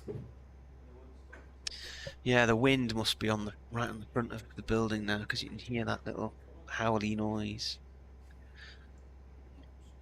Doesn't sound too enticing. No. Bowler in again, and played back to the bowler's end to Masood by Rain. This is a sort of day when you don't want to be up on the moors. Stick to the road, lads, don't go on the moors. It's just an incredible contrast to yesterday. Just all this murk's coming off the North Sea today, and it's an absolutely different day. Feel like you're watching it in another month. Hill in again. Oh, and he's bowled him, clean bowled, and Rain trying to drive a ball from Hill. He's lost 2 stumps. He's out for 4, and Durham don't look long for this world. The deficit's 81, and they've really not got going with the bat today. Yorkshire have bowled well. It's definitely been their day, but looking at the partnerships, highest partnership of the match is actually the 6th wicket in this innings, which was Robinson and Clark, but they both departed. And Robinson's score of 44 equal to that of Masood's, the top score in the game, so nobody has got 50. And who's left to come out now? Ejaz Patel, last man. A mighty impressive delivery there from Hill. 2 stumps cartwheeling, not a lot Rain could do with that. And Hill, in this spell in particular, has just been so on the money. He's kept the stumps in play throughout, and he's been difficult to get away. He's now got 4 for 29 to his name, and it's richly deserved. How many overs? 54. 0.5 overs. This could well be the first time this season that Durham don't get a batting point. Previous 2 games have got maximum batting points. They look nowhere near this time. Paul Gaffney says, great commentary, but shocking weather. Mind you, the Giro d'Italia weather's not much better today, although it is dry. Why does Mark Cavendish crash so many times, he wonders.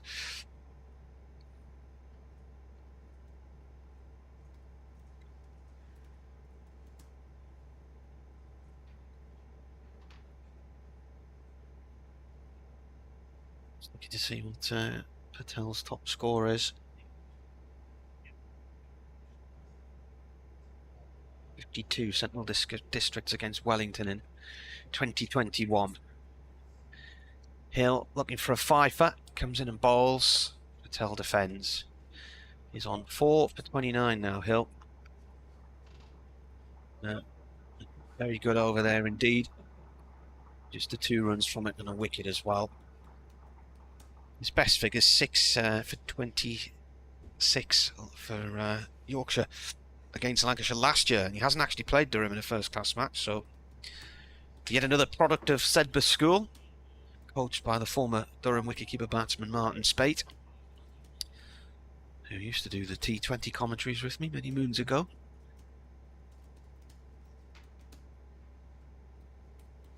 Deleda is on strike. Jordan Thompson comes running in from the Lumley end. And the Dutchman's forward to that one, plays it safely up towards mid-off. I think, having been bowled out yesterday for 254, and Yorkshire would be more than happy to think they could end up with a lead of around 70-80 here. Yeah, they certainly have left the field yesterday ruining how many of their batters got starts and didn't go on to get any big scores. But as we keep saying, Shan Masood's 44 is looking good so far and still the top scorer of the innings, and if you can just stick in it. This is played by Deleda down to Finley Bean and the gully no run there. Who's got the longer game of patience to try and stick it out on this pitch, and quite a few of the Yorkshire batters now, those contributions are 20 all the way down the order, proving valuable, and 81 deficit still here for Durham is looking a bit ominous at this stage. Comes in and bowls Deleda forward, pushes it up to mid-off, no run.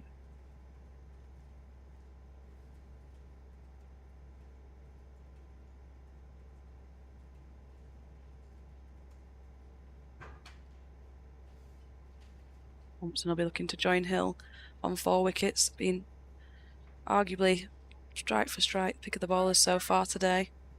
Both getting the just rewards for keeping the stumps in play.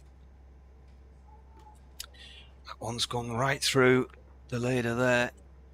That's a great delivery. That's gone one way, then the other. That looked like it was angling down the leg side, pitched and then went the other way, passed off stump.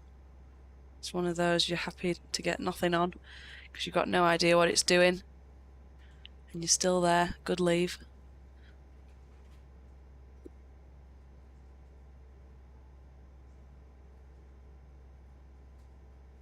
.173 for 9, 4 dot balls so far in this over as Thompson comes in again.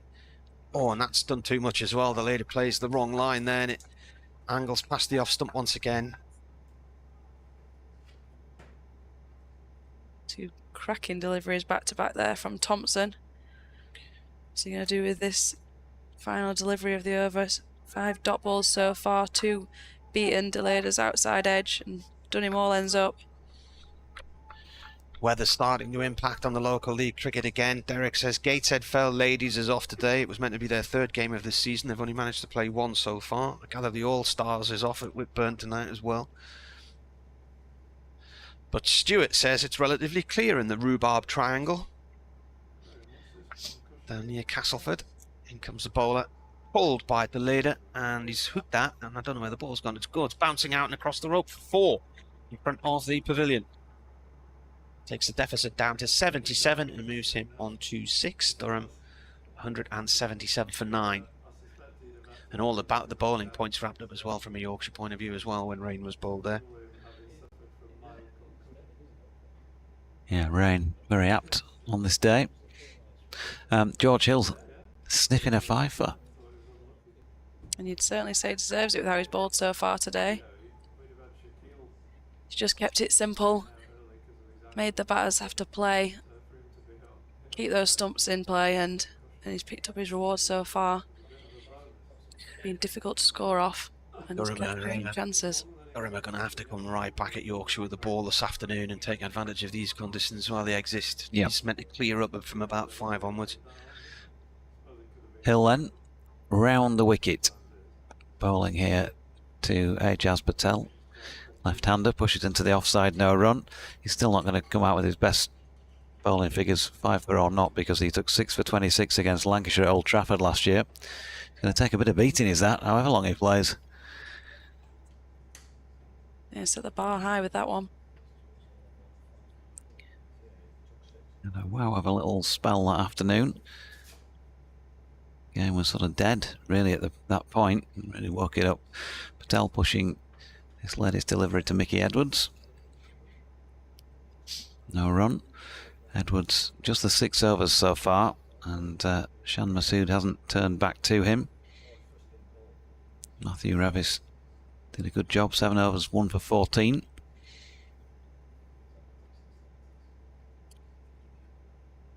In comes George again, wide on the crease. Patel is an appeal, it's not the most confident for LBW. Height-wise, it's possibly an issue. For one thing, just been upstairs in the press room, standing in line with the pitch where the streaming camera is. And although the adjustment from here doesn't seem massive, it's a far better view. We're jumping up and down behind the bowlers, aren't we? You're going to think about that sort of thing. Yep. Hill again. Patel just drags that one to the onside of straight. Masood doing the fielding. Yeah, managed to get hold of a big dark red sheet and just held that in the window. Didn't attract any balls. You think about Patel playing here this time last week, he had his feet up in Auckland, planning nights by the fire during the winter and indoor nets, and suddenly here he is. Pushing that latest Hill delivery up to Edwards. Yep, no run. Chris and Dave, update from the Amalfi Coast, you recall. Yeah. Christine and Dave emailed in yesterday. They'd seen the Giro d'Italia. Yep. Hi there, chaps. Well, we've just enjoyed an amazing lunch at a well-known local restaurant, Sal de Riso in Minori, near Amalfi, to be precise. We walked down 1,330 steps from Ravello and are about to climb back up, listening to your dulcets and commentary as Hill is in again. That's short of length. Didn't the race go through Ravello yesterday? I think it did, didn't it? Yeah. 177 for 9 at the end of the over. You haven't been round that coastline, have you? No. No. They finished off saying, thanks for keeping us informed of Yorkshire's progress here in Italy. P.S. Durham is our second favourite team. The Amalfi Coast is beautiful, but it's these massive mountainous cliffs just jet up out the sea, and it's quite a perilous drive. You go through all these tunnels and then twists and turns, and you're looking hundreds of feet down to the water below. We set off from Sorrento one afternoon. It was September, October, and we were trying to drive to the town of Amalfi, which was way along the peninsula at the far end, and got as far as a little very picturesque village called Positano, which is sort of chiseled in the mountainside.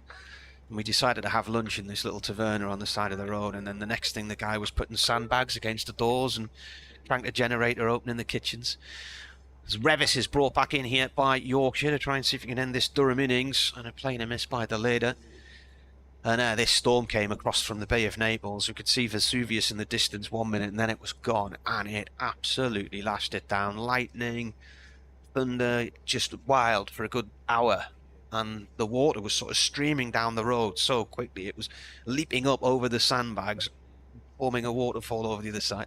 We couldn't go anywhere, so we just sat in this taverna for a few hours to watch the storm pass by. Revis in.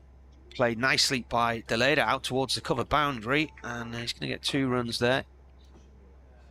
We do get some pretty big storms brewing up in that bay. The only Vesuvius I've ever seen was in the old standard fireworks box. Oh, back in the day. We did try. We were going to try and get over to the Isle of Capri one day on the boat, but the sea was too rough, so the crossings were cancelled.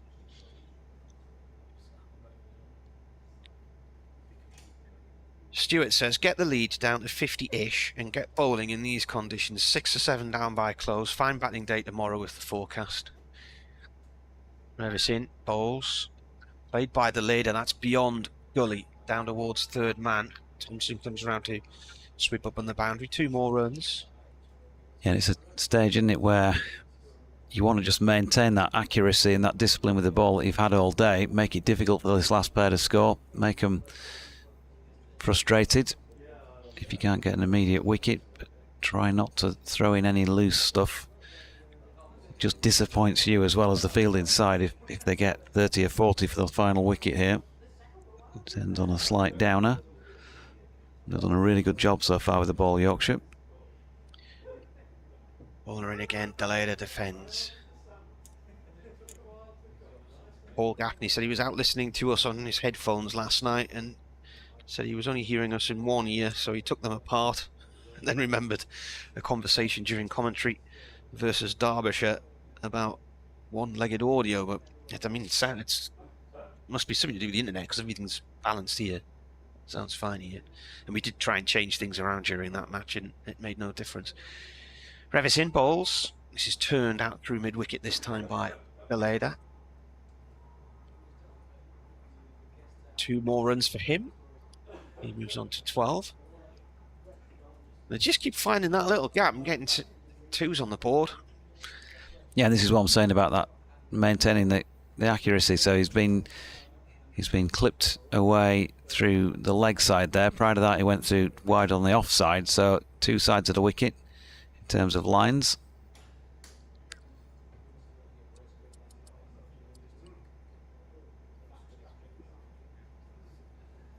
Later waits and then cuts down to Jordan Thompson at deep backward point for 1 run. Not a bad over then, so 7 runs from it. Every run being applauded at the moment as if it's closing in on a trophy final win at Lord's, that sort of thing, isn't it? Everything's been applauded. Howard Ray says, hi Doidgy, much better today for the Yorkshire boys in what looks a freezing and miserable Durham. Got to build on this effort now with the bat and try and secure our first win of the season. Went to see my dear old thing, Henry Blofeld, last week at the Woolen Mill, the old Woolen Mill in Farsley. Very good. And finishes off by saying we're now fully jabbed with our COVID boosters as of this morning. Great to see. You want to tell us what the doctor said as well while you were there? George Hill trying to get his second first class 5-foot. And he's back to us at the Spinkle end. 2 slips in place. Waiting for a chance perhaps. Not with this delivery though, because Basteleda has just played that out square on the offside for a single. Miriam down in rainy Brighton. Good afternoon to you. Much better bowling performance from Yorkshire, she says. Hoping that they get the last wicket quickly.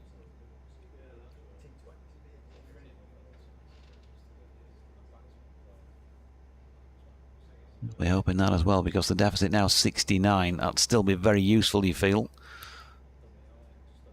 because it could be tricky with the bat again. Beautiful drive this time from Ejaz Patel, and well stopped by Mickey Edwards, because the way he hit it at first, you thought it was going to shoot on past Edwards, but he managed to get something on it.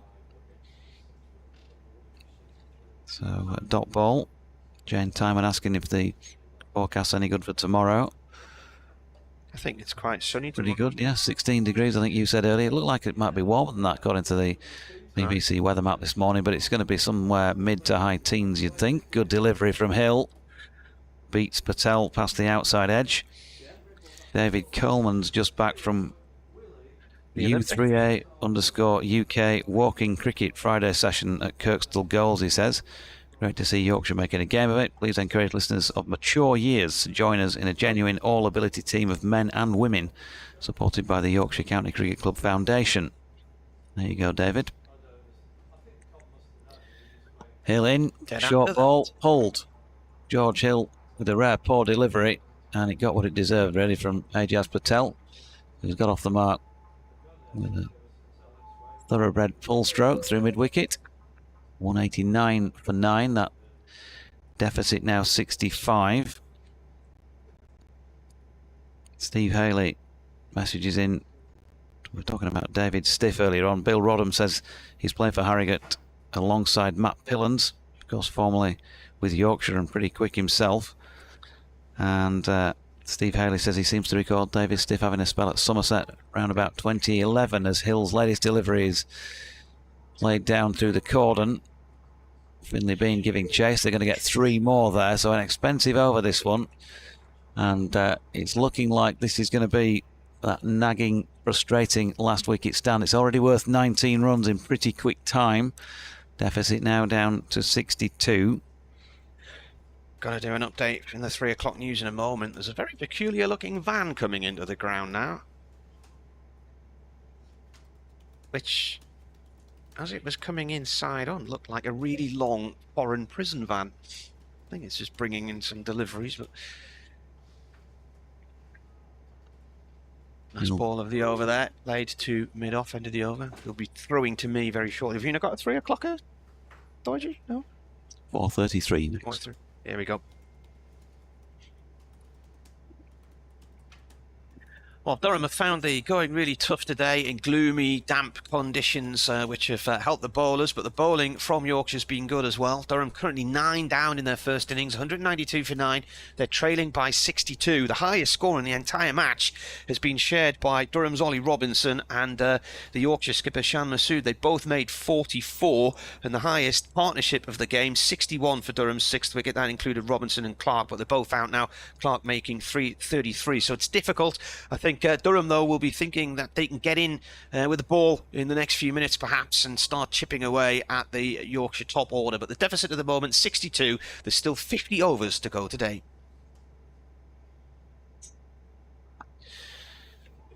Whipped away nicely off the hips there by Patel for 4 off the bowling of Revis. The ground staff, oh, they're talking Eurovision, turn that down.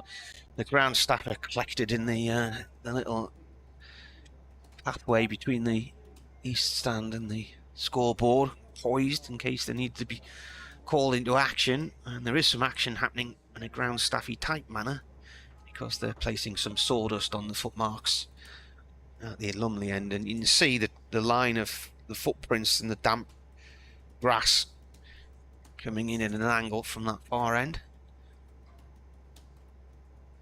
So Patel, the left-hander, just whipping that last ball from Revis through deep square leg for 4. Revis in again now, right arm over. This is defended. Pushes it up to mid-on. So the deficit now 58. Chris says, it was so cold at Headingley last week I spent the tea interval cuddling a radiator in the Howard stand stairwell.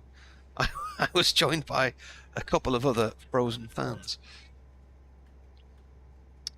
Who were they playing last week? Glamorgan, wasn't it? Yeah. 10th wicket stand for a draw last week. Revis in to Patel. Patel drives at that one, and that flies away down towards vacant third man, and that is 4 more runs. Through the bat at that. Yeah, Yorkshire just taking their foot off the throat here, and some loose deliveries in these last 2 or 3 overs are costing them. Durham 200 on the board. The lead is still north of 50, but already few hands going on to heads. 200 for 9.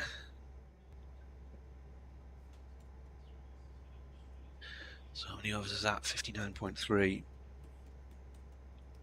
If you look at the bowler coming in here, this is defended.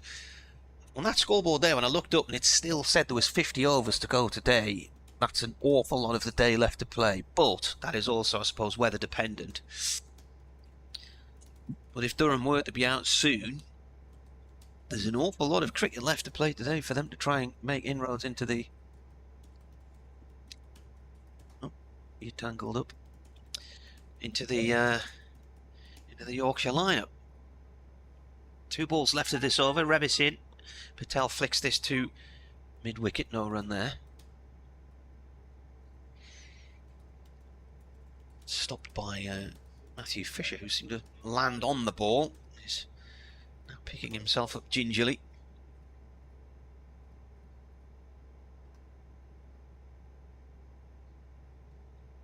Breeze is coming from the north now.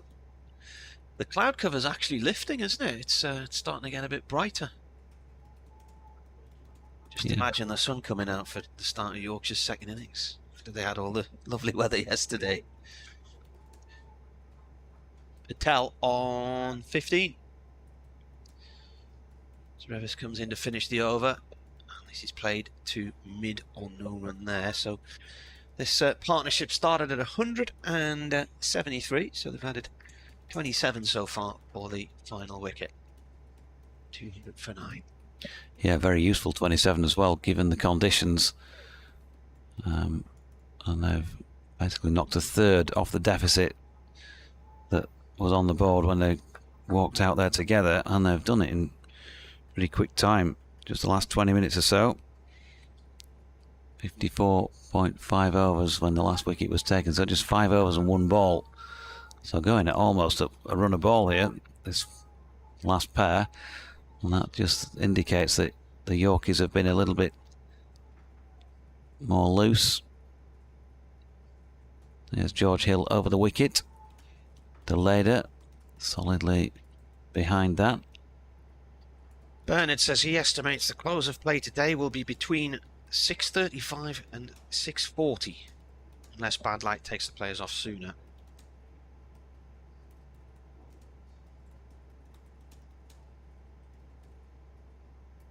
Andrew sent an email. I really don't understand that one, Andrew. Here's Hill once again, on by Ben Debenham.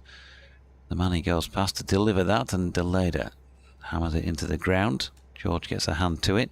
Mickey Edwards is going through some loosening exercises. It wouldn't be a surprise if Matthew Revis is taken out of the attack after that relatively short spell. Good delivery that he got the wicket with, and his first spell was pretty good. Just given 1 or 2 opportunities for boundaries in a fairly short second spell. Hill in, and Edwards right on cue does the fielding there. There's no precipitation forecast now for the rest of the day, but cloud cover remains at the moment constant. Tomorrow's weather forecast, easterly breeze of about 4 miles an hour, and precipitation none. Highs in the afternoon of about 13. Hill, short ball, pulled by Deleda, 4 runs. Another loose delivery. George bowled, pinged one in halfway down the track and was pulled by Patel for 4. The other side of the ground in his previous over, and now this. So the boundaries are coming for this final pair. Yorkshire are losing that discipline that they've had for so long, and they wouldn't want to take the shine off it here. The ground staff have been poised for ages with their brushes and one or other equipment. This time a straight drive, and Edwards dives over the top of it. He might have got a bit of something on it. It's not going to make it to the boundary. And they're going to pick up a couple in the end. So 6 off this over now. Bit sunshine tomorrow afternoon by the looks of things. Days like today, you don't think you'll ever see the sun again?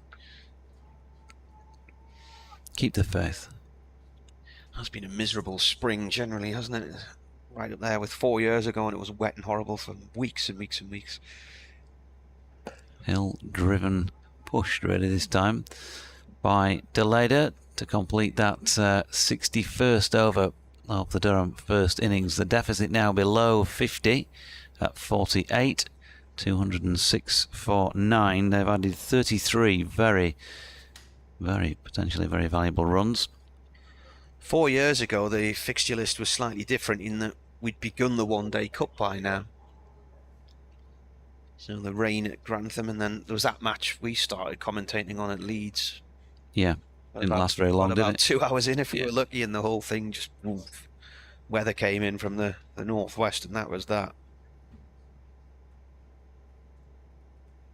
Yeah, because Harry Brook got 100 against Leicestershire, and it was in April, I think, that 50 over game. 50 I remember going down to Leeds years ago to commentate with Callie on a one-day cup game, and that was April-ish, I think. Change of bowler. Edwards is coming back into the attack. None for 31 from his 6 overs so far. The height difference between him and Patel is quite significant here. Patel is on 15 from 17. The Lader at the other end on 20.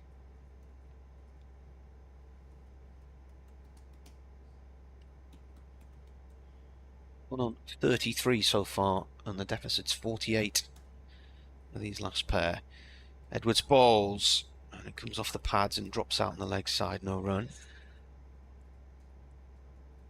T should theoretically, of course, be taken at 20-4, so 24 minutes time, but they are, how many overs it is? 16, well, 15 overs and 5 balls still to bowl before they go off for 32 overs remaining for the day. Edwards round the wicket from the Lumley end, right arm round. Patel looks to pull that through the leg side and plays and misses. It whacks into his thigh pad. Davy Fenwick says, is Doidgy or yourself partial to a Bovril or an Oxo on a cold day? Obviously with a dash of pepper in. Yeah. Pepper? Yeah. Okay. I had one the other night actually with a bit of white pepper in. It's not a drink that I've had much in the last probably 30 years, but as a child used to have them half-time Bovril at football games, went for school, stuff like that sometimes.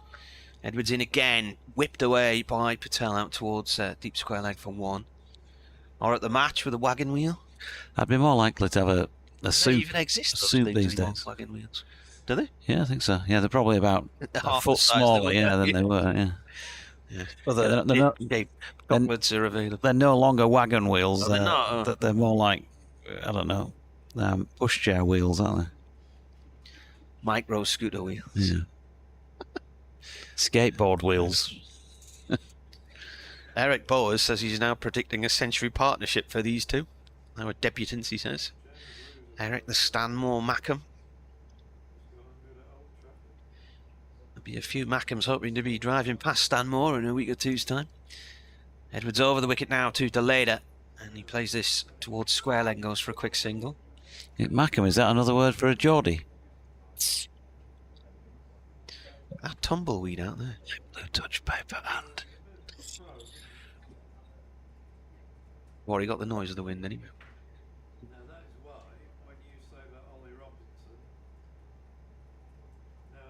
Is it kind of like second division Geordie?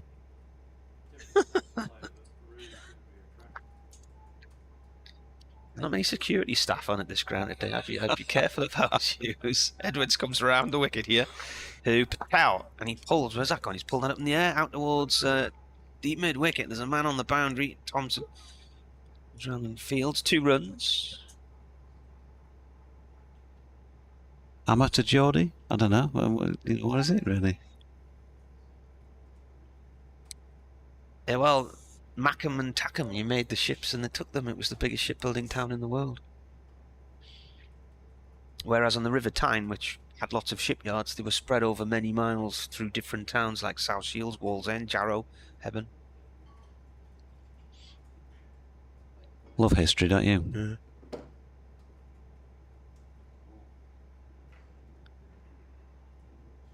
.44 the deficit. That scoreboard looks a lot better than it did about half an hour ago when it was at 81 and the last pair came together out in the middle. Brett Hutton has completed the 14th 5-wicket haul of his career and his first away from Trentbridge since June 21st at Essex, says Mr. Brace Girdle. That's pulled towards long leg for 1 run by Patel. Have you done any scores on the doors recently? No. No, man. Dreadful. Dreadful, dreadful, dreadful. Alison says, hi Marty, we were with you yesterday and we'll be there tomorrow.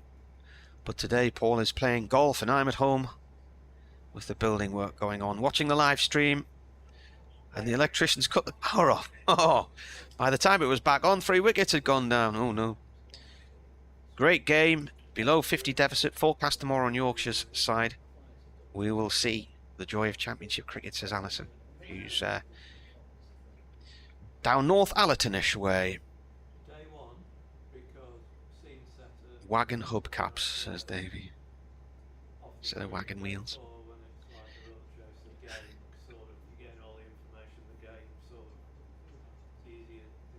Here's Matthew Fisher back into the attack, and looked for a moment like he might have had a wicket first ball there. It was lobbed up in the air by Ajaz Patel. It was well beyond Mickey Edwards, and it's held up just inside the 4th green.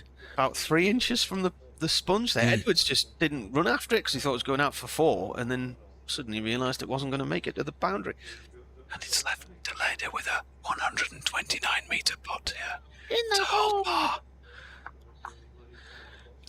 Right, then let's have a look and see what's going on elsewhere. 626 all out yesterday. Warwickshire 172 for 9. That's at Edgbaston. Tom Best just been moved out into the deep on the leg side. And David Milan's also down at long leg. Will we see a short one from the now over the wicket Matthew Fisher? No. He's put it right up there and been driven into the offside where substitute fielder Will Frayne collects. James Ruse got a century for Somerset at Old Trafford. They're 260 for 6 against Lancashire. Did they get on it in London? They are playing, yeah. Middlesex against Surrey at the Oval. Middlesex all out yesterday for 209. Surrey 119 for 2 after a rain-delayed start 2 today. Fisher in again. Deleda pushes out to Shan Masood. No run. Northants all out against Nottinghamshire and Northampton. 158. So they only had 1 session yesterday. Then there was a downpour and they abandoned for the day. So just the 1 innings gone so far there, and a low scorer as well. Kent 95 all out yesterday. Hampshire 89 without loss today. I don't think they've been on today yet at Canterbury, have they? Not sure. Can't remember. So Fisher is driven at the offside by Deleda. Picks up a single to Shan Masood. Derbyshire and Gloucestershire have eventually got going this afternoon in Derby. Derbyshire 56 for 3. Worcestershire, well, this is a fast-moving game in Cardiff. Worcestershire are already in their 2nd innings. So they were bowled out for 109 yesterday. Glamorgan then made a 258. Worcestershire 73 for 3 in their 2nd innings. And Fisher back round the wicket to Patel, who's smashed this one away through extra cover, and he's going to pick up 4 more by the looks of things. Yep, that's going to have the legs to get there. Excellent last wicket partnership for Durham here. Down to 35 the deficit. Yeah, 219 for 9. The Sussex-Leicestershire game didn't start until this morning. Sussex 167 for 2 at Hove. Jay Grover says his Doige attempting Kirby levels of sledging re North-East Appalachians. And Nick Moxon says, really frustrating. Yorkshire's big weakness, not being able to polish off the tail. Bring Dom Bess on. Well, this partnership's now worth 46. And quickly as well. And now then, he's got underneath this one as Ajaz Patel. He's going to get lucky here because that could have gone absolutely anywhere. And it's going to bring him 4 more runs. So 50 partnership for the final wicket in quick time for Durham. The pair came together at 54 overs and 5 balls gone. And it's taken them just 49 balls and 35 minutes. Patel has 30 of them. Deleda has 20. And it's just started to change again, the complexion of this game. Yorkshire with an 80 lead. That would have looked pretty formidable. But 31. And given conditions are still in favour of the bowlers here, Yorkshire have got to bat again whenever they manage to finish this off. 31's not going to seem like much of anything. And it's still not over yet. Could be a batting point in the offing here.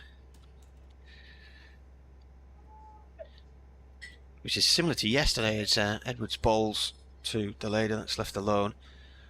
What was yesterday? They were 218 for 9, weren't they, when the last pair came together and Yep. put 36 on for Yorkshire.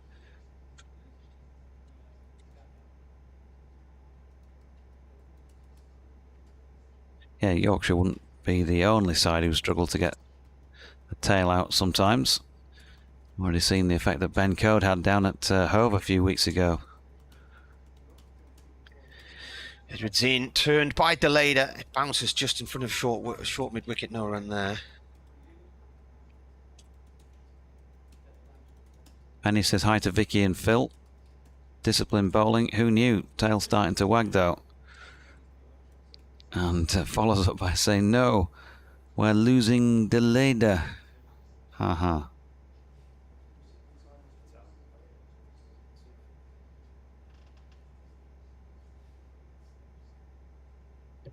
In comes the bowler, and it's an inside edge, just misses the stumps. The keeper takes it. This is a record 10th wicket stand for Durham against Yorkshire. The previous, Gordon Mutchell and Graham Onions in Scarborough in 2004, put on 47.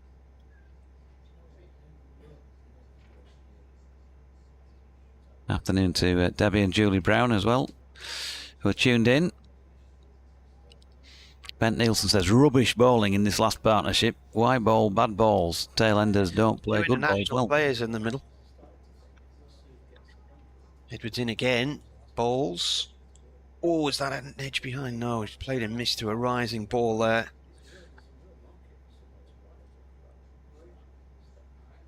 Well, for the vast majority of the day so far, Yorkshire have persisted in bowling at the stumps. They've had some joy. And then come the last partnership. I know sometimes tailenders play unorthodox shots and you can't account for that, but they've just dropped a few short and they've gone.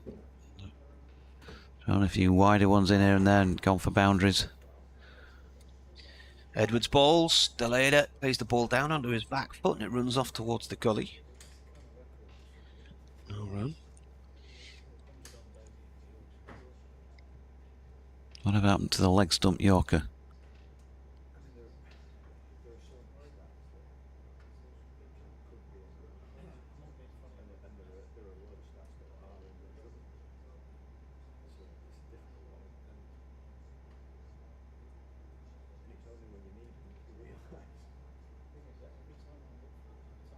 Rain played to the gully, no run there.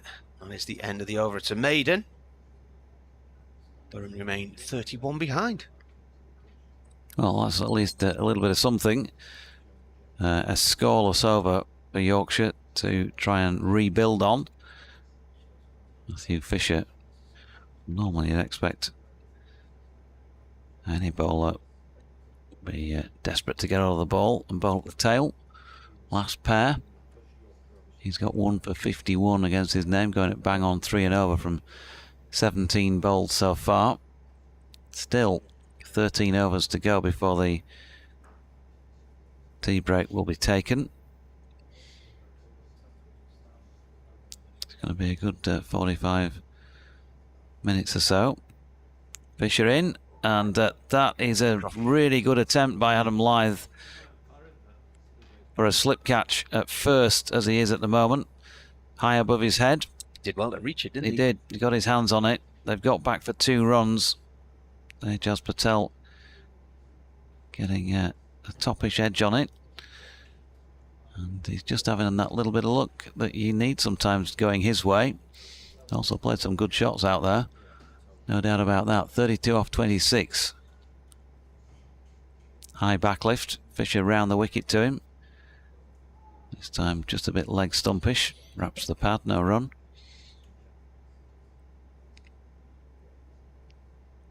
Just need to concentrate. Yeah, the Yorkshire bowlers get it back there or thereabouts. 29 runs they have in credit at the moment. Brian has emailed from Edinburgh. Afternoon, Brian. Fisher around the wicket. Patel opens the face and he's got that away through the gap, through cover. We'll get back for a couple more. They were 81 behind when these two came together. He says, enjoying the commentary, especially having just moved from Newcastle to Edinburgh. Looks like the weather is playing a part in this game, as it is here as well. Lots of sunshine yesterday, but today much cooler with that ha, aka a sea fret. So not missing the climate of the northeast, but missing the riverside. Liking this last wicket partnership, he says. Fisher in again to Patel. Short ball. Tries the pull shot, which he's played to reasonably good effect so far, but misses out. 2.2. Deficit now 27. Pretty much a one innings match here. Who's going to finish the stronger? Could you imagine here, Durham's number 11 ends up as the highest scorer in the first innings? Needs 11 more. Fisher bowled. Just put the kibosh on that. Matthew Fisher shakes his fist in defiance after taking the wicket. And a bit of frustration coming out in him. He finishes with 2 for 55. Patel bowled by Fisher for 34 from 30 deliveries in a frustrating 42-minute stay at the crease for Yorkshire, during which time he hit 5 fours. And so at bang on 3:30 on the afternoon of day 2, Durham are all out for 227, and Yorkshire have a 27-run lead to take with them into their second innings, which will start in about 10 minutes' time. That is the second highest partnership of the entire match. Give you the bowling figures then. Delayed and not out in 22. First of all. So that's the first time Durham haven't got a batting point this season. 227. What was that just announced there?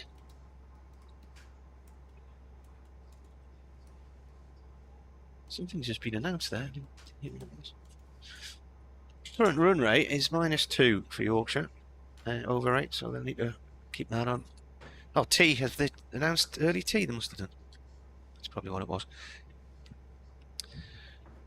Right, where are we? Fisher, 17.5 overs. He's taken 2 for 55, 4 maidens.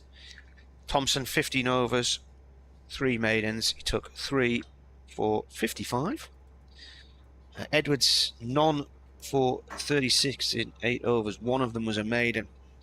Hill was looking for that fifer. He bowled 15 overs and finished with 4 for 43.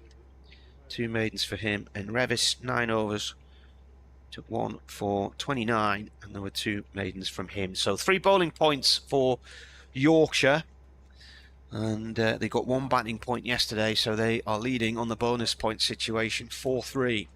I think that's tea then, so with that we will have a little break and be back with you in a few minutes.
Birmingham after the weekend.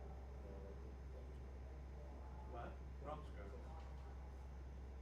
Seems nice. When that's that fancy.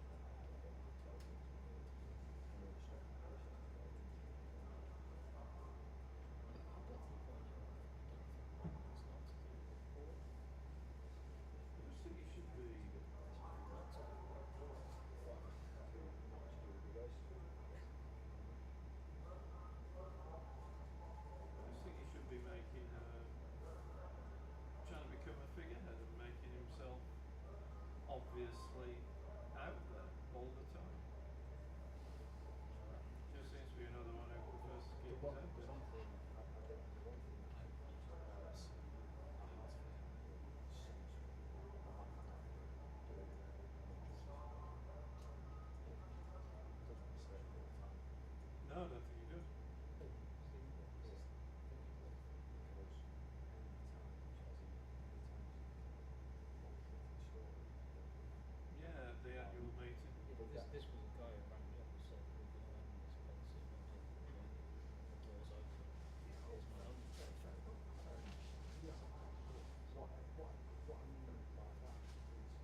Welcome back to Chesley Street. So, the phrase that has been used this afternoon, this has now turned this match into a one-innings encounter because Yorkshire's lead, for some reason I've written 41 on my scorecard. It's not, it's 27. It's all to play for. They did take an early tee. Adam Lythe out in the middle to take first strike. He got a 10-ball duck yesterday. And, at the other end, Shan Masood, who managed to make a joint highest score in this game so far, 44.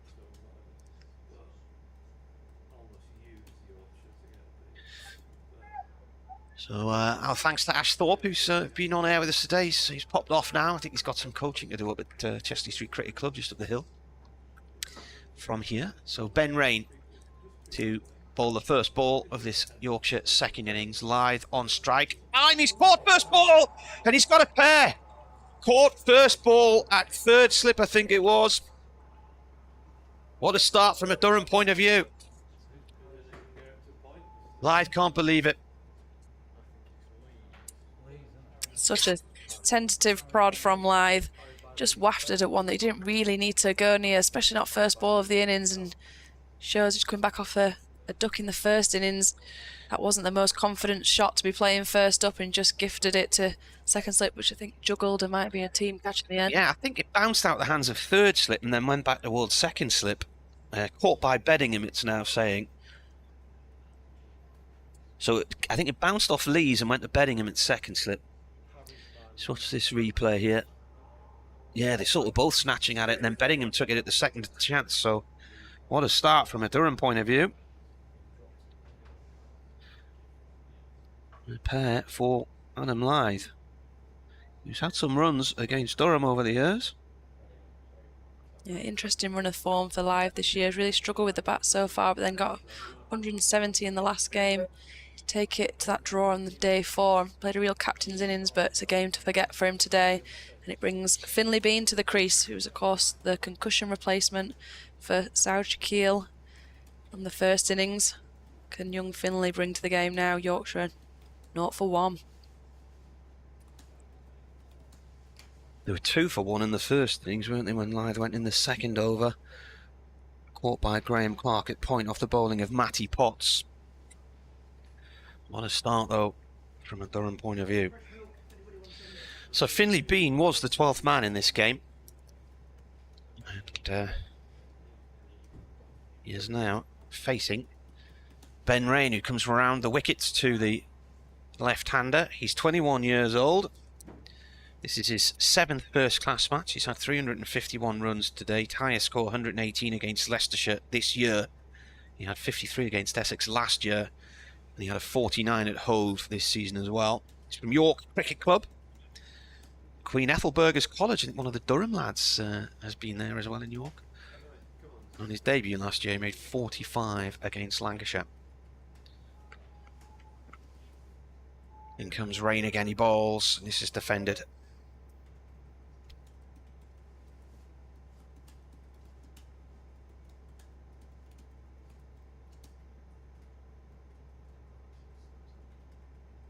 It's lively out there from the Durham lads. You can hear some chatter in the field. Dream start for them to send Lythe back straight away, first ball of the innings. And with how conditions have played out so far, they'll be raring to go. With Yorkshire just that lead of 27 after some rearguard action. In comes the bowler. Bean defends that one. Pitches on a length and stays fairly low. So the lead 27 when Lythe was out.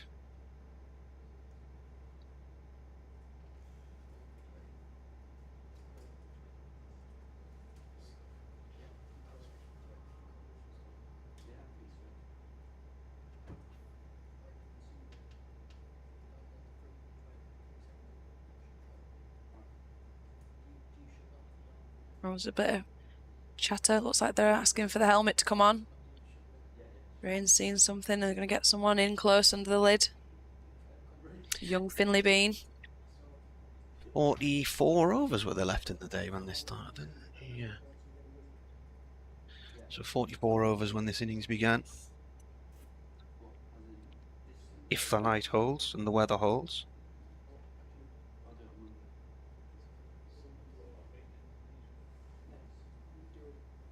Shan Masood just heading down the pitch there to have a chat to Bean. Got a fielder that's going to come into his eye line now, try and intimidate him. But he's more than capable. He's done well so far this year with the bat, which is realistically his first full season with the first team. Rain then to Bean. Round the wicket he comes. Bean defends. The ball runs back towards the bowler. He bends down to try and pick it up, but then just lets it roll beyond him to Scott Borthwick, the Durham skipper. Said earlier the cloud base had lifted a bit, but the light's not really changed at all, has it? It's just we've had the floodlights on since the start of play this morning. It's just been different variations of grey all day. Yes. How many prison grey, battleship cruiser grey. Rain in. Oh! What happened there? Bean's trying to leave it, and he's played it nearly onto the stumps. He tried to pull the bat away. The ball bounced up and hit the blade of the bat, bounced down, and then it bounced over the stumps. He could have gone for none as well. Unfortunate to get away with that. Might have had a little bit of late movement into him. It didn't look like he was left his bat dangling out, but it's clipped it and brought it straight down. But fortunately, it's not another chop on like we saw a couple yesterday in the Yorkshire innings. It certainly got the Durham boys pumped though. There's lots of chatter out there in the crowd that have stayed faithful all day despite the cold conditions.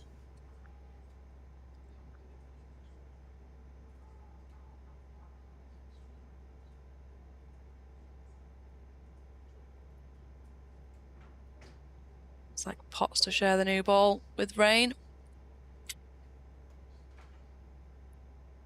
Shan Masood doing some warm-up exercises, can't blame him. It's a chilly one out there, going through his routine. I think that was Rain's 20th wicket in the championship this season. Potts has 20 already. Here he comes, right arm over from the Lumley end and bowls for Masood, and that one angles in towards the bottom of off stump and is played late by the batsman out towards mid-off. Not like it just shooted on a little bit there, kept low on Masood, but safely behind. But he'll want to try and bat long into this innings after he got a start in the first innings and top scored with 44 in the game so far. Want to try and build on the back of that. Potts in again, Masood forward, plays it up to Borthwick at mid-off. I know you weren't here yesterday. I don't know if you saw any of it on the feed at all, did you or not? Unfortunately, I was driving from Scarborough during most of the day. All right. Most of the day? Have they moved Scarborough? Is it not where it used to be? Lots of stops, ice creams, fish and chips. Oh, yeah. Scarborough is, I think, 97 miles from my house, and Headingley's 97 miles from my house as well. Potts again in. Masood lets that one go. It bangs in low, comes past the stumps, and then swings off down the leg side. This is certainly a bowler's wicket at the minute, isn't it? And those who got runs on the board yesterday really had to graft to them. Yeah, it feels like a tricky evening period, but there's still a lot of the game left to play today. Still got 42 overs to try and get through, and looks like it's going to be a battle for each of those overs for the Yorkshire batters. Potts in. Masood, first runs of the innings, plays it wide of Borthwick at mid-off. Borthwick chases it up towards the Health Club boundary on the far side of the ground. 2 runs, 2 for 1.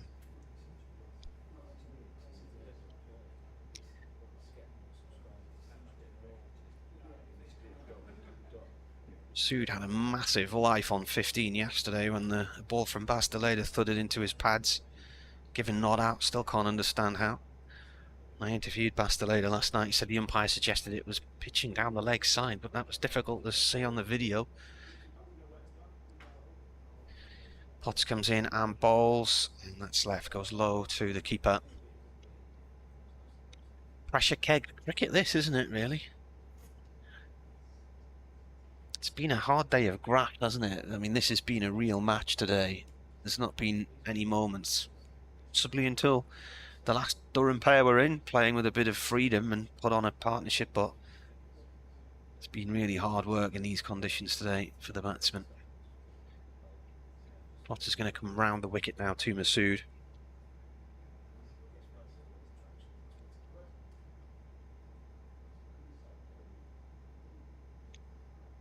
Oh, leading edge, along the fly out into the covers. Is that the end of the over? That's gone quickly, hasn't it? 2 overs gone then, 2 for 1. They were on the same score yesterday. Yeah, it's not going to be easy this period. Masood and Bean will be wanting to try and get through to the end of the day. Better forecast for tomorrow, hopefully a bit more batter-friendly conditions, because it's certainly been the bowler's day so far. Yorkshire will be disappointed with how they let the 10th wicket stand get away from them. We could have really had their foot on the throat, but as it stands, they just have a lead of 29. Rain to start a new over, and that's played by Bean off the back foot. Nice cut out towards the point boundary. It's being chased towards the rope. Oh, I think the leader's kept that in, has he? Dived over the ball and dragged it back. He did well there. They run 3. Risky, because from here, it doesn't look like there's much space beyond the sponge on that side. You think he's going to clatter his head off the front of the stander. Yeah, we saw him going face first. You did worry, body on the line to save a run, but credit to him. They all matter in games like this, and he's done a job for Rain, and he's got Masood on for strike for the first time against Rain. See what he can do to the Pakistan international.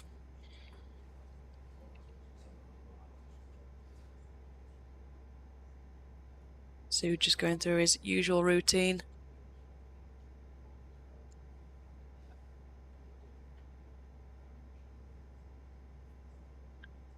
He's on 2 as Rain bowls. Coming round the wicket, a play and a miss. Oh, really probing little length there. Got it on a string. A great first delivery up from Rain to Masood. Caused a little tentative prod outside off stump, which we've seen be successful so far today. A few slip catches with that invariable bounce coming into play. Rain will be certainly encouraged by how he's come out and started this spell. In comes Rain again, a play and a miss. Gone through to the keeper.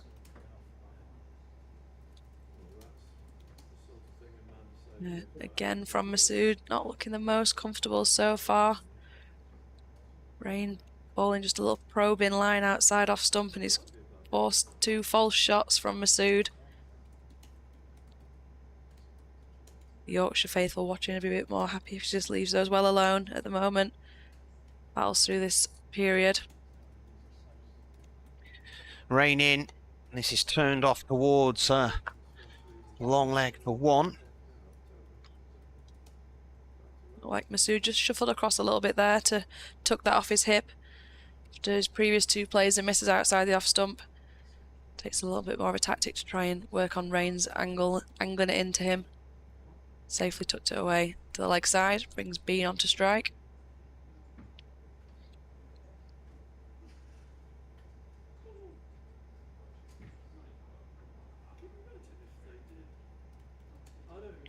In comes Rain. This is defended on a length. It runs up to the bowler's end. No run there.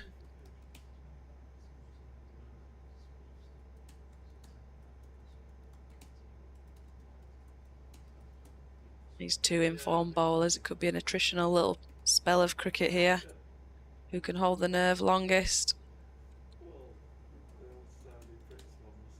Yorkshire will need these 2 to start building a partnership after they lost Adam Lyth first ball of the innings. Rain in. Oh, that's gone low. What did that hit? It's come off the bottom corner of the bat. Bounced just in front of Michael Jones at first slip off the bat of Bean. End of the over. So 3 overs gone. 6 for 1 here. News has begun on Radio Newcastle, so I'll be doing an update there.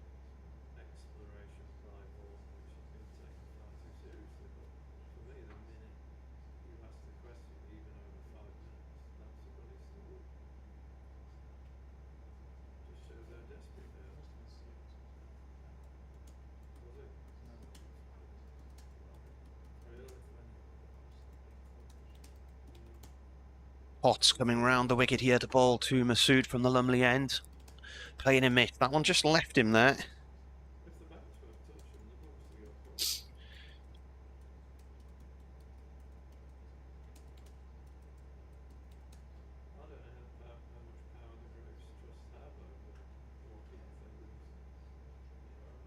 The lights are on. There's a murky cloudy sky above us. We've never seen any real sunshine or light at all today. It's been slate grey all day. Potts in, balls. Masood, it smacks him in the pads. It was high-ish. Round about the thigh pad height, I think. Here we go. Full-bodied appeal from Potts himself in his slip cordon, but... Well, we've got a real game on our hands here. Durham were 173 for 9 in their first innings and trailing by 81 when a partnership of 54 was put together for the final wicket by debutants Ajaz Patel and Baz the leader. Patel eventually out-bowled by Matt Fisher for 34, the leader not out 22. The highest 10th wicket stand by Durham against Yorkshire in the county championship. So Yorkshire had a lead of just 27, and then Adam Lyth's got a pair. He got a 10-ball duck in the first innings. He was out first ball today, edging a ball from Ben Rain to the slips. It bounced out the hands of Alex Lees and landed in the hands of David Bedingham. So an excellent start from Durham. Yorkshire in their second innings, 6 for 1 and lead by 33 with 40 overs to go today. There we are, just get that out the road, the 4 o'clock update. And Potts coming in here now to bowl to Masood, round the wicket to the left-hander. This is played out into the covers.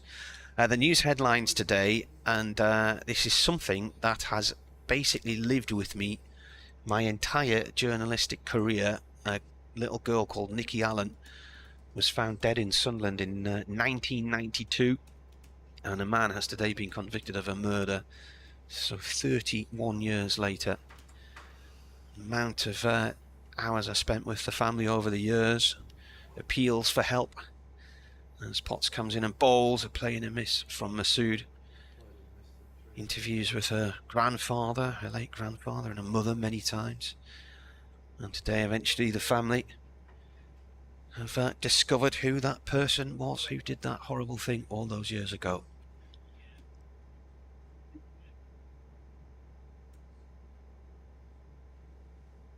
Six for 1 the score still, and this is the last ball of the 4th over. It's been a maiden so far.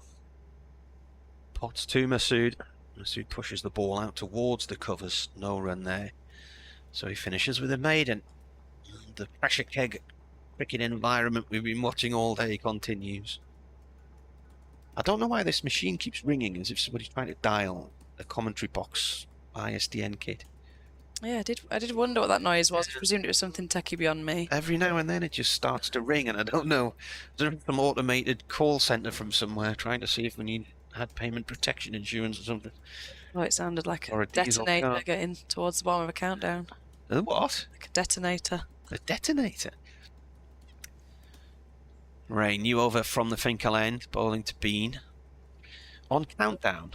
So as the clock's going, that bit at the end there, of the 30-second clock. No, more like a bomb when it detonates. Oh, when right. it gets towards the bottom of the countdown, you hear the frequent beeps, and you know to jump out of the way. What films have you been watching? So any of your lads in action? Is it tonight, is it? The Owls? Yeah, they are, yeah. Got Peterborough At Peterborough or at home? At Peterborough.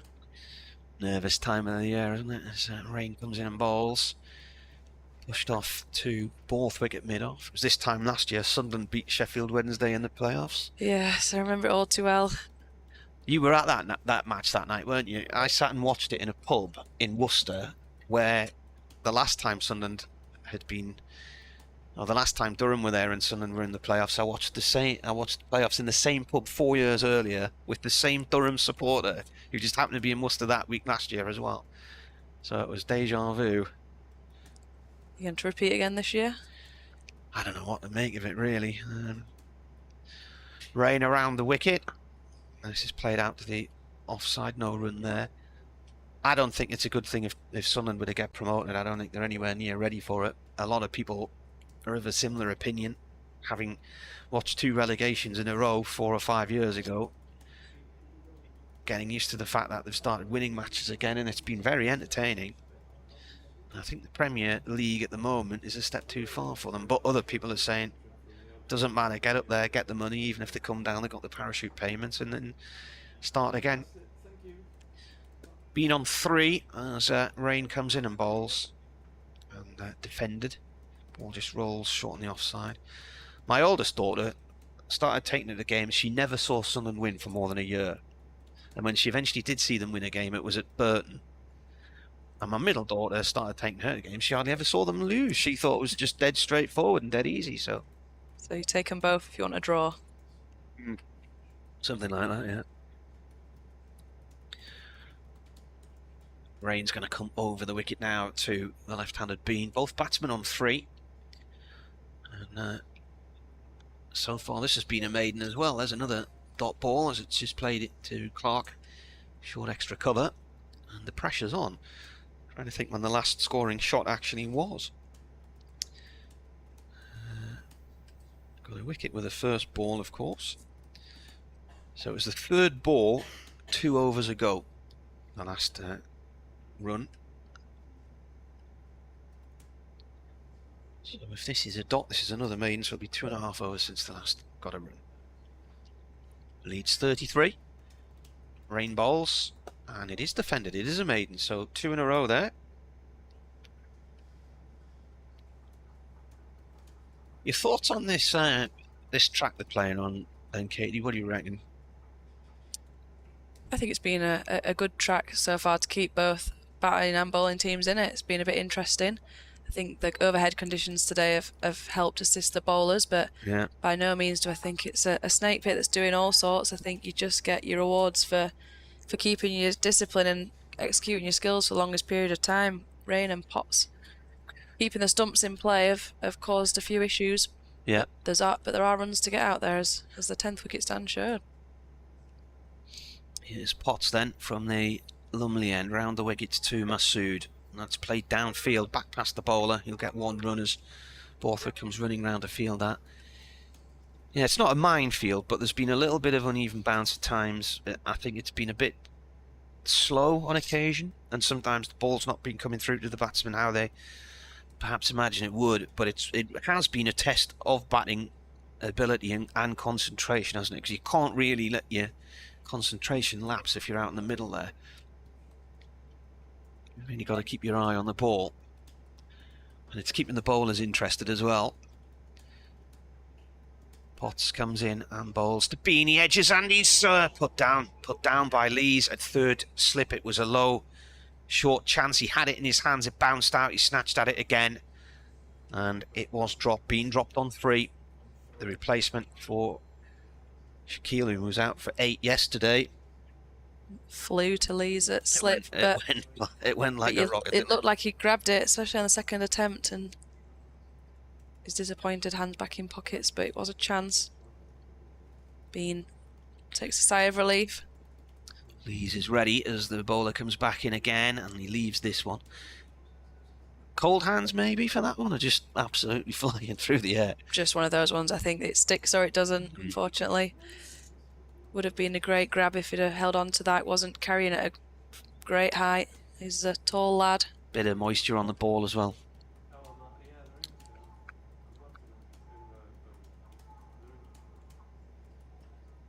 I think the light might become an issue again soon, you know.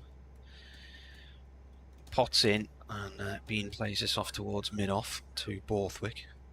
You had your light meter app out recently? Well, I haven't, no, but we're right on the cusp, I would say. I know we're looking through a tinted window, but there's a bit of a lower cloud come back in recently. We've just had variations of low cloud, really low grey cloud, and then slightly higher grey cloud. I mean, there's a car with its lights on in the car park through the trees there, which is pretty obvious now, isn't it?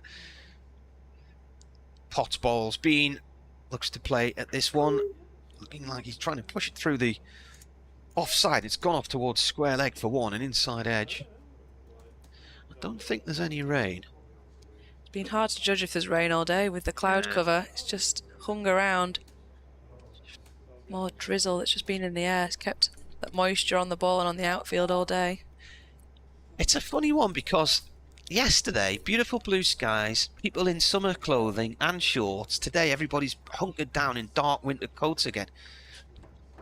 Potts bowls to, let's see, played up to Borthwick had been off end of the over, so 2 runs from that one.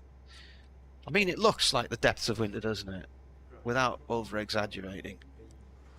You could tell me this was the first or last game of the season, you'd thoroughly believe it.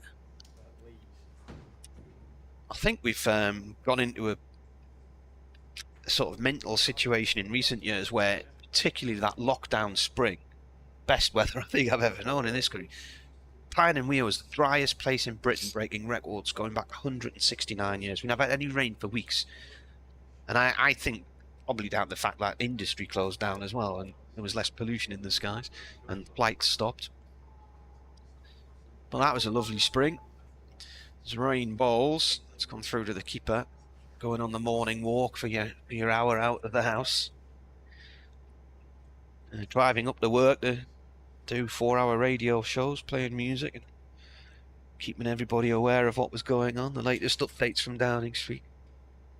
Carrying a letter from the boss in case the police pulled us over. Why are you in your car? All that sort of stuff. Yeah, I remember every weekend we'd be texting each other, this has been a great weekend for cricket. Yeah, definitely. Sod's law. Rain in, and this is played by Bean to mid-wicket. Yeah, it was just utterly beautiful cricket weather, wasn't it? Not a ball bowled. And then the following year, we had the first 5 or 6 weeks of the season, beautiful blue skies, but didn't rain, but it was freezing cold. Really perishing at Nottingham first week of the season. It snowed on the final day. The following week at Chelmsford, it was absolutely bitterly cold. Rain comes in bowls. This has gone off towards mid-wicket. No run there. I think spring last year, other than a day where we had hailstorms in Cardiff on the opening week, wasn't too bad. In fact, it was another dry one, wasn't it, last year? Because the wickets were so dry and flat, and everybody was saying there was a run fest because it had been such a dry spring last year as well. Yeah, there'd been so much chatter about batters for England that couldn't bat long periods, and there was record runs at the beginning of the county season. Yep. Complete the opposite this time. Rain in. Defended by Bean. Is he related to Sean Bean, do you know? Distantly. DT was saying on Well, DT's met Sean Bean in a pub in Primrose Hill, hasn't he? It's something to do with how he knows that there's a family relationship between them. Well, Sean Bean's ex, Melanie Hills, from Pulwell, near where I live. She's from Sunderland. Rain coming in here to bowl. Ball goes off towards mid-wicket to Patel. I was in a pub in Primrose Hill last year with Kevin Hunt, the Middlesex commentator, and he said this was Dave Townsend's local pub. And apparently this was where Dave used to often bump into Sean Bean and have a beer with him. And he said, you see all kinds of famous people in this little neighbourhood, just up the hill, above Lord's really. And then I'm looking out the window, through the window of the pub across the road, as rain bowls, and this has gone off towards long leg for 1 by Bean. And there, sitting in the window and the pub across the road, is John Snow, the newsreader, reading the Sunday papers. So that's where it's at, apparently, just up the road from Camden Lock. And while you're doing your Melanie Hill tenuous links, I can do one myself, because that was Adam Lythe's second pair in first-class cricket. The first pair was against Middlesex, and he was out LBW both times to Corey Collymore, the tenuous link being that Corey used to play for my first club, Horsforth Park, at one stage. Well, there you are. Nicky Campbell, way back when, in the 80s and early 90s, used to do an evening show on Radio 1. You remember that? Yeah. Pots round the wicket to Bean. He plays this off towards backward square leg for 2. Fueled by rain. And he used to have an item on the show each night called the Tangential Connection. And you had to come up with a link between 2 records that he would play, and it could be as long-winded as what you just came up with there. Or as lengthy as that. 36 times he's been dismissed without scoring. But just checking back through his score range list for the Ducks. Oh, and is this your database? That's the only one that he's previously been out in the same match twice for a Duck. Graham Onions did get him out twice in the same season for a Duck. Just played by Bean to mid-wicket, 1 run. So I zoned in on that at one stage, but one of those was at Headingley and the other one was here, 2011. What year was that? In fact, Graham Onions had him out for a Duck as well, 2008. And in 2013. So I bet his family's loving listening to this. Must have fancied Budge at the top of the order, as the lads call him. One just swings away. Delivery from Potts there to Masood. Time's your next bully, about 4:30 or something? Yeah. 4:33. Not a moment sooner. Got a 5 for Newcastle and a 5:33 in the Sport. I'll give Lev a chance to do some ball by ball then, because I'm 5:33 Humberside as well. You're on your own then, kid. Let's have a sit down then. Next delivery from Potts is left alone.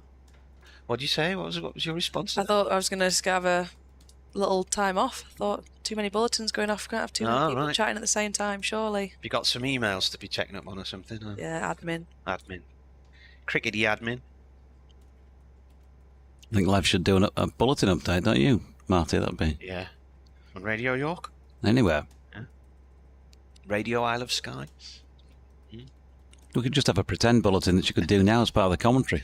Potts bowls played down into the ground by Masood. It trickles away out in the offside, collected by Clark. A couple of strips across. She's gone drip white. I think my phone's ringing actually. Sure you could get that. White. What did you say? Drip white? Drip white. Never heard of that. What does that mean? White as a sheet. Right. So is the sheet drip drying on the line? They're not going to get Not sure. a day like this. Sometimes we use expressions that you never even think about the meaning. You just get what somebody else means. Never heard that one. High, a bit more energy put into that delivery by Potts. Bangs it in short and she pulls it towards square leg and goes for a single because nobody then. In fact, Potts has actually gone to retrieve it himself. And of the over, so 4 from the over. 13 for 1. The lead is 40 here on the BBC. Useless Durham Stats says it was the 13th first ball of the innings wicket in first-class cricket for Durham since 2010. What, the first time they've got a wicket with the first ball? No, the 13th time. Yeah. They've got a wicket with the first ball since 2010. I bet Chris Rushworth's got most of those. It's the first since 2019 when Rushworth did it at Sedbergh, apparently. 2018, he took the first 2 wickets in the entire cricket season with balls 1 and 3 at Derby.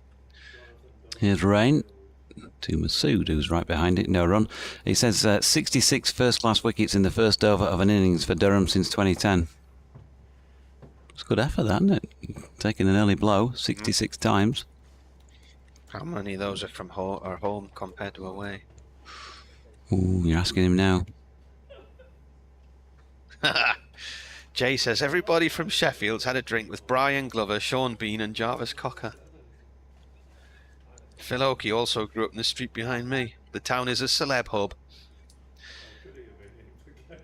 A fascination fact, as it were, Phil Oakey. Here we go with Ben Rain bowling to Masood, who got that away from the outside edge along the deck. There was an attempted stop by Alex Lees, but he couldn't reel it in, so they've got back for 2 through third. 15 for 1. He said, I'm too old for the Arctic Monkeys, but I'm on nodding terms with Richard Hawley. What was his album called? Ladies Bridge, wasn't it? About District of Sheffield? Is it Richard Hawley? Not sure. I've had a drink with the Arctic Monkeys though, so I can have that one in. I'm that generation. Did you look good on the dance floor? Was that them? Probably not. Was that them? It was them. It was them, yeah. Rain just over pitching here, straight, and Masood whipped it into the leg side for 1. Talking of Sheffield celebs, Aye. I did once present a sports bulletin on Radio Newcastle with 2 members of Heaven 17 sitting next to me. Oh. They were about to be guests. Glenn Gregory and Martin Ware, by any chance? Yeah. Seen them a couple of times Paper live. was a cracking album. Well, I've just seen adverts recently for the 40th anniversary of the Luxury Gap. They're playing that this year. They're just the pair of them these days. Ian Craig Marsh, don't know when he stopped performing with them, but doesn't seem to perform with them anymore. He, of course, was formerly of the Human League, along with Martin Ware, Phil Oakey and co. As Rain's in again, that's pushed into the offside by Finley Bean this time. No run. Russell Walker says, afternoon, Jonathan. Brackets, not a good afternoon. I generally contribute a few observations during a Yorkshire match, and where possible, I try to be positive and philosophical. Using my long experience of watching Yorkshire since 1969, I can feel secure when I contribute the observation that this bowling attack is truly appalling. There's no point wrapping it up in a pink bow. Nice. However, I truly hope that this observation is wrong. We'll know for sure come September. Line and length, he says. There's Rain. Bowls with a bit of that, and Finley Bean pushes back. No run.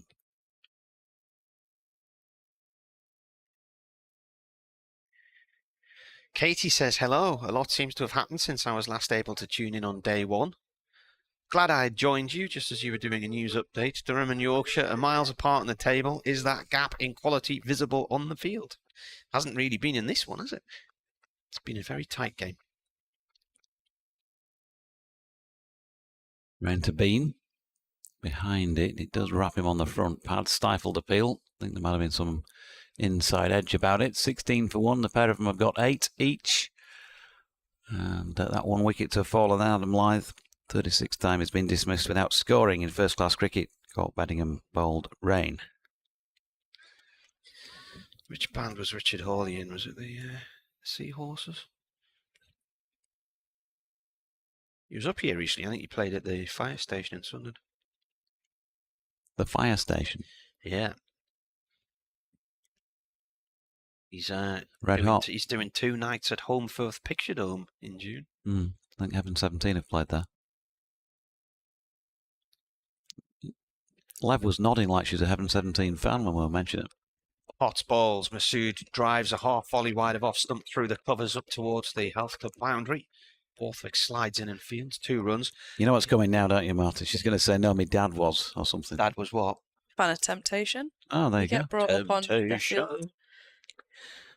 Richard Hawley will be supporting Pulp at Sheffield Arena in July. I saw them at Newcastle Arena many, many years ago. That was a cracking gig. Big summer for them, wasn't it? In 1994 when they burst onto the scene. Played Glastonbury that year. Potts to Masood, playing a miss. That moved away from him sharply. What year were you born then? 91. 91. What was top of the pops in 91, Doigi? It was Brian Adams. Everything I do all summer. Oh, it was all year that. It was 16 weeks or something. It's the easiest quiz question I have about what's number 1 when you were born, because it was number 1 for everyone that was born that year. Yeah, from the film Robin Hood, where they stepped ashore from a boat at the White Cliffs of Dover, and a few minutes later were on Hadrian's Wall in Northumberland. Potts in. That's a good leave. That's a cracking leave. How's that not hit the stumps? Which government were in charge then, and why are we not still got them in charge now with that sort of transport infrastructure? Yes. Yeah. The Sycamore Gap on Hadrian's Wall is the famous scene where they're sitting on the wall. Where's that near? Oh, Richard Hawley was in the Long Pigs. That's who he was with. Is that near Vinderlander or Chester? Yeah, it's Vinderlander-ish area. Yeah. There's a lake there called something Tarn. Potts bowls. That's left. Goes through to the keeper. Tarn Lock, is it, or something? I can't remember now. I've walked on the wall a few times in my youth.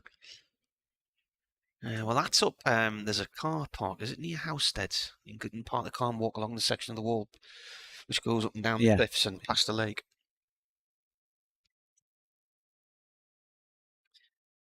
Jay says, I forgot you were from Sheffield. Did you go to posh school or something? Did I go to posh school? I absolutely did not. In comes Potts. Through to the keeper. Was it got... Is it Sheffield the Seven Hills, which is Seven Hills, yeah. Same as Rome. And you know about it when you're learning to drive. try and do a hill start when you're trying to learn how to drive in Sheffield is a nightmare. Second stage of the Tour de France finished there in 2014, didn't it? Massive crowds in Sheffield for that one, I remember. Yeah, I went to go and watch. Brilliant event that was. Potts balls. Oh, off stump has gone flat. The ball's come past the boundary rope for 4, but via the off stump. Potts celebrates, and that is the end of Masood. Bowled for 10. And he got nowhere near that one. Potts had just shaped him up nicely all over. He had one go away, another come in, and just beats him all, ends up there. Stump can't Is that feel it. inside edge or not? He had the feeling of it, didn't it? The way the stump went flat. I'll tell you in a minute when I've had a chance to see the replay. I think he was fishing for that quite a way outside the line of off stump there. He faced 30 balls for his 10. And the lead is 45.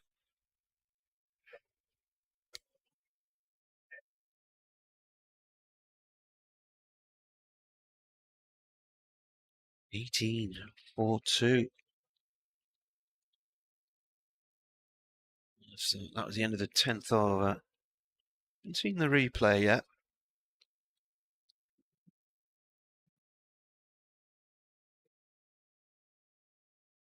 I haven't seen the replay yet.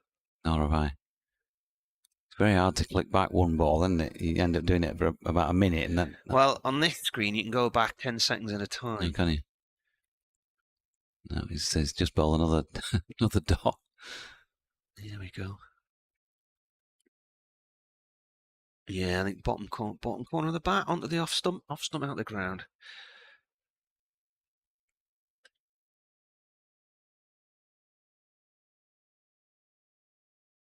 Darwin Milan, the new man.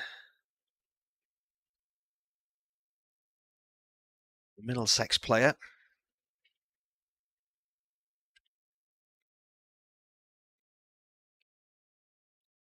Ben Rain is coming into bowl from this Finkel end to Finley Bean, who flicks it into the leg side. There's no run. Finley Bean, of course, was left out of this match originally as 12thers because of the presence of 2 Pakistani internationals, plus Johnny Bairstow, David Milan, Adam Lyth, there's all those senior players.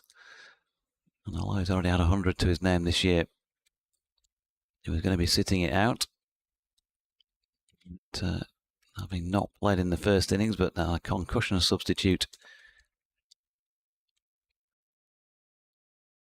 for Shaquille.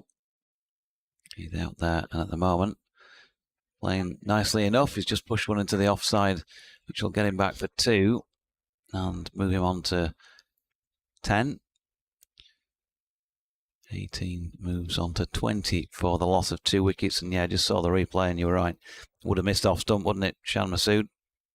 But that's the 3rd Yorkshire player in this match that's cannoned one that would have missed the stumps onto their furniture. 47 the lead. Bean pushes out square. The offside this time. There's no run. Difficult batting conditions, just as they were for Durham. Now for Yorkshire, sometimes it's a double-edged sword, isn't it? If you run through the opposition, you've got to go out and bat in it yourself, and then you have to play well, because if, as the forecast suggests, tomorrow is going to be a better batting day, if you're already 6 or 7 down, and there's 33 overs to go tonight, that's entirely possible. Yeah, there's still a lot of cricket left today, isn't there? 4:30 it is. But it's your bulletin time, Gadget. Yep, as Rain pushes back, and there's no run. Better get off and do that. Stuart Dick says, I'm tuning in now as I compile tomorrow morning's media digest for an unnamed football organisation. Let me tell you, there's plenty going on in the Azerbaijani football today. And Derek says, Ellie would like to know a little bit about the teams that Katie played for on her way to playing for the Diamonds, and where does she play when not playing for the Diamonds? Well, we'll let you know after this ball, Ellie. In comes Rain. That's gone down the leg side, taken by the keeper one-handed. Yeah, so my career started at Upper Horth Cricket Club, which is in Rotherham. down in South Yorkshire. Pretty much played all of my career with those guys. Are you from the Rotherham end then, are you? Or not? I'm from Chapeltown. Right. So my brother played there. I think he got Yeah. recruited and I just followed him. Right. And then it was into the Yorkshire setup. Yorkshire was actually the first female team I played for, which a sign of the times back then. There wasn't an option. Mm. And unfortunately, I don't really have all that much time off now from Diamonds to play for anyone else, but Upper Horth were the big thing in my career starting out. What league were they in? It's the Yorkshire South Premier or something, is it? What's it Yeah. called? South Yorkshire Premier? We were in the South Yorkshire League when I first initially joined, then a stint in the Pontefract League. Ooh, so that's Stuart Dick territory then, Wakefield and Pontefract, as he compiles his Azerbaijani stats. How are you not deaf? As he can't hear you as you say that, ironic.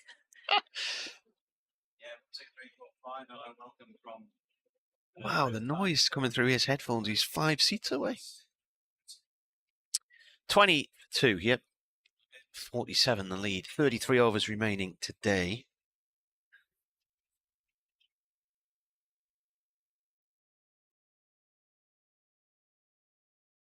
Derek's daughter's been playing for one of the northern teams. And plays in Gateshead, also plays up at Alnmouth in Northumberland. So they have a very busy summer touring around watching the kids playing.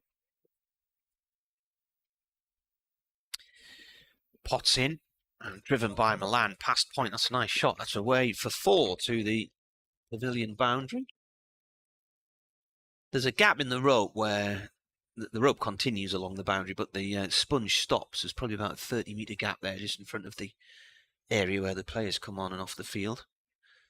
And the ball hit the very last bit of the sponge, leapt up in the air, and then came down on the angle, and then rolled along the rope. Durham brought this advertising sponge in this season. A few sponsors' names on there. Tom from the marketing department was very pleased with that. It's Potts bowls again to Milan. Ball goes back towards the bowler, no run. You don't see advertising sponge in county championship games all that often. No. Well, they were wondering if anybody else did it or whether Durham were the first. I can't think of seeing it anywhere else. No. You only really see it for TV matches, don't you?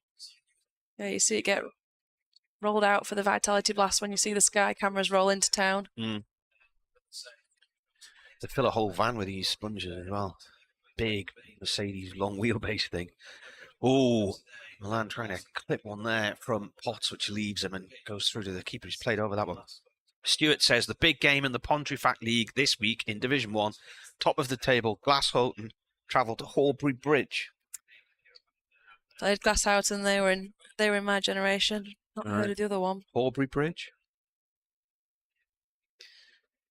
Sounds like it should be a nice little idyllic village on the air and Calder navigation, doesn't it? You know, a little pub next to a lock. Potts in. Oh, it's gone past the stumps to the keeper.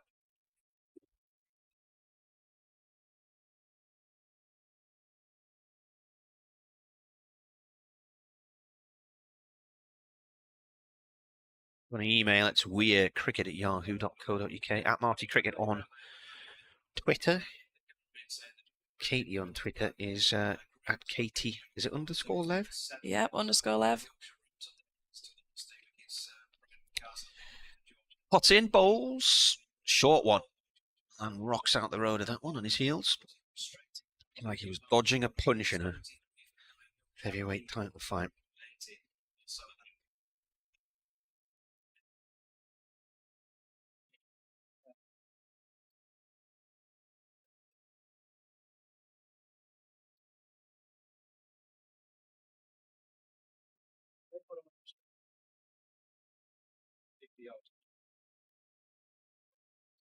Around the wicket now. Last ball of the over. 24 for 2. In comes, Potts. He bangs one in short. Milan looks to pull it through the leg side. He's towed it down into the ground, hits his heel, and runs back to the keeper, just missing the off stump. So the lead is 51.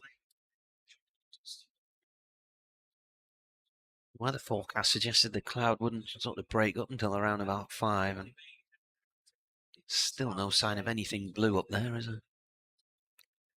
No. As Dave Bradley, our Worcestershire commentator, would say, the sky is as grey as a welder's flannel.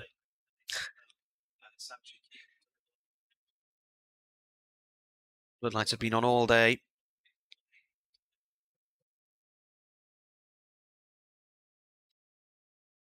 How much it costs to run these lights these days? I was just thinking that's a big energy bill for Yeah. a full day's cricket. I think that's going to have quite an impact on county sides, isn't it, this year? The energy bills for the floodlights.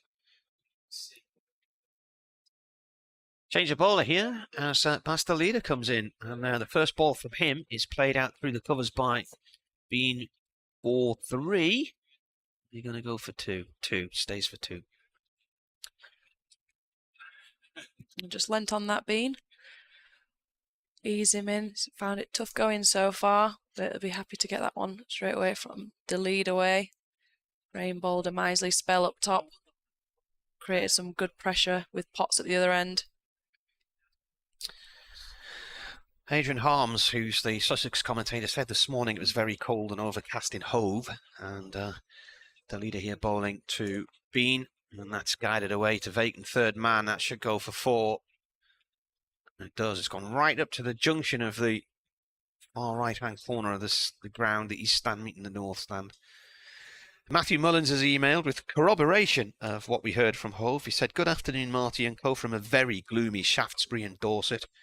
Very entertaining game so far, and being very even. Just wondering, I've got the game on YouTube and I have my Apple AirPods in, but I have the sound coming out of only one of them. Any suggestions?" he says. No, we don't know why that's going on. I think it might be a YouTube thing, because everything in here is lovely and balanced and in Dolby surround sound. Allegedly. They're hearing us in the TV studio along the corridor in stereo or whatever you would describe it as. Yeah, surely with the amount of wires we've got in here. Yeah. There's a lot. Delader in under the lights. That's gone down the leg side, taken by the keeper as Bean has a little waft at it.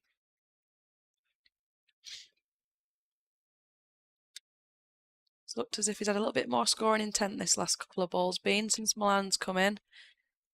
Milan off the mark with a 4 through the cover region, then has also had a couple of attempted shots that's not got away, but they're not content to just try and bat out the evening. He's on 16. This is off down towards long leg for 1. Who's your cricket club's arch rivals then? Is it Sheffield Collegiate? Are they the big rivals? Or? No, so because Upper Hoff played in, we're more Rotherham based, we were Wath Cricket Club. They were our big rivals. That Wath on Durn, is it? Yes. Yeah, Sheffield Collegiate was the posh end of Sheffield I wasn't from. It's out the south side as you're heading down towards Chesterfield, down that end. The train stops. There's another stop just south of Sheffield, isn't there? Where it occasionally stops. Does it begin with a W? Is it Woodbridge or something? No. Not sure. Wombwell? Hey? Wombwell? That's Might the W1 down there. Yeah, might be that. Ball from Delader here. Stays quite low on Milan. He just plays that safely away. It's quite a nice, looks like quite a nice leafy sort of commuter suburb. Mm.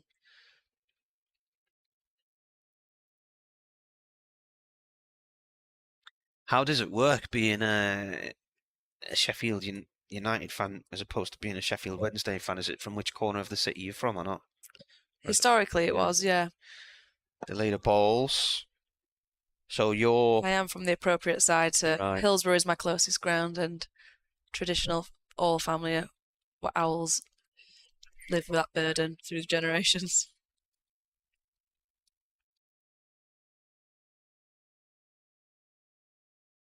They were flying, weren't they, at one stage, Sheffield Wednesday this year, and then life's just caught up with them recently, hasn't it? Yeah, typical Wednesday. We could get Dragged into the playoff battle instead.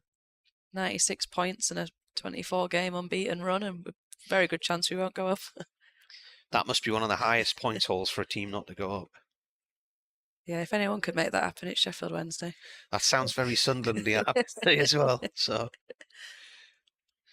change the bowler at both ends now. So the leader ball, that first over went for 7. Cars is now replacing Potts from the Lumley end.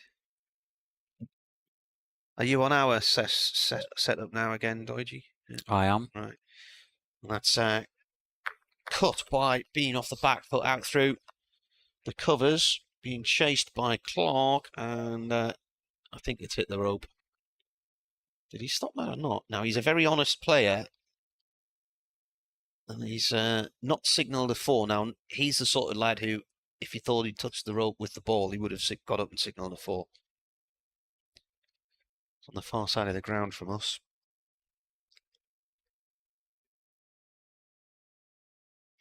I'm a little bit worried about your hearing, Jonathan, when they come to you from Radio Leeds, because the music was blaring out your headphones there. Can't be good for you. No, not great. Carson, defended by Milan, rolls up to mid-on. Can you not turn it down any further than it's on? Yeah, I could have done that. Because when we got the new radio system in 2 or 3 years ago, suddenly everything we hear from the studios was a lot louder than it used to be. So my engineer did a bit of rewiring with the kit so I can turn it right down again. Okay. It's good that you've got your own engineer. I don't sort of... It's my own kit, is mine, and don't privy to that sort of thing. Pity. Free servicing. I'm sure if you went in with a cup of tea for them, they'd look at it for you. Cast balls. It's left by man. That was quite tight to the stumps. The computer graphics have got the wrong batsman on strike here, but here's Milan on strike, not Bean. Yeah, he'd won a few runs here as well, I think, David Milan.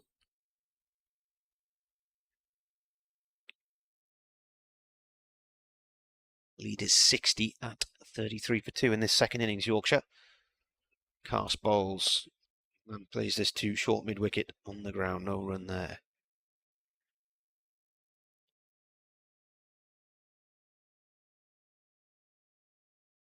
Been quite chipper last night as he walked down the changing room steps and disappeared off to wherever he was going.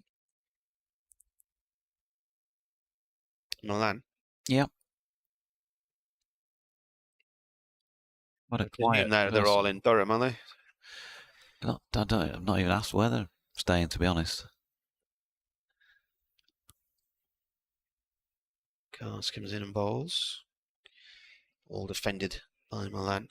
In the days when I used to stay in the same hotel, they were over the other side of the river from where I am, actually, in the Radisson Blue. Yeah. Well, Worcestershire was staying in there a few weeks ago, and Dave Bradley was in the hotel, and he came down for breakfast one morning, and all the Birmingham City team were all at the breakfast bench because they were playing Sunderland that afternoon.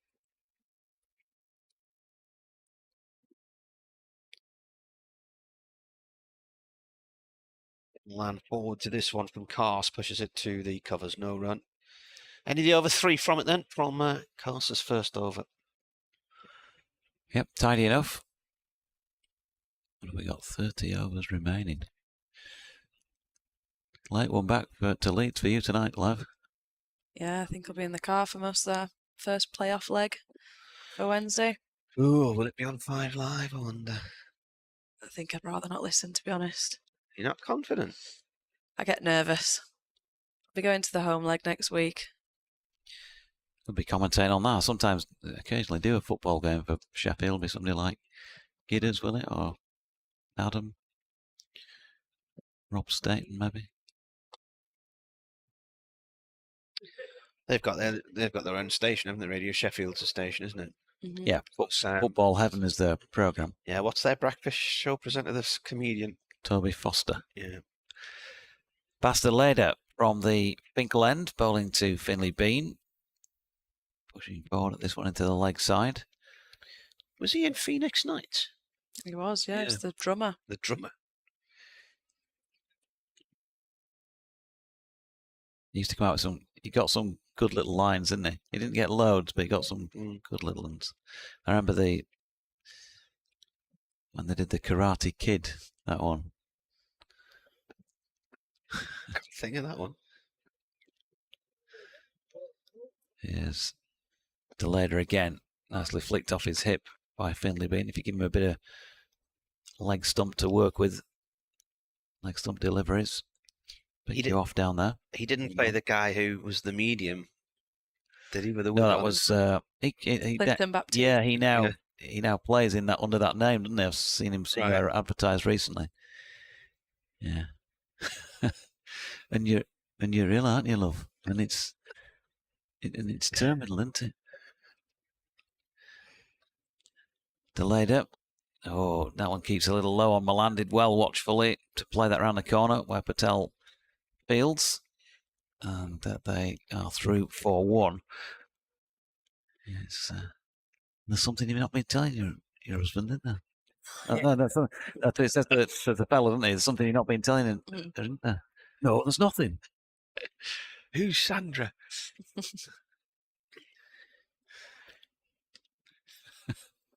Great series. Delayed it. In past umpire Baldwin. That's pushed into the offside by Finley Bean, who's at the moment 21 off 43, just playing sensibly out there. And that's what it needs. Yorkshire have got all the time in the world here to accumulate what could, potentially be a match-winning lead. At the moment, certainly not at 63.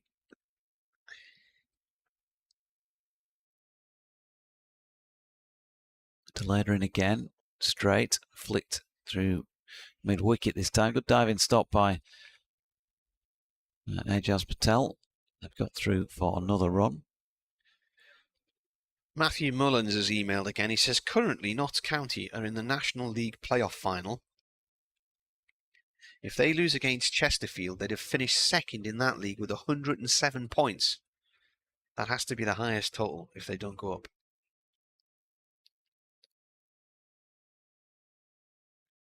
Deleder again. Oh, nicely played. Stroked away by Milan. Square through point. He not going to get a boundary because Graham Clark has given chase. And they're going to have to settle for 3 there, taking Milan to 8. The score to 40 for 2. Vicky Caveney says, "You sure this is a Yorkshire side?" ? And that was written before the wicket. Hi to Penny and Jess, new K9 fan in Pudsey from Vicky and Leicester in Worthing. It's great to be able to be the medium, isn't it? The passer of messages. Anybody got any posts they want to send in? We'll forward it on for you. Bernard reckons if the run rate of approximately 2 per over stays unchanged for the rest of the day, Yorkshire will be about 90, so they'll have a lead of 117.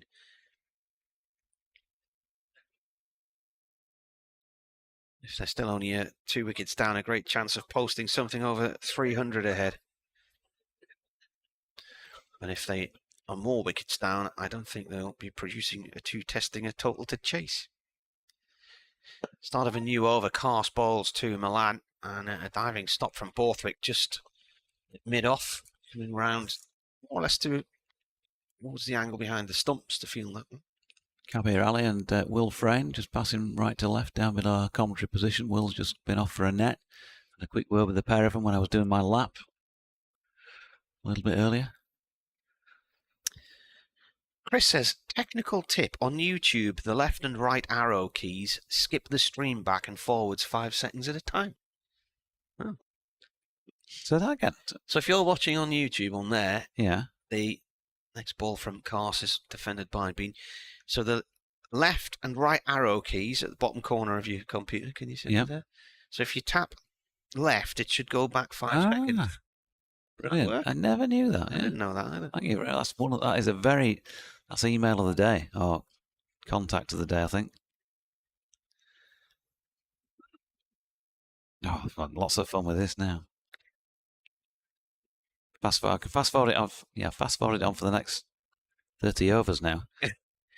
That's through to the keeper. So Kate, you're already in the car on the motorway now, then, is she? Yeah, Yorkshire, 185 for 2. Oh, it's been a good fight back for them.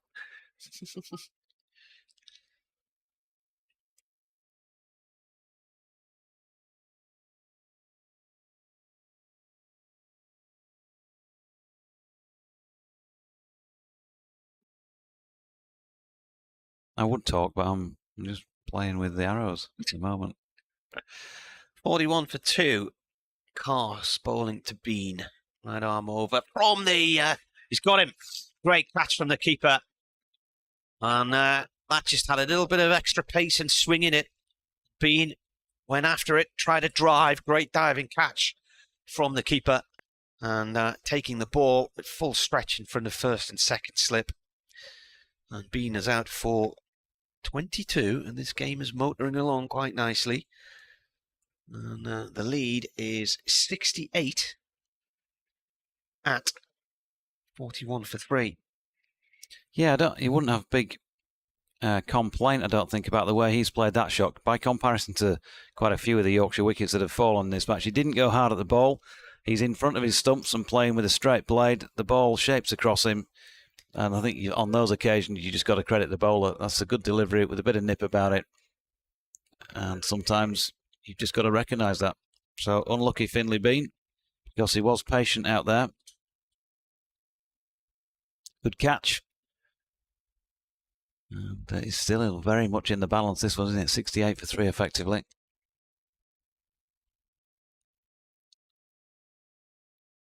What a great opportunity to use your arrows, though. Straight away there, Doige. Great opportunity.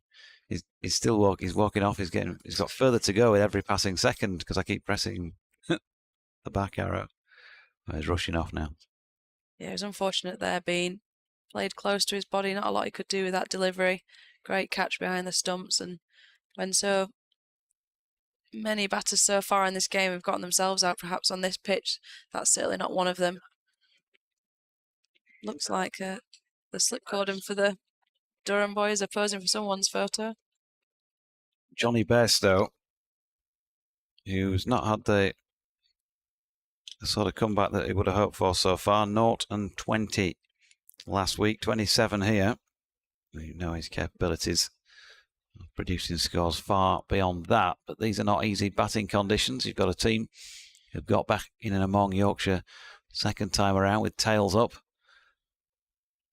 And he's just touched gloves with David Milan, who's got the helmet off just at this moment in time. So they're going to have the right-hand, left-hand combi to deal with here. There were just 2 left-handers in the previous partnership. And Yorkshire will really be hoping that Johnny Bairstow comes out with the sort of figures here that a player of his quality is no doubt capable of.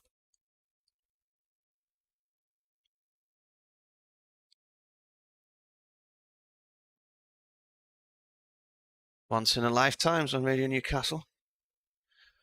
See if it's on Radio Leeds as well. I've cut the line. You're not linked up now. No, because I've got my next one's Humberside. Bairstow on strike then. It's got really gloomy out there.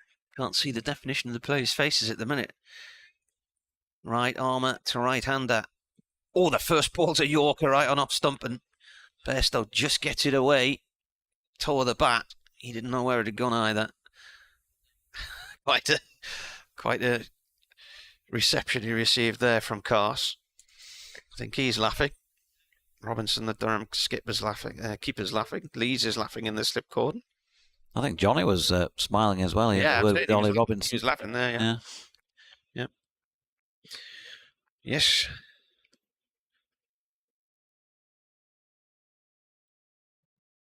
Carson again, that's left alone. That pitches out wide of off stump and swings right across towards first and second slip. End of the over. 1 wicket from it and a single.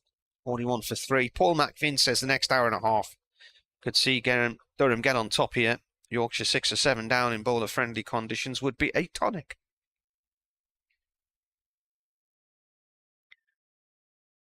Pendulum has sort of been swinging a bit during the match so far. The pendulum of doom.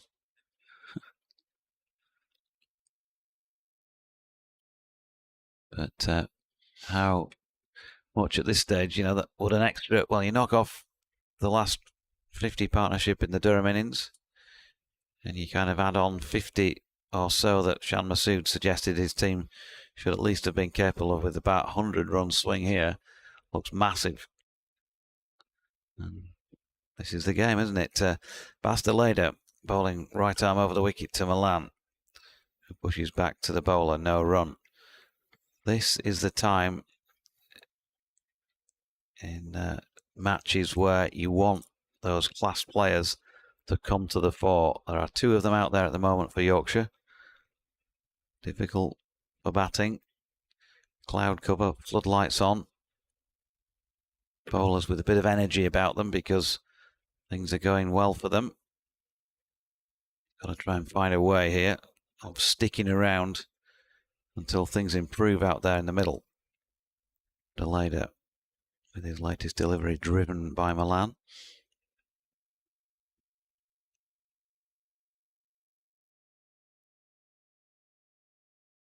$5 about to... Well, in fact, it is now 5 o'clock. Still got 27.4 overs remaining. Going to be another long on Marty as Deleda is in, and Milan plays nicely into the covers. Good diving stop by Ben Rain. Every single one of those as well. Important. Saving 1, maybe 2 there.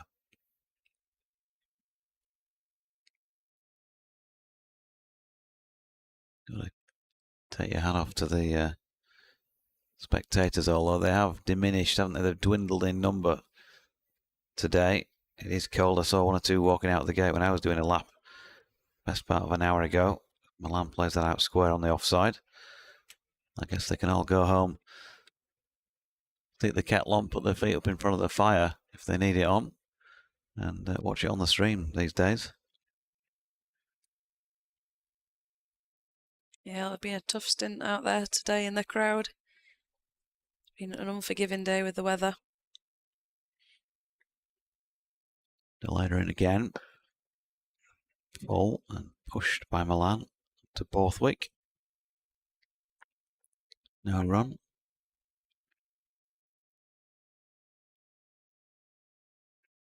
Been a pretty stiff breeze during the day, but at the moment, the flag's not quite horizontal. Similarly up on Lumley Castle. Bit of flop about the flag. There's still evidence of some breeze in the trees.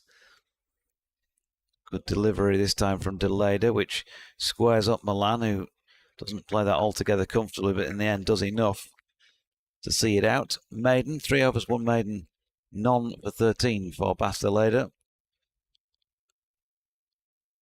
And in their second innings, Yorkshire 41 for 3, a lead of 68. Yeah, better over for Deleda there. Went for a couple of runs in his first over into the attack. Released a little bit of pressure. But building it again there with a maiden and made Milan look uncomfortable with that last delivery, certainly. Got 2 international quality batters out there now, but it is no easy track to go at with these conditions. And the Durham bowlers have been in fine form so far. It's gone past the off stump, left alone. I've just had a text from Sam, the Durham press officer, yesterday. 1,133 here, today 1,010. The weather, I think, dented the attendance figure by a tiny amount today.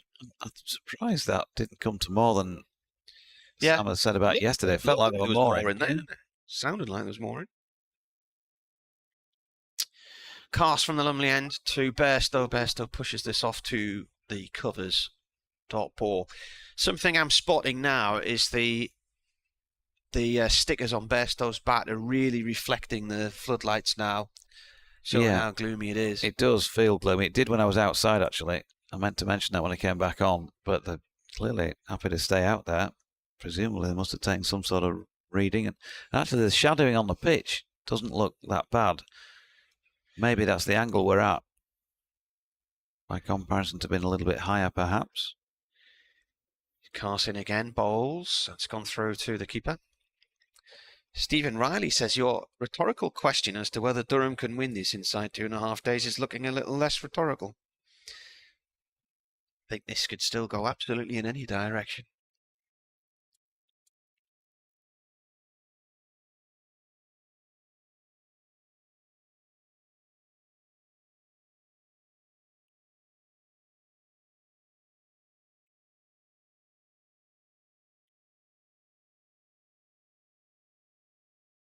Pass again. Inside edge from Bairstow onto the thigh pad. It rolls off on the offside. No run there.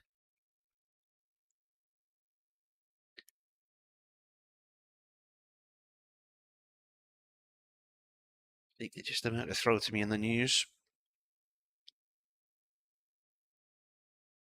Here we go.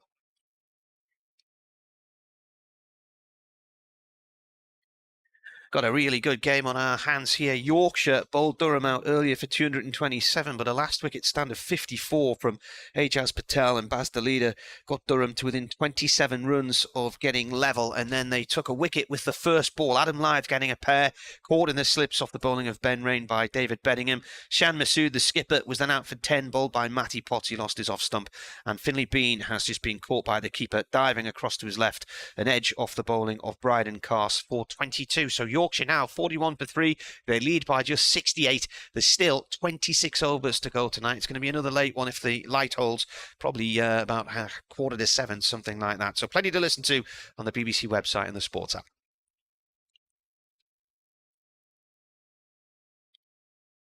Carse in and played by Bairstow to Clark at backward point. End of the over.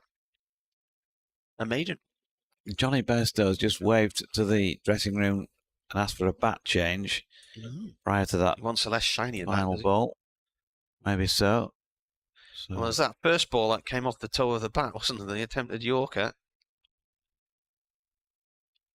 So 3 bats have been brought out, I think, by the looks of it, for him to choose from now. Oh.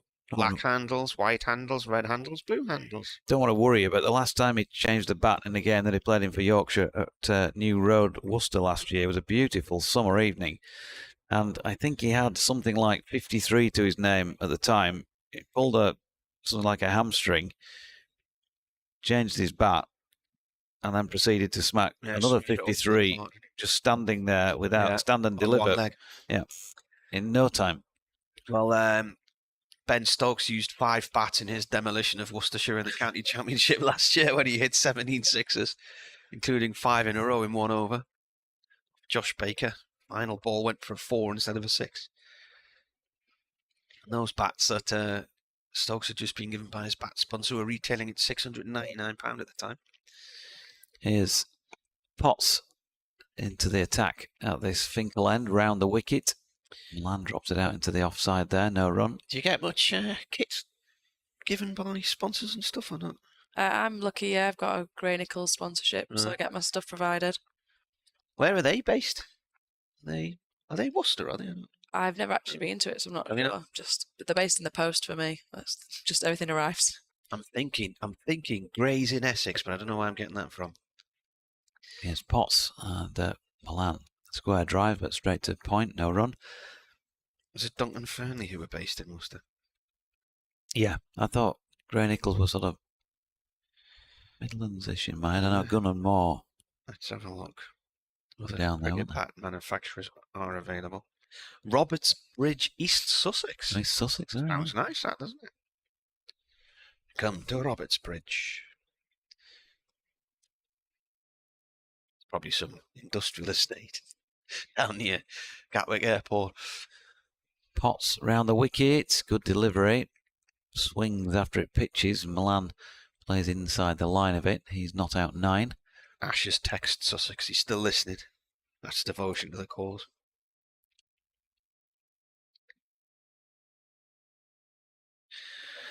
James O'Donnell, greetings from tropical Glasgow, shorts and t-shirt in the beer garden with a fact at 50 on, enjoying the coverage as ever. Couple before close, Durham would set Durham up nicely in the morning. Potts round the wicket again, straight, and Milan plays it as such himself. He says he's home and warm. Mustn't have practice on tonight then at Chester Street. Must have been called off because of the weather.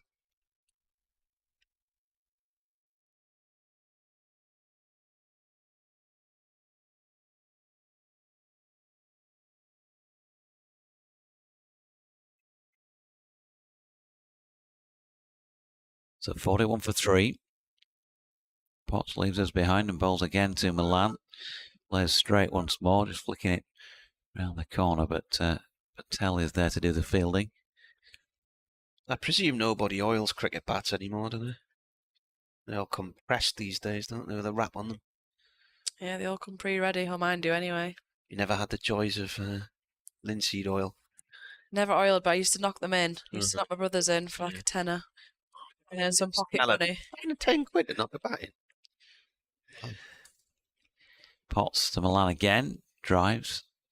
Not fully timed though. Up to Borthwick, end of the over.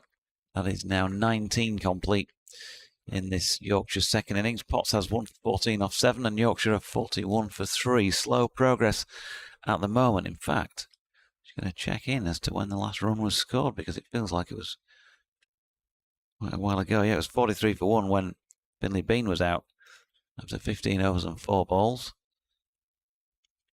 6 dots, 6 dots, 6 Haven't dots. scored a run since then, have they? I don't think. No, the last time they scored a run was 3 balls before that. So 3 overs and 5 balls. Bairstow yet to get off the mark then as a result of that. Oh, it stays low, doesn't he? He's got the toe of the bat on that one from Carse. I don't know what life would be like without the joys of linseed oil. Lovely smell. We had one of these kitchen benches that you had to oil, and went and bought some linseed oil for that, and it was like suddenly transported back to being about 11 years old. You had to sand your bat down before the season, get it re-oiled. Yeah, bit of sandpaper, bit of oil, let it soak in. Carse in, and that's cracked away by Bairstow for 4. It's a no ball as well. It's gone off through the covers to the castle stand. Short ball, and there to be dispatched. There was in bats that I had as a kid, there was like a little drill hole in the toe, so you poured some oil in that, and that sort of seeped into the centre of the bat as well.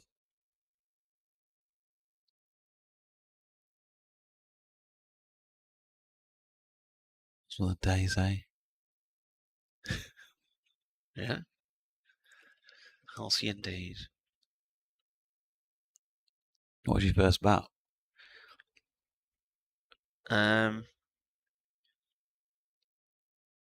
Carse in, balls.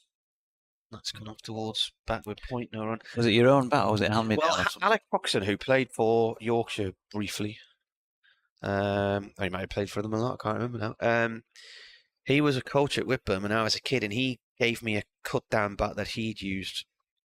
And I'm thinking Duncan Fernley or something like that. And then I remember getting a nice new one that had to be oiled, and I used it before it had been oiled, and it all started to split, which was a big mistake.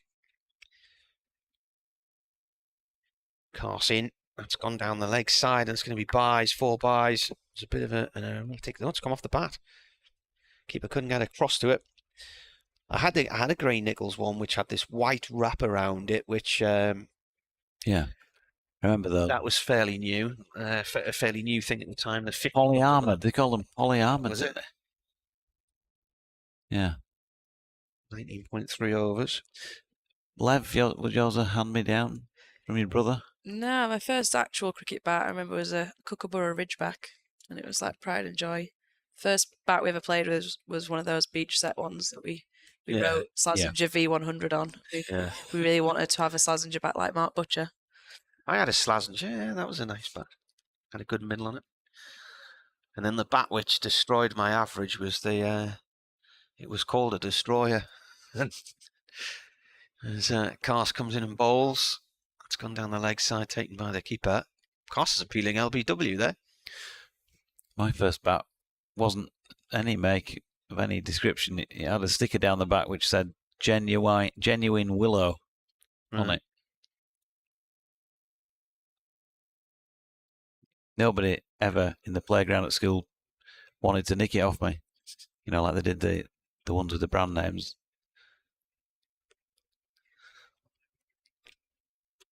Used to be a sports shop in Sunderland called Pie McGurk, and they had this excellent cricket section downstairs. It's Carse bowls. This is fended away by Bairstow one-handed. 1 ball to go in this over. Just comes to rest halfway between both sets of stumps in there. Got all my cricket kit nicked out of my dad's car when I was about 12 or 13, so went to the Time of Gurks and bought this cricket bat, and I think it was on special offer for £7. And this was in about 1983, 84, and it had a cracking middle on it. For the life of me, I can't remember what make it was. It had a sort of white mesh, dusty mesh wrap around it as well, but it really had a good middle. Cars in, that's left, and it pitches outside off stump and then swings way across towards the leg side. End of the over, so a bit mixed that one. There was the no ball, which went for 4 plus another 4. 10 from the over. The lead is 78 at 51 for 3. I can't believe the price of cricket bats these days. No. Couldn't imagine being a club cricketer and paying something like 250 quid for a bat and then it breaks. I'd be in tears. Yeah, not the cheapest anymore. More than that, aren't they, as well? I mean, if you wanna pay it, you can pay it, sort of thing. So, Potts continuing at the Finkel end, bowling here to Milan, who drives to the line of this one. It nips away. Matthew Potts, hand in the air. Seeing that he might have got a nick inquiring as to whether there might have been an edge there. You can see there's floodlights shining off the back of Milan's bat now. In fact, both of these two seem to be using the same blades. They are. Umpire, was that a nick? One's got a red handle. Milan's got a red handle. And Bairstow's got a black handle at the moment.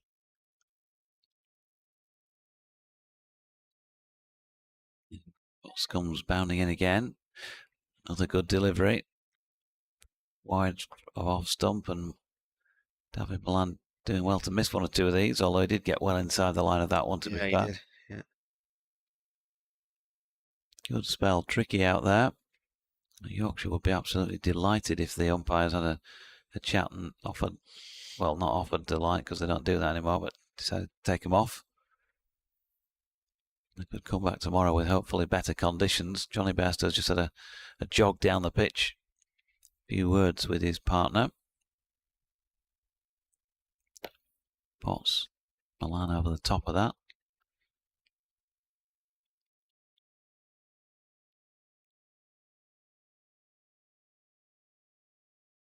No run. Bit of gardening from Milan.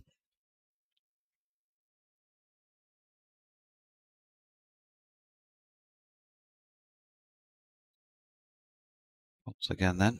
A few words from his skipper, Scott Borthwick, just down to our right at mid-off, and comes tearing in again. It's wide of off stump though, and Milan with an easy leave.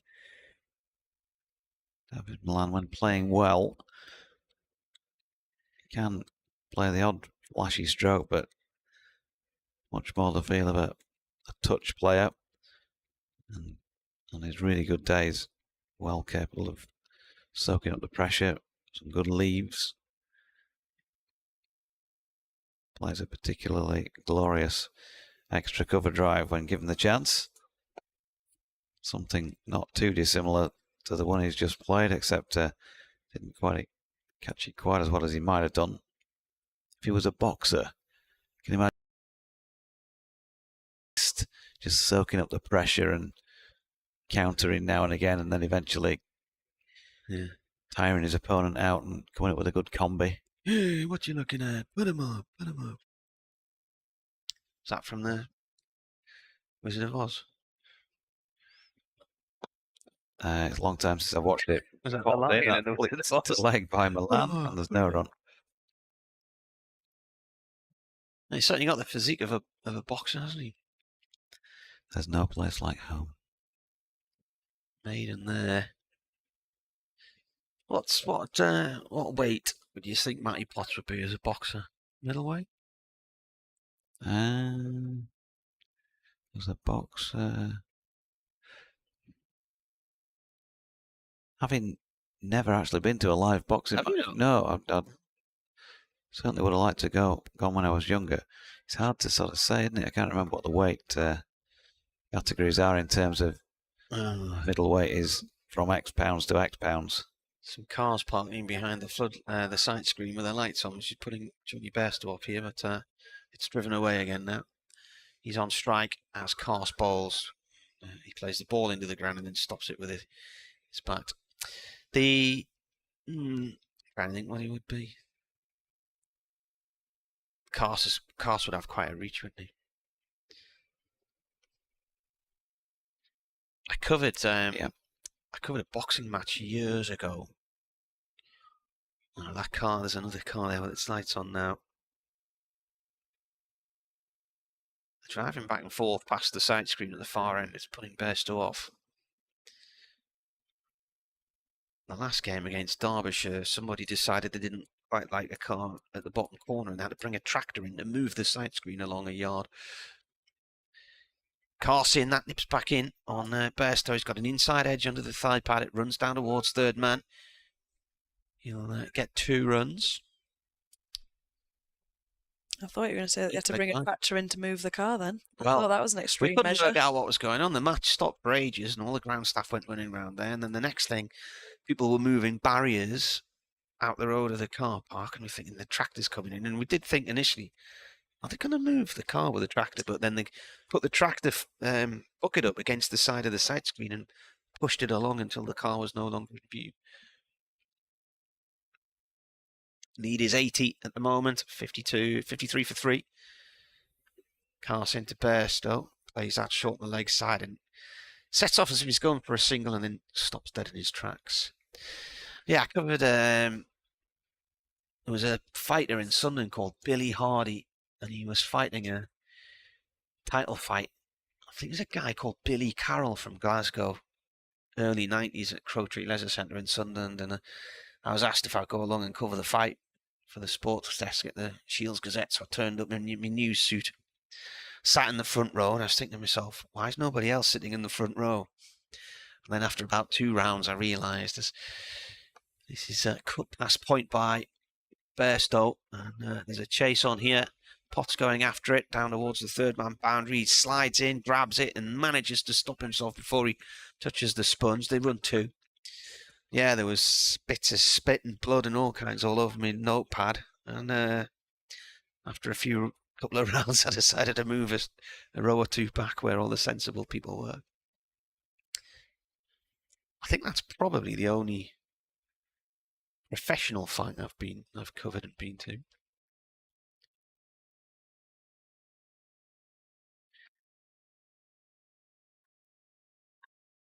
.2 overs still to go today. The lead is 82. Cast bowls. Bairstow digs out an attempted Yorker, bounces back off the bowler and all the way back to Bairstow, who eventually picks it up. When's your next bully? 33. 33. I'll be doing one at 33 as well.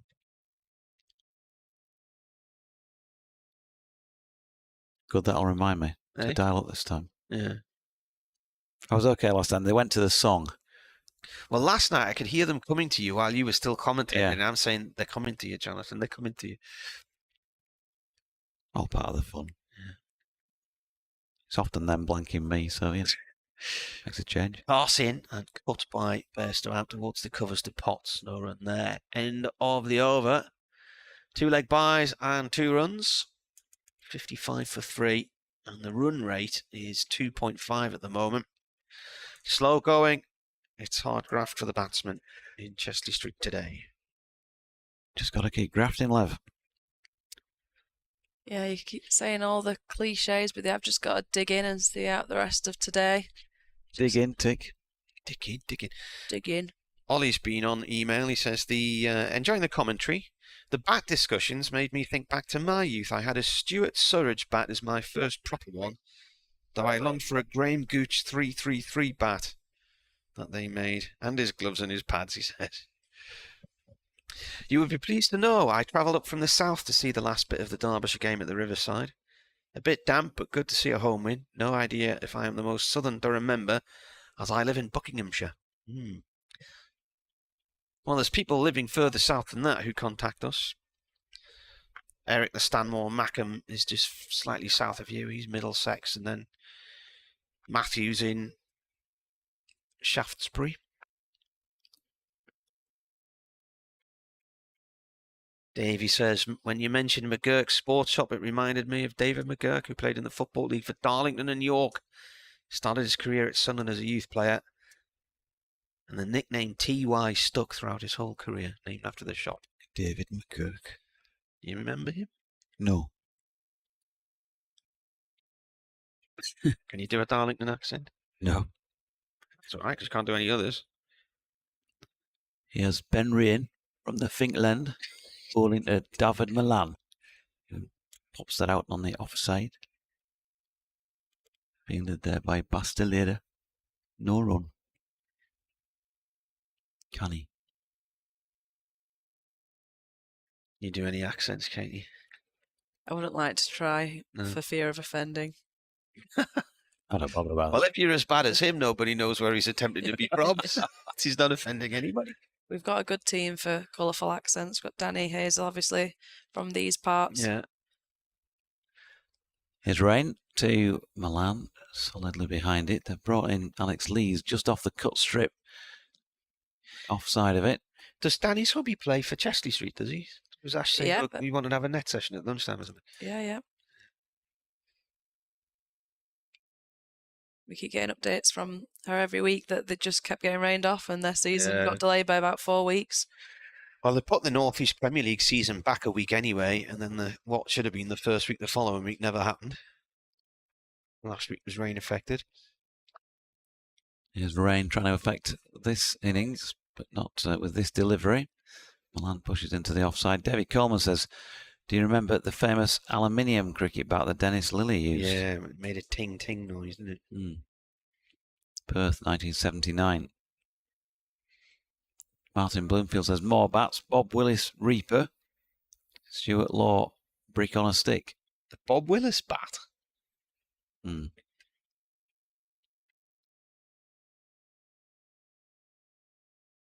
have had a Bob Willis wig, couldn't they? Here's Rain.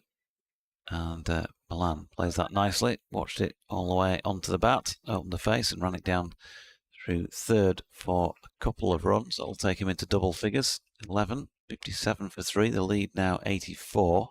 Bob Willis was born in Sunderland. In Dykelands Road in Fulwell, which is the road that goes down to the seafront from Fulwell down to Seaburn. And I think he moved quite young as a kid to Teesside and then eventually down to Surrey. So when he sadly died a few years ago, quite a number of radio stations claimed him as their own.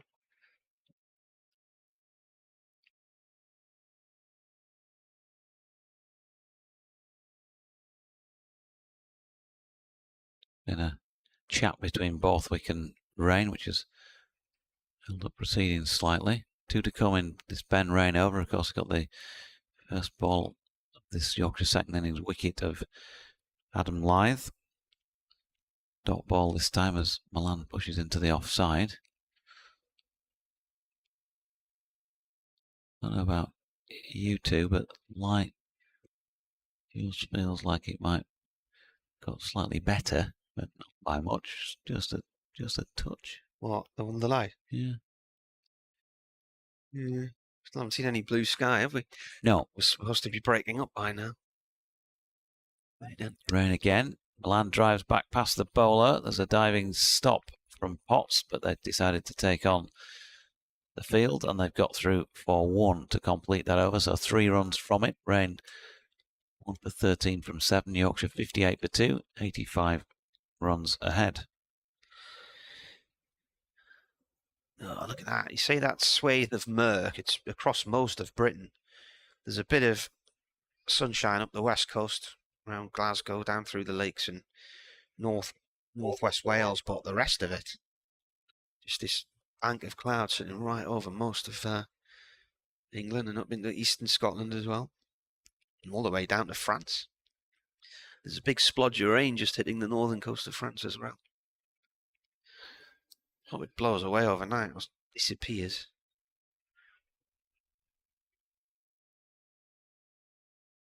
Potts is coming back in to replace Cars from the Lumley end. He bowled at 8 overs earlier, 1 for 14. And it is Milan, the left-hander, who is on strike. Potts is going to come round the wicket. Right arm round from the Lumley end. Here he comes. He's got 2 slips in place. He bowls. Milan drives. Goes out into the covers and is stopped by Clark. I think the way cars are coming in and going out at the far end, we might end up with a few interruptions here of car lights behind the side screen. One car's hazard lights have just been flashing for about a minute. Going to the gym, do you think? Yeah. Bannatyne's absolutely popping off on a Friday afternoon. Yeah. Sell out.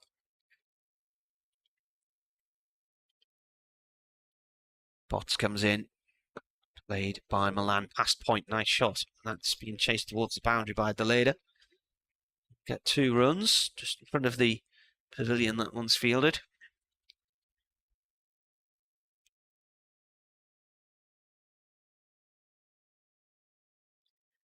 Dave says, I've just burst out laughing and nearly fell off the couch with Doige's accent. Thought I was on the set of Vera. Yeah, that's what I said earlier.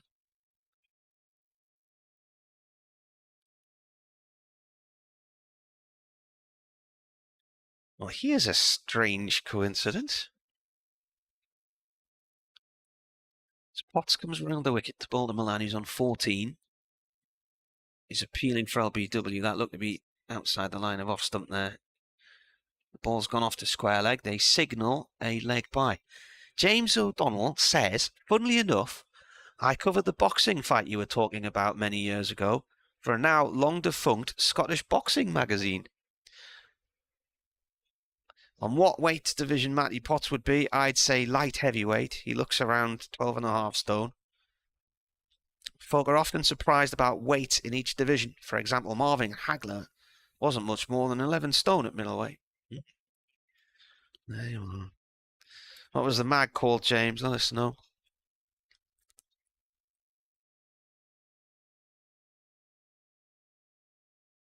Total Sport preview coming in about 2 or 3 minutes as Potts bowls. Ball's gone off towards backward point, no run.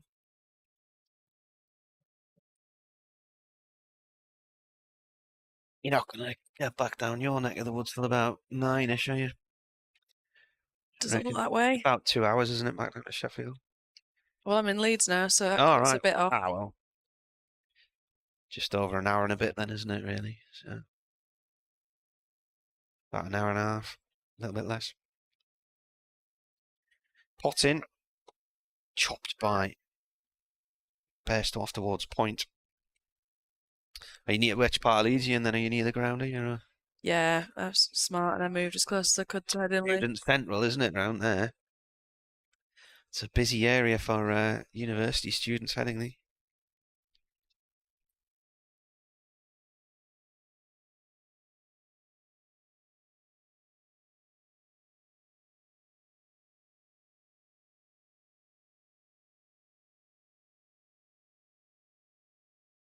Potts bowls to Bairstow, who looks to drive. He's not timed that very well. It bounces out into the covers to Clark. He's going to change his bat again now, I think, is he? Is bat number 2? No, I feel like he's gesturing behind the side right, yeah, the cars, like you mentioned earlier. Yeah, he is. I did think, just as the ball was running in that last over, 2 cars drove directly behind. Yeah, the side screen's slightly raised up, isn't it? So there's a gap above the top of the advertising hoarding at the far end.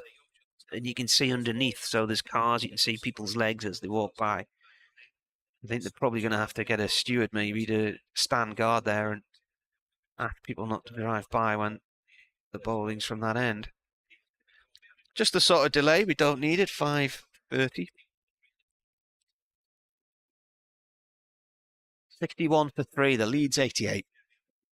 And this has become a war of attrition for the batsmen this afternoon. Run rate remains 2.5. And the car's lights flash on as the owner gets into it from the gym.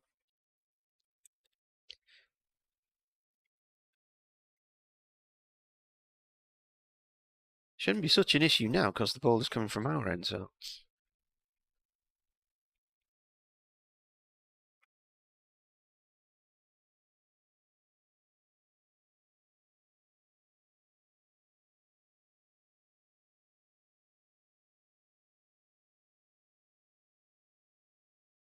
Rain's about to start his over. He bowls to Milan, and they've brought in Alex Lees as a silly mid-off. At the edge of his left foot, he's almost touching the cut strip. First ball of the overs played a short mid-wicket. Bernard says most boxers have a good level of fitness, but the purpose of the period of time leading up to any fight is to get their weight down, to be well under their natural weight. Nowadays, they can drink fluids after their weight has been recorded for the fight. As Rain comes in here and bowls, and driven out into the covers, and that's away for 4. He was just feeling in there. The later just didn't really get down quickly enough to that one. It went underneath him and away to the boundary. That is, that's his shot though, David Milan, the one I talk about. He's got it away through extra cover. As soon as he struck that, he fancied it because he times that so well when he gets just that little bit of room to work with. Bernard says heavyweights don't have to shed the weight the other boxers do in their various weight categories, no. Because I suppose once you've gone over a certain weight, that's it. You have a couple of McDonald's for your breakfast or something.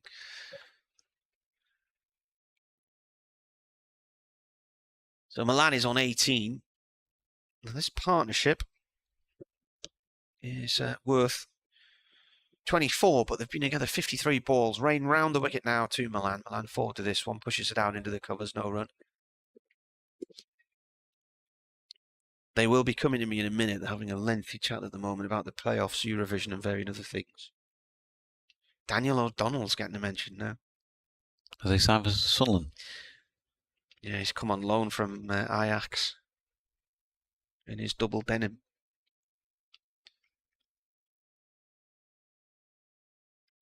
Rain in his 8th over, 1-4-17.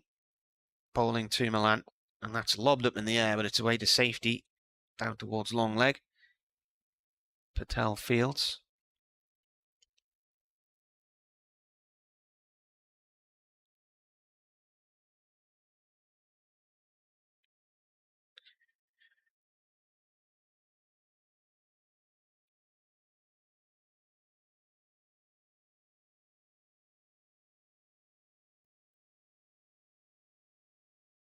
Two balls left of the over.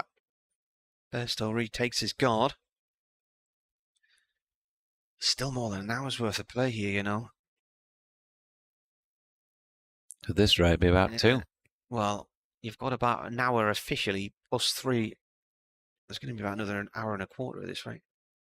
7 o'clock job by the time we're finished. 7 o'clock.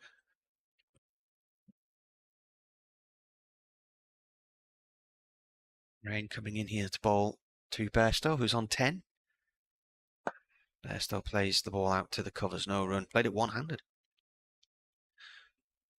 Doesn't look happily at his bat there, does he? Is he going to change it again now? Goes to do a bit of gardening.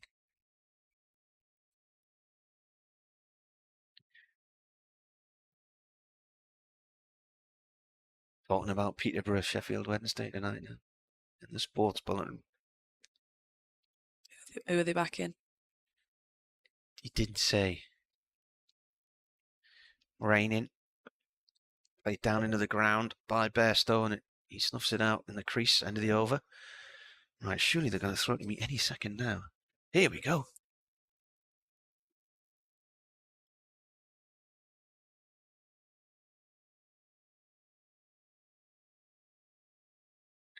Yes, they are, and Durham got quite close to them in the end. They were 173 for 9 and 81 behind when then 54 was added for the final wicket with Ejaz Patel and Baz the leader putting that partnership together. A record 10th wicket stand for Durham against Yorkshire. So by the time they were out, they were only 27 behind. And then Adam Lyth got a pair. He was out for a 10-ball duck in the first innings. He fell for a first baller today, edging Ben Rain to the slips, caught by David Beddingham. Shan Masood, the skipper, was then bowled by Matty Potts for 10 before Finlay Bean was caught by the keeper off the bowling of Bryden Carse for 22. So they were 41 for 3 at that point, 68 ahead. Since then, Johnny Bairstow and Darwin Milan have put a partnership together. It's not vast in terms of runs, but they have consumed quite a few deliveries here. 57 balls now for the 25 they've added. So 66 for 3, and the lead is currently 93.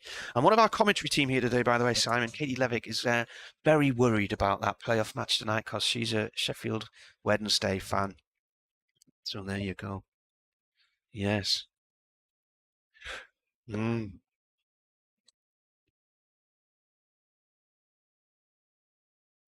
Yeah, I did mention that to her. Yeah. That's what he was saying. We've got a Peterborough fan in the office, so I presume that's Andrew from TV, who is Peterborough when it suits him and Newcastle United when it suits him. So anyway, there we go. 2 dot balls while I did that update for Total Sport, which starts on Radio Newcastle at 6 o'clock. What's round the wicket bowling to Milan. That's daisy cutted through to the keeper there. Bounces out of his gloves. And he gets a pat on the hand from David Bedingham as if to say, well done, just to manage to stop that one. Meanwhile, Gary Ott has emailed saying, hi all, enjoy the comms as always. Normally in the middle of May, I should be saying hello from sunny Romania, but I've got your weather and I'm sat with my wood burner on. Fascinating game. Hope Milan and YJB can show their class. Potts comes in and bowls, and that rips back in off the pad. It was a bit too high. James O'Donnell's been back on. He said a chap from Glasgow by the name of Ronnie Carroll. Yeah, that was it. He was fighting Billy Hardy, and he says, I reckon it was a British bantamweight title fight which Hardy won. It's a bit hazy now. And he did, yes. Way back when. Must have been about 1990, 91, something like that.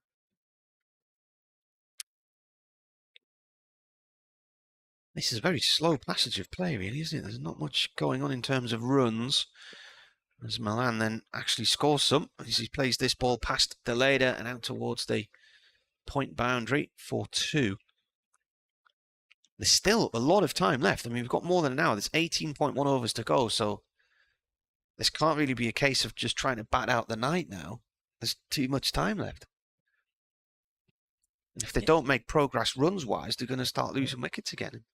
Yeah, it's an awkward length of time taking that early tee. Came out with over 40 overs to see through the night period. And they can't just drop anchor and try and get through that. We're already 3 wickets down, Yorkshire. They need to keep that scoreboard ticking over as well. Potts to Milan. Milan pulls that one out towards long leg for 1. It was 44 overs, wasn't it, when they came out? So that's 12 overs longer than a normal session. So quite a long spell in the field for Durham as well, this, without a break. 18 overs to go then, so an hour and around about 7 or 8 minutes, so 10-7 finish, I reckon. He'll be on the A1 just in time for them to close the road for the roadworks, diverting you via Carlisle.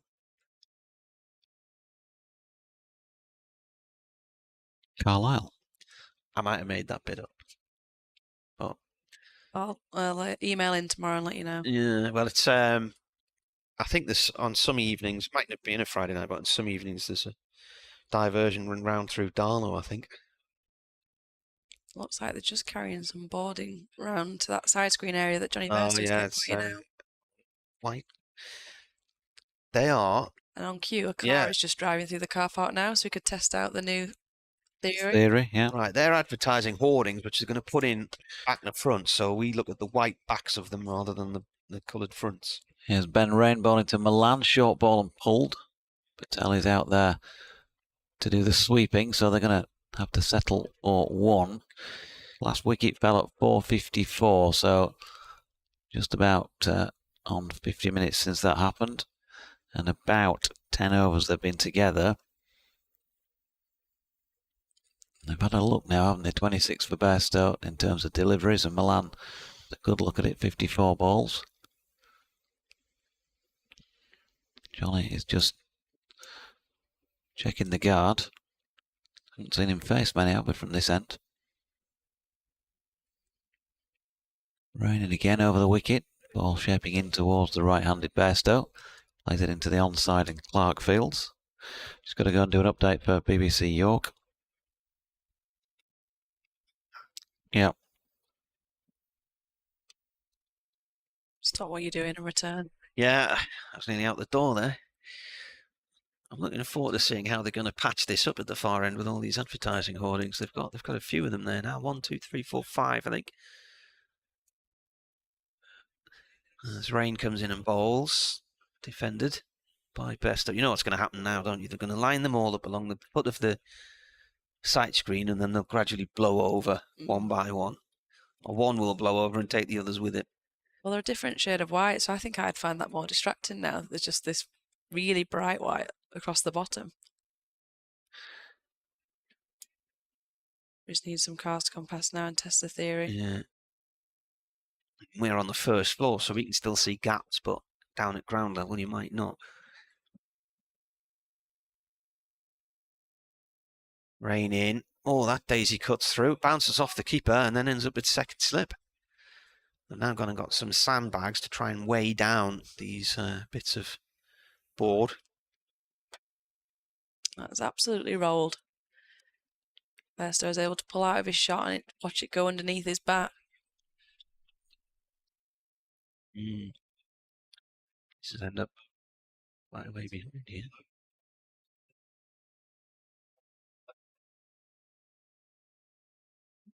Gradually making his way back round the outfield via the captain, Scott Borthwick, who gives it a polish. He's covered in smears of grass stain. Borthwick. Rain, right arm over, comes in and bowls.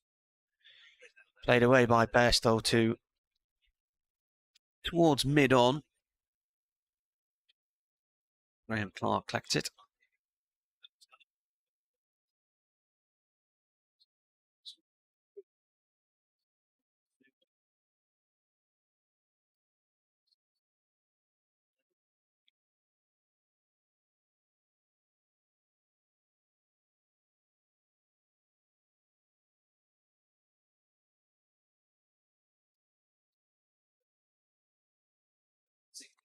Last ball of the over. It goes to Clark at mid-wicket, end of the over. Motorbike racing past the dual carriageway. So the last wicket fell in the 16th over, and we're now 11 overs on. So the partnership from these two is 29 runs, but they're standing firm.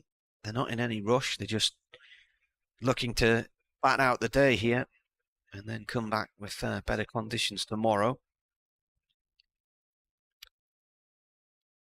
Crucially, Durham could do with a couple of wickets more tonight. Break this partnership certainly with an hour or so to go.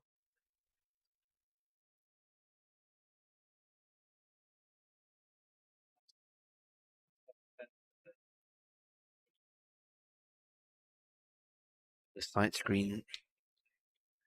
There's still some gap, isn't there, between the boards? Yeah, that would distract me, those dark gaps. Is that just a view that we can see? But there's two big gaps there now. Yeah. That's all my eyes drawn to. But it was Bairstow more the one that was pointing it out, so we'll see what it's like when he's on strike. Pass the leader back into the attack and nearly Yorks Milan with his first delivery. That is hit right off the bottom corner of the bat and bashed off Milan's front foot. Long before Milan decides those gaps between the boards, putting him off.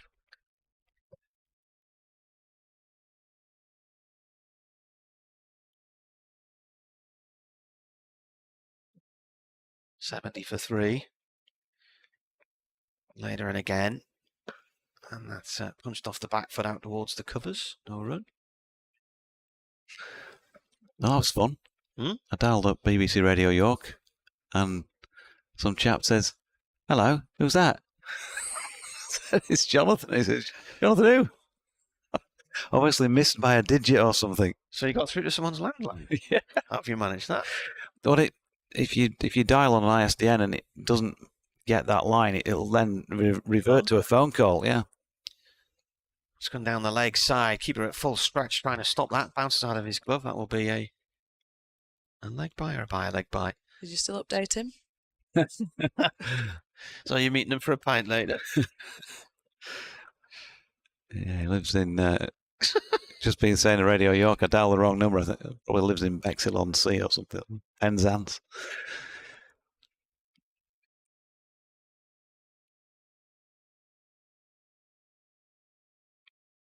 Kate Holsworth says, if any Yorkshire players, if any other players were playing in this match in the same circumstances, commentators would be saying, what Yorkshire need right now is YJB, or is a YJB. Well, we do have, and I have no issue whatsoever with the way he's playing. Delayed her in. Oh, that leaves the batsman, and a bit of a whap there from Bairstow, plays and misses. Martin Stiles says, I keep coming up short every time you tell us that Durham's number 44 is about the ball because you say rain in, and I think you're saying it's raining.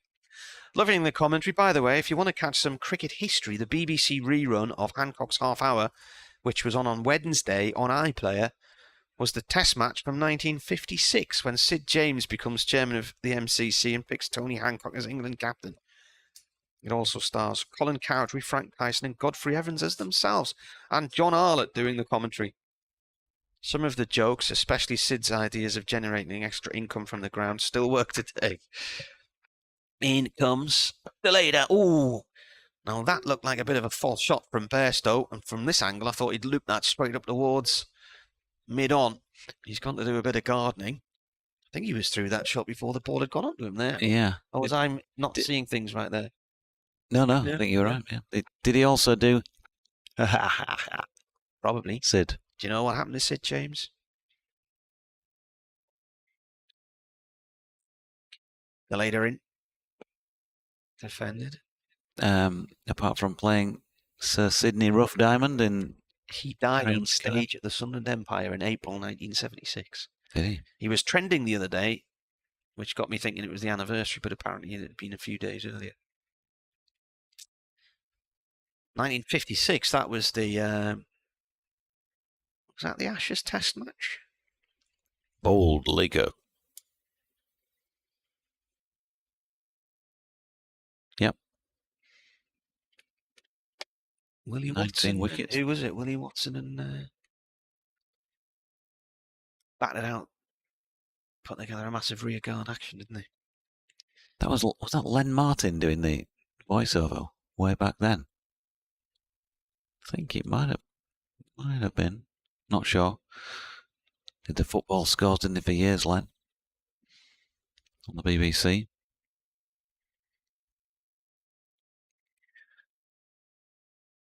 Chat here between Messrs Borthwick and Rain.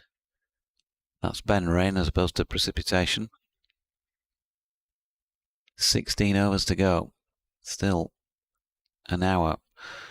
Having a think about what to do with the field and having thunk about it. Slip coming out. So just one slip in place now. And Michael Jones has been brought out and placed on the one in mid-wicket. So back the leg side here. Running round the wicket to the left-handed Milan, who flicks it to mid-on. Potts will pick up and return to Ollie Robinson. It was Willie Watson and Trevor Bailey who saved the Test match, I think. Trevor Bailey, marvellous man. Wonderful. No, they didn't. That was the Lord's Test. It must have been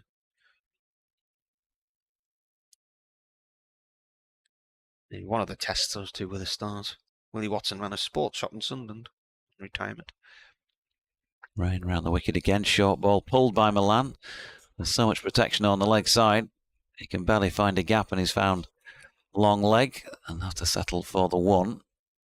24 now to David Milan. 72 for 3. It was the previous Ashes series. Willie Watson and Trevor Bailey in 1953 at Lord's, the Queen's coronation. So Gordon Richards won his only derby, I'm told in a text. 53, yeah. Yeah.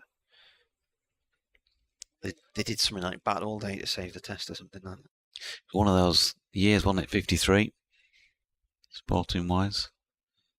England-Hungary, famous match.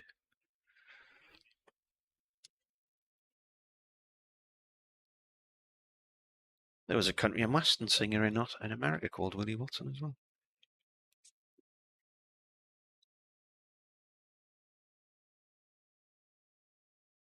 Slipping a gully in place, or maybe like a third, 3.5 slips here.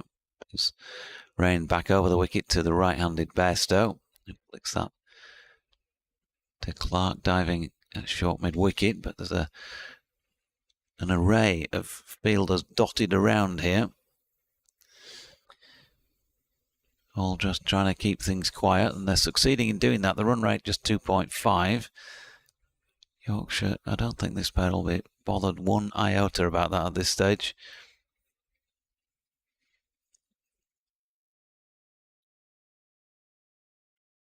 Rain coming in again, past umpire Baldwin.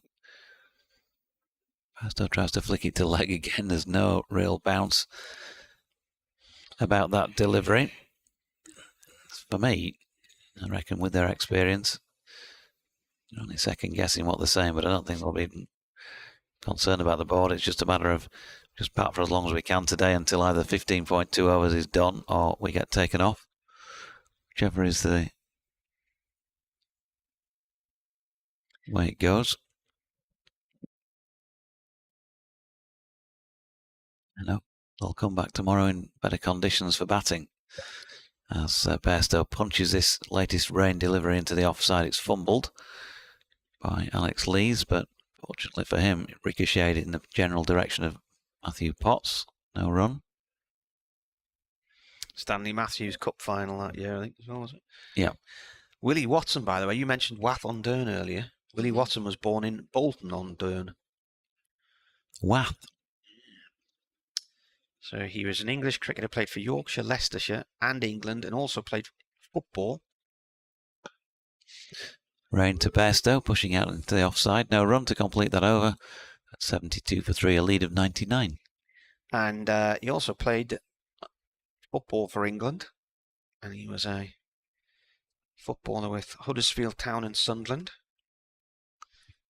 I think he opened the sports shop with his brother Albert in Sunderland. And Shirley Shields, who is a stalwart of Whitburn Cricket Club, to father / uncle, he was 2.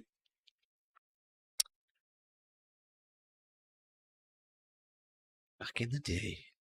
Back in the day.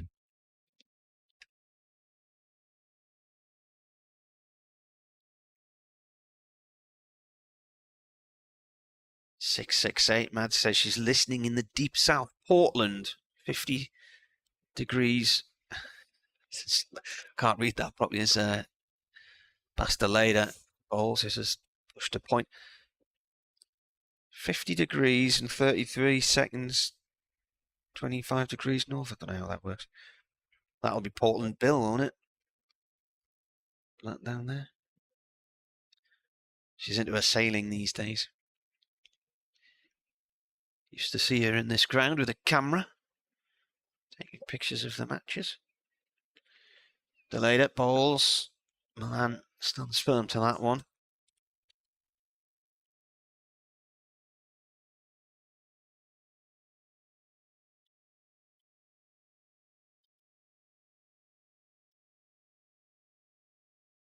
Your Portland Bill. We're into what should be technically the last hour because there's 14.4 overs to go. The Minter Bowl 16 in an hour. This is turned by Milan. Wide of mid-on, chased by Scott Borthwick. There's no over rate on the borders at the minute. We'll not get one till the end of this session, will we? Is that right? We don't get the over rate on until we've had a session? No. The lead's 100. What the situation was with Yorkshire at the end of the Durham innings, because they were -3, weren't they?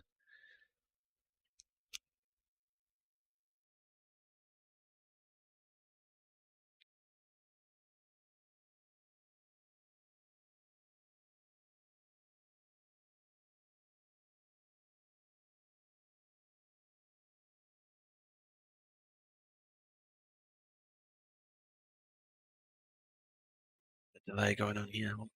Looking at the ball, what's going on? Yeah, I think the ball there just threw it to another fielder to have an assess and took it over to the umpire. Bairstow's taken an opportunity to have a chat to Lees.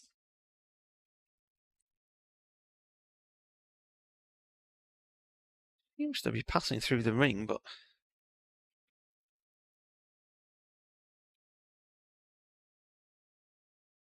Scott Borthwick, you meant to go through. Look, it was sitting on the ring there. That didn't go through. Is he going to change the ball or not? Ben Debenham, the umpire. He's handed the ball to Scott Borthwick, and Scott Borthwick's now trying to prove it can't go through the ring after Ben Debenham's just passed it through the ring a number of times.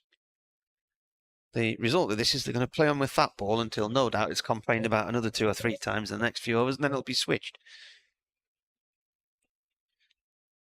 6 o'clock. The floodlights have been on all day. The light, I would say, is not the best now. No, you can just see the shadows forming around the fielders now. Anyway, they haven't changed the ball, so Delaney will continue with it. And that was a poor ball. It was a half volley well wide of off stump, and it's been tracked through the covers to the boundary by Bairstow for 4. If they want to try and misshapen the ball even more, that's one way to go about it. Crunching shot from Bairstow through the covers.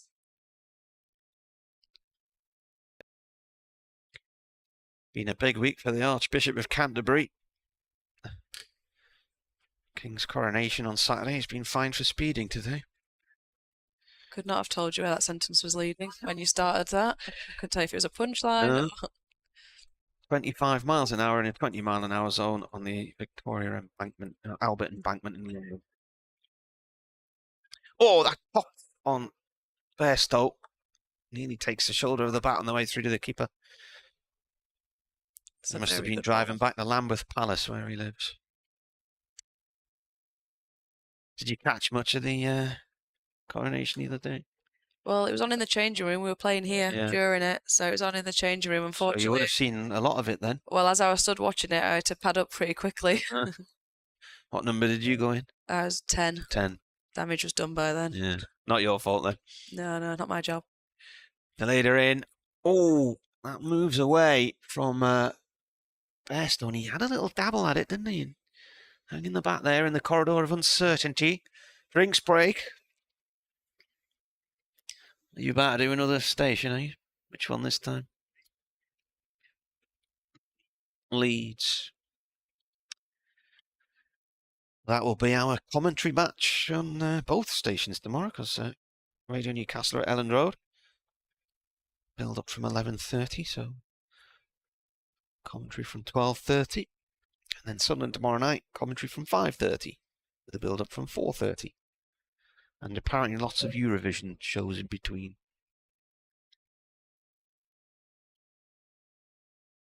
Fancy nipping over to Liverpool and grabbing yourself a ticket off a tout for the... Well, I presumed I'd have a game. I thought in the season I've had no chance, so I'll be finding somewhere in Leeds to watch it. What's that big pub with all the screens in the garden? Is the Heart of Oak or something at the top of Headingley High Street? Original Oak. Original Oak, yeah.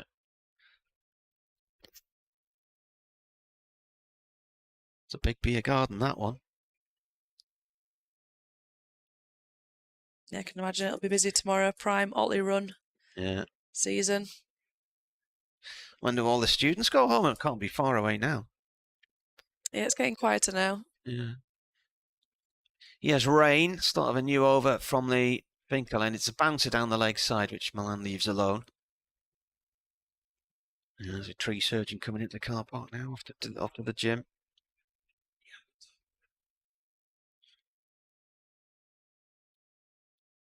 How many pubs are on the Otley Run? Is there an official number? There is an official number. It's a number I've never reached, so I'm not sure what that is.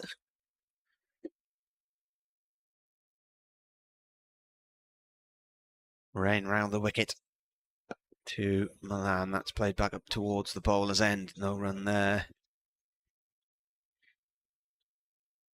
Chris has been back on. He says, I thought you'd like the YouTube tip. I look forward to hearing you explain it to your co-commentators throughout the rest of the season.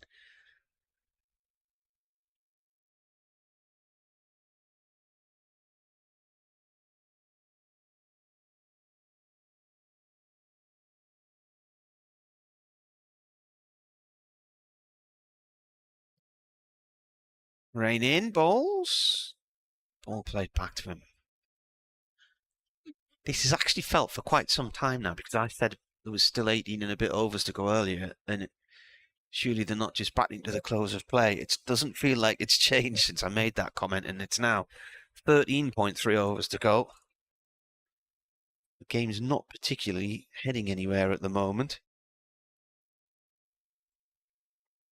The Yorkshire plan here then is just to try and get these two back into the dressing room intact tonight. It's a short one down the leg side, which is pulled to long leg for 1 by Milan. Come back in better conditions tomorrow and try and build an innings, a defendable innings. The lead is 105 now at 78 for 3. Yeah, I thought there might have been a bit more chat from the Yorkshire batters about the light. Try and speed those conversations along a little bit. Seem content to just go along at this pace. Mustn't be many parking spots left in the gym car park at the bottom end of the ground. The tree surgeon's van's coming back for a second loop. At the moment, though, Bairstow's got his back to him because he's facing this way as rain comes into ball. That skids through and is played out through mid-wicket. Should be a couple of runs here.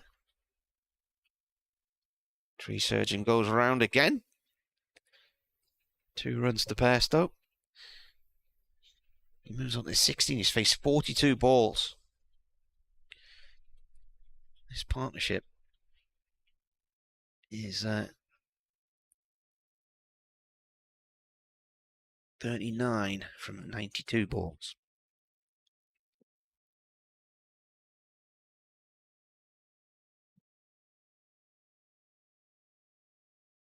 Bairstow waits as rain. Delay now.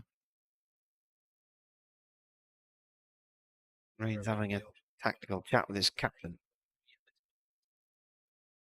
Bairstow prepares again as Rain starts his run up. And that's left alone. Skips through to the keeper. End of the over. I'm thinking the light here, you know, is not the best, is it? Does feel just a touch gloomier. Just stood on something expensive and important there. Oh, there's quite a breeze coming through that window.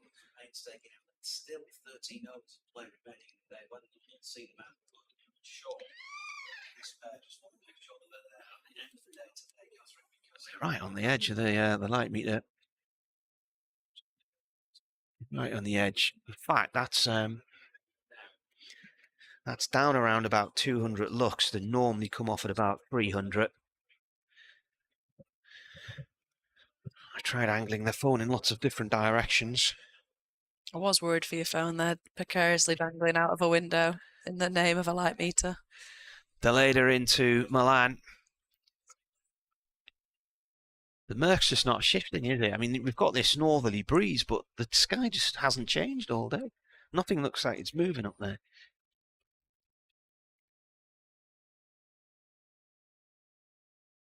Is that you done with your bullies? Right.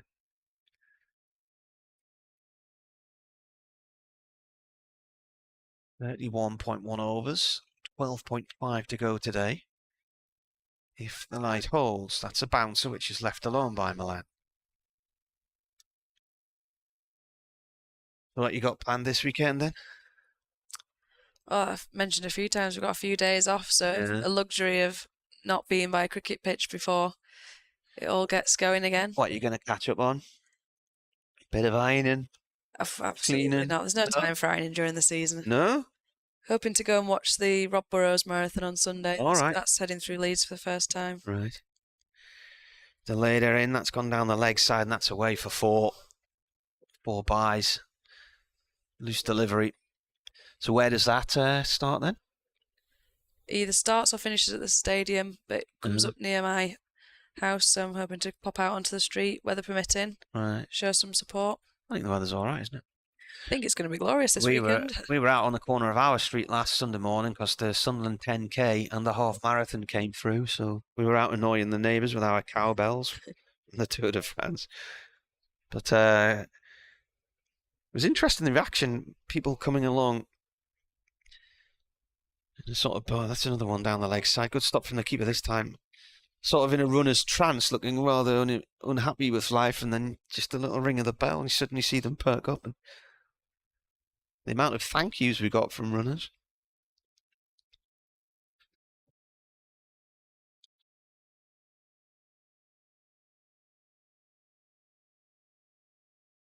Easy 4 for 3. The lead is 111. Durham looking to try and engineer something here against this stubborn resistance from Milan and Bairstow. That one knocks into Milan's thigh pad.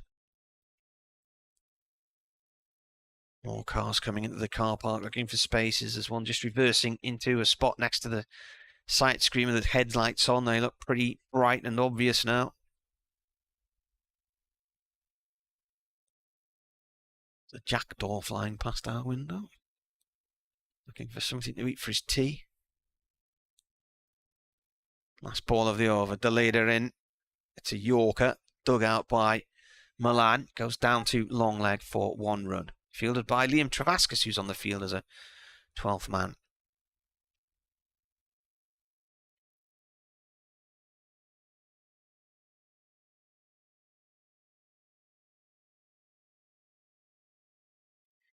Matty Potts has just been brought on an energy drink or a gel. But,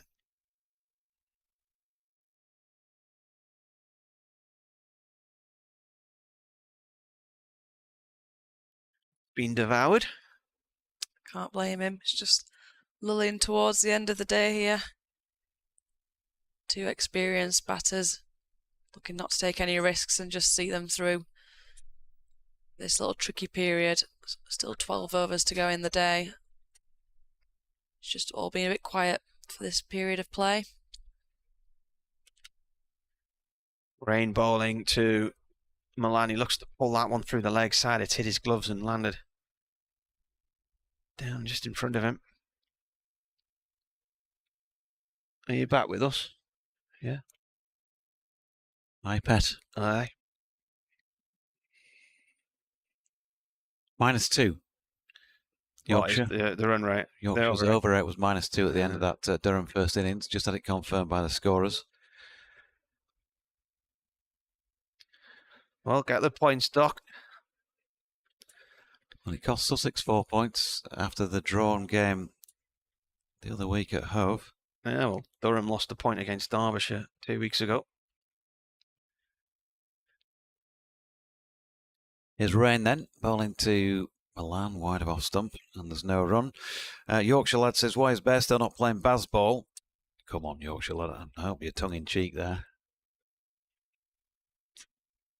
Given what's going on out in the middle. Nick Moxon says the umpires seem a lot more comfortable to let play continue in gloomier conditions than in previous years. Is this a new implementation from the ECB this year? Wouldn't know. Joe Cameron says, I've been the same all day, every time I've heard it's raining, only to be able to listen and given the current weather conditions everywhere. As Milan flicks one off the hip, square on the leg side for 1.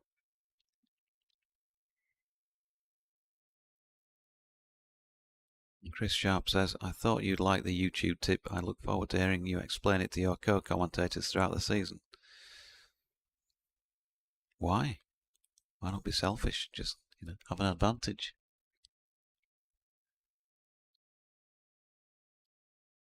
So 86 for 3, 113 lead.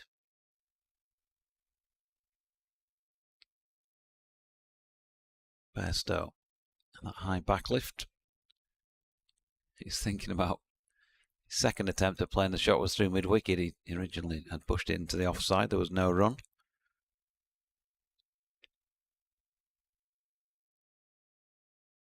Chris in Bath, very south, he says. This is proper cricket, JD. From the vantage point of YouTube in the warm living room, great diligent stuff from Milan and Bairstow, but it's the sort of conditions you could back yourself out of form if you stayed in too long. But at least Adam Lyth will be okay. What a level of this game is. 174 last week and then a pair. Rain to Bairstow. Clark coming in to field that from mid-wicket. Yeah, proper cricket, Lev. Proper cricket. Got to earn your runs. Certainly having to do that today. On account not only of the conditions, and sometimes you can be guilty of playing those up a bit too much, but I think it's more that the ball is keeping on the low side. Not so much that it's hooping round corners particularly, but also because that ball has been pretty good, hasn't it? Thereabouts. Yeah, it's a bit of invariable bounce in the pitch so far. Both teams have seen that, but equally the bowlers, I think, credit to them, have put it in the right areas and just done that consistently, and it's not been easy to get away. Not been a lot of gimmies. And you've had to watch out for the ones that can pop or shoot on. Looks like the umpires are having a little discussion now about the light.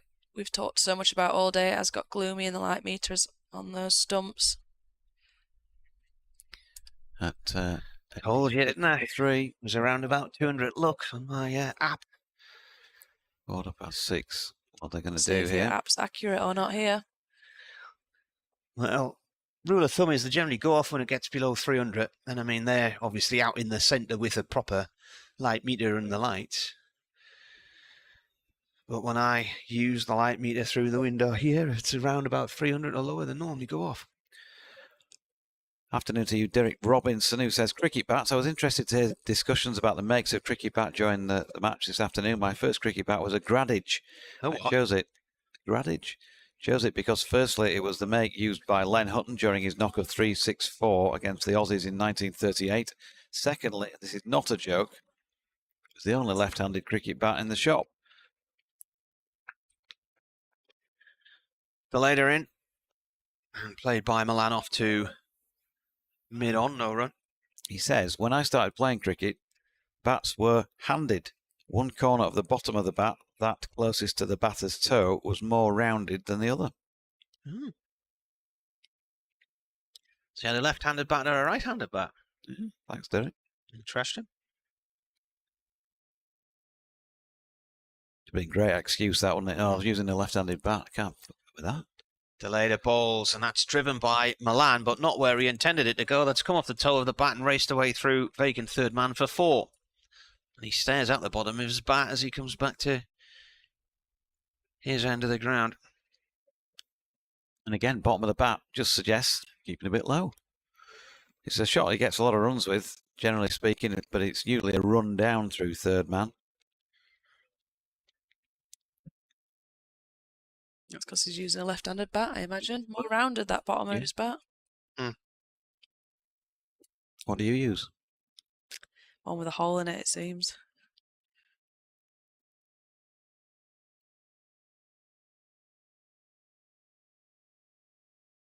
Delayed to Milan on 32.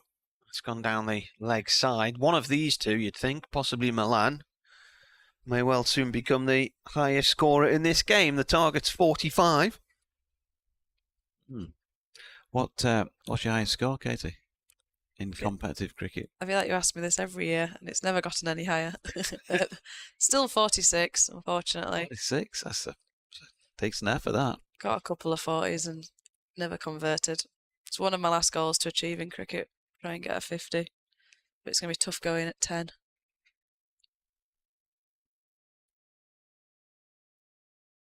Delayed to Milan, turned down towards fine leg to Travaskis. And as a substitute fielder for Durham. Is that the 50 partnership? It is. 50 partnership in 109 balls. So what you're saying is effectively you missed a massive opportunity last week because you were all right with 18.1 overs. You had stacks of overs. You could have got a ton, let alone 50 there. Yeah, I jinxed myself. Just as I went out to bat, I said to Danny Hayes, I said, I'll see you in 2 hours. And then I walked back within about 2 minutes.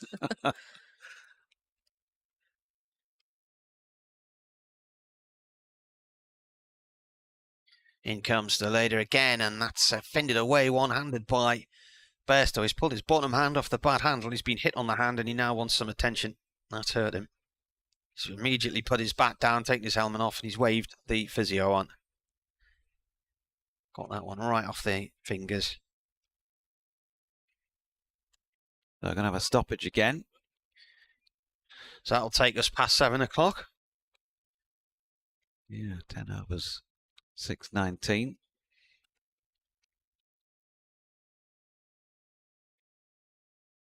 Here we get to speak to tonight after the game. Could be a bit of George Hill, perhaps, after his forfeit.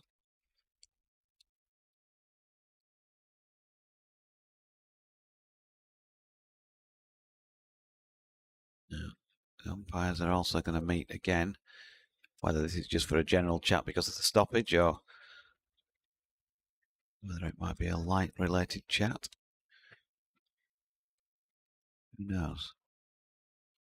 Look, I've got a booking up at the Church Mouse just up the road around about 7:30. You'll not be getting there. Stay on for another 10 minutes. Just get sorted out in a shower. What about that then, Ben? Yeah, okay.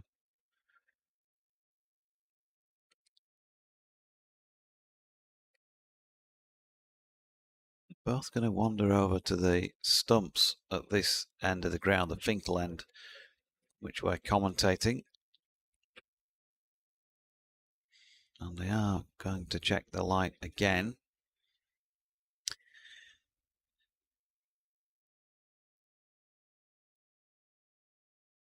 Can't see the treatment that Bairstow's getting here because the one of the Yorkshire substitute fielders is standing in our line of sight. He's down on one knee and the physio's having a good look at the fingers on his right hand.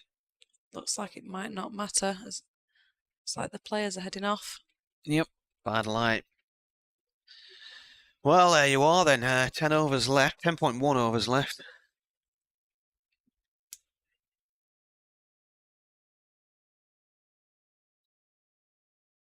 Now, the worst part of this would be if they go off and they just spend hours and hours and hours, i.e. 20, 30, 40 minutes, waiting to see if the light improves at all. Well, always obviously got to keep the spectators in mind, but the likelihood is that they'll call it for the day pretty quickly, you would have thought, because there's been no major change in the light all day. It's been pretty gloomy. Not sure how much worse it is now than it was before. Felt like one stage, didn't it? Oh, play abandoned for the day. Good. That'll do me. Right, you'll be able to get the Church Mouse now. So, Bairstow will resume tomorrow in 16, fingers permitting. Milan on 33. And their partnership, 50 from 110 balls. So they'll stay 3 tomorrow, isn't it? So they can claim back 8 overs tomorrow. Yep, and I think, before we wrap up, just got to say, really, that they've done a really good job, the pair of them there, from, what was looking a potentially perilous position at 41 for 3 to add 50 runs. I know it's been a little bit on the painstaking side, but I don't think that really matters with so much time left in the game, Lev. They just had to try and see that through to the end of the day, whichever it was, natural end or an end because of the light, and they've done that. So with the hope of better batting conditions tomorrow, they can tuck the bats under their arm tonight and feel like they've started a good job anyway. They've got to finish it tomorrow. Yeah, it might not have been the most pleasing on the eye, but they certainly did their job. We've talked about the international calibre that we had at the crease, and they needed to be those experienced heads that they are and see that through an awkward period of play with 44 overs when they originally came out, still to play in the day. Wasn't the easiest of conditions for batting, and they managed to navigate themselves safely through that, and Yorkshire will be pleased to be going into tomorrow with hopefully a bit more favourable conditions with a 118 lead and just the 3 wickets down. Those 10 overs have been lost, actually. It's been reminded by William, the Durham scorer, because we're after the scheduled close of play, which was supposed to be 4 minutes past 6. They can't add any extra overs in tomorrow. So 10 overs gone the journey. So, according to my maths, 255, 260, 270, 280 overs now gone for Durham this season. That's a lot of cricket. Right, well, thanks very much, Katie. You get home by about hopefully about 8 o'clock now, won't you? Yeah. You'll be away. Jobs are good. Un? Thanks for having me. Yeah, thanks, Lev. Been good again. And I'll see you next Friday. You might not necessarily see me, though, because you'll be out there on the field playing winning cricket for the Diamonds.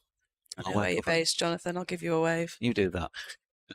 Right, I'm about to do an update into the evening sports show on BBC Radio Newcastle. So we'll call it there for the day, and we'll see you all again tomorrow. Be on air 11:45 with playing in interviews from this evening and commentary from 11.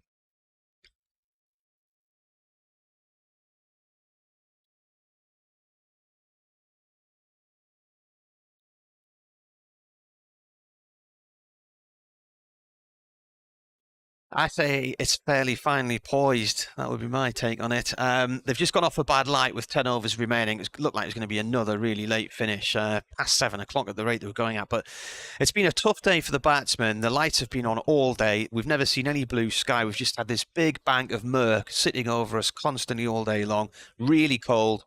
Yesterday was a beautiful sunny day. There were people in shorts and T-shirts. Today it's back to winter coats and the grimness of what feels like February. So Durham resumed their first innings this morning. They were on 42 for 2. They lost 3 wickets in the morning session.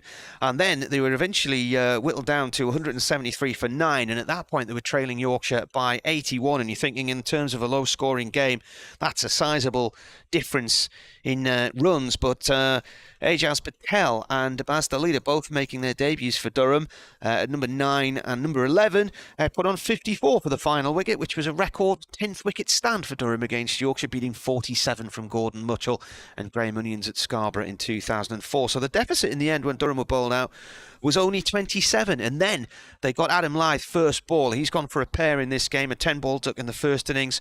First ball of the day, edging Ben Rain to the slips. It bounced off Alex Lees' hands and then into the hands of David Bedingham. Just after that, Masood went for 10, bowled by Matty Potts, and then Finlay Bean, substitute replacement, concussion replacement for Saud Shakil, who was struggling with an ankle injury yesterday. Did get hit on the head later in the day yesterday, but was clearly the ankle was the issue yesterday.